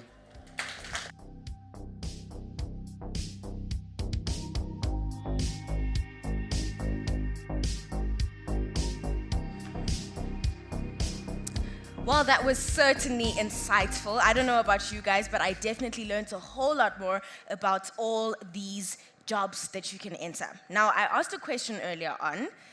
I want to see if anybody in this room can answer it. Okay? Okay, I have one hand. Do we have more hands? Okay, I'll throw in something special.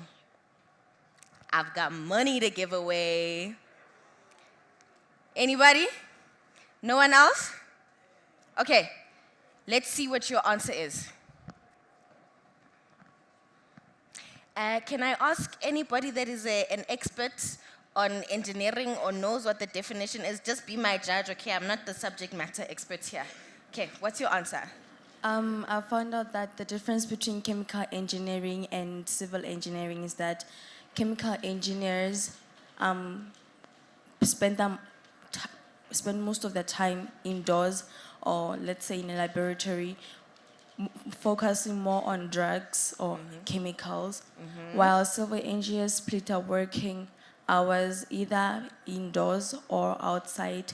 Either it can be at a construction site to monitor the constructions. What's your name? Karabelo Lempane. Garabel. Yes. To our scientists, was that a good answer? Okay, just whisper. Just, was that a good answer? Okay, that was a good answer. Garabelo, I'll give you 100 rand. Thank you.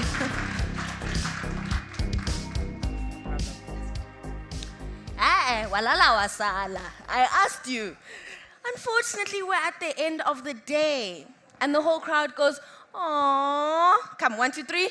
Aww, yes. Oh, you guys are such a good crowd, man. Now, I'm sure you guys at home or in the classrooms are feeling a little bit of FOMO about the prize that I just gave away. Well, don't worry, because remember, at the beginning of the day, I mentioned that there were going to be leaderboards.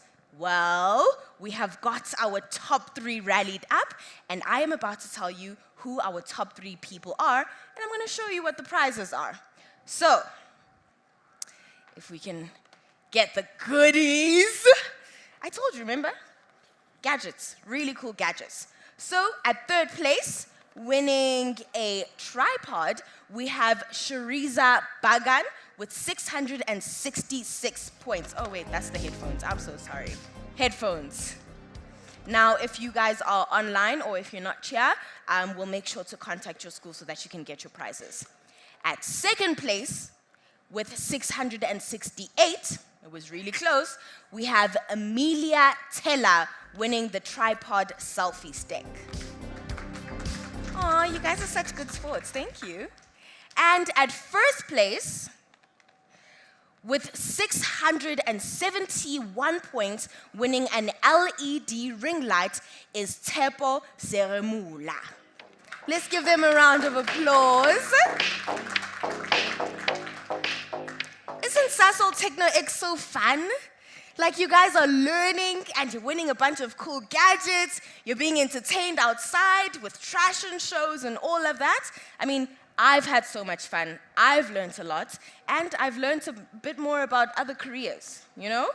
So, with all of that being said, unfortunately, it is time for us to say goodbye. That is the curtain fall on an incredible day of insight and exploration. Now, tomorrow, we are going to officially open up proceedings, and we are going to get everything started underway. We hope that you guys are going to join us again tomorrow for more excitement, more learning, more prizes, more experts, and way more to see. Thank you so much to Sasol for this amazing initiative. And before you head out, Stage X has one final trick up its sleeve. I'm Lerai, and I look forward to seeing you guys on day 2 of Sasol Techno X. Now, before I say goodbye to you guys, can we please also give it up to our youth MCs, Letlogonolo and Kira? They did such an amazing job. And tomorrow we're going to have 2 new youth MCs who are going to show us what they've got. Well, for me, I'll see you guys all tomorrow. Bye.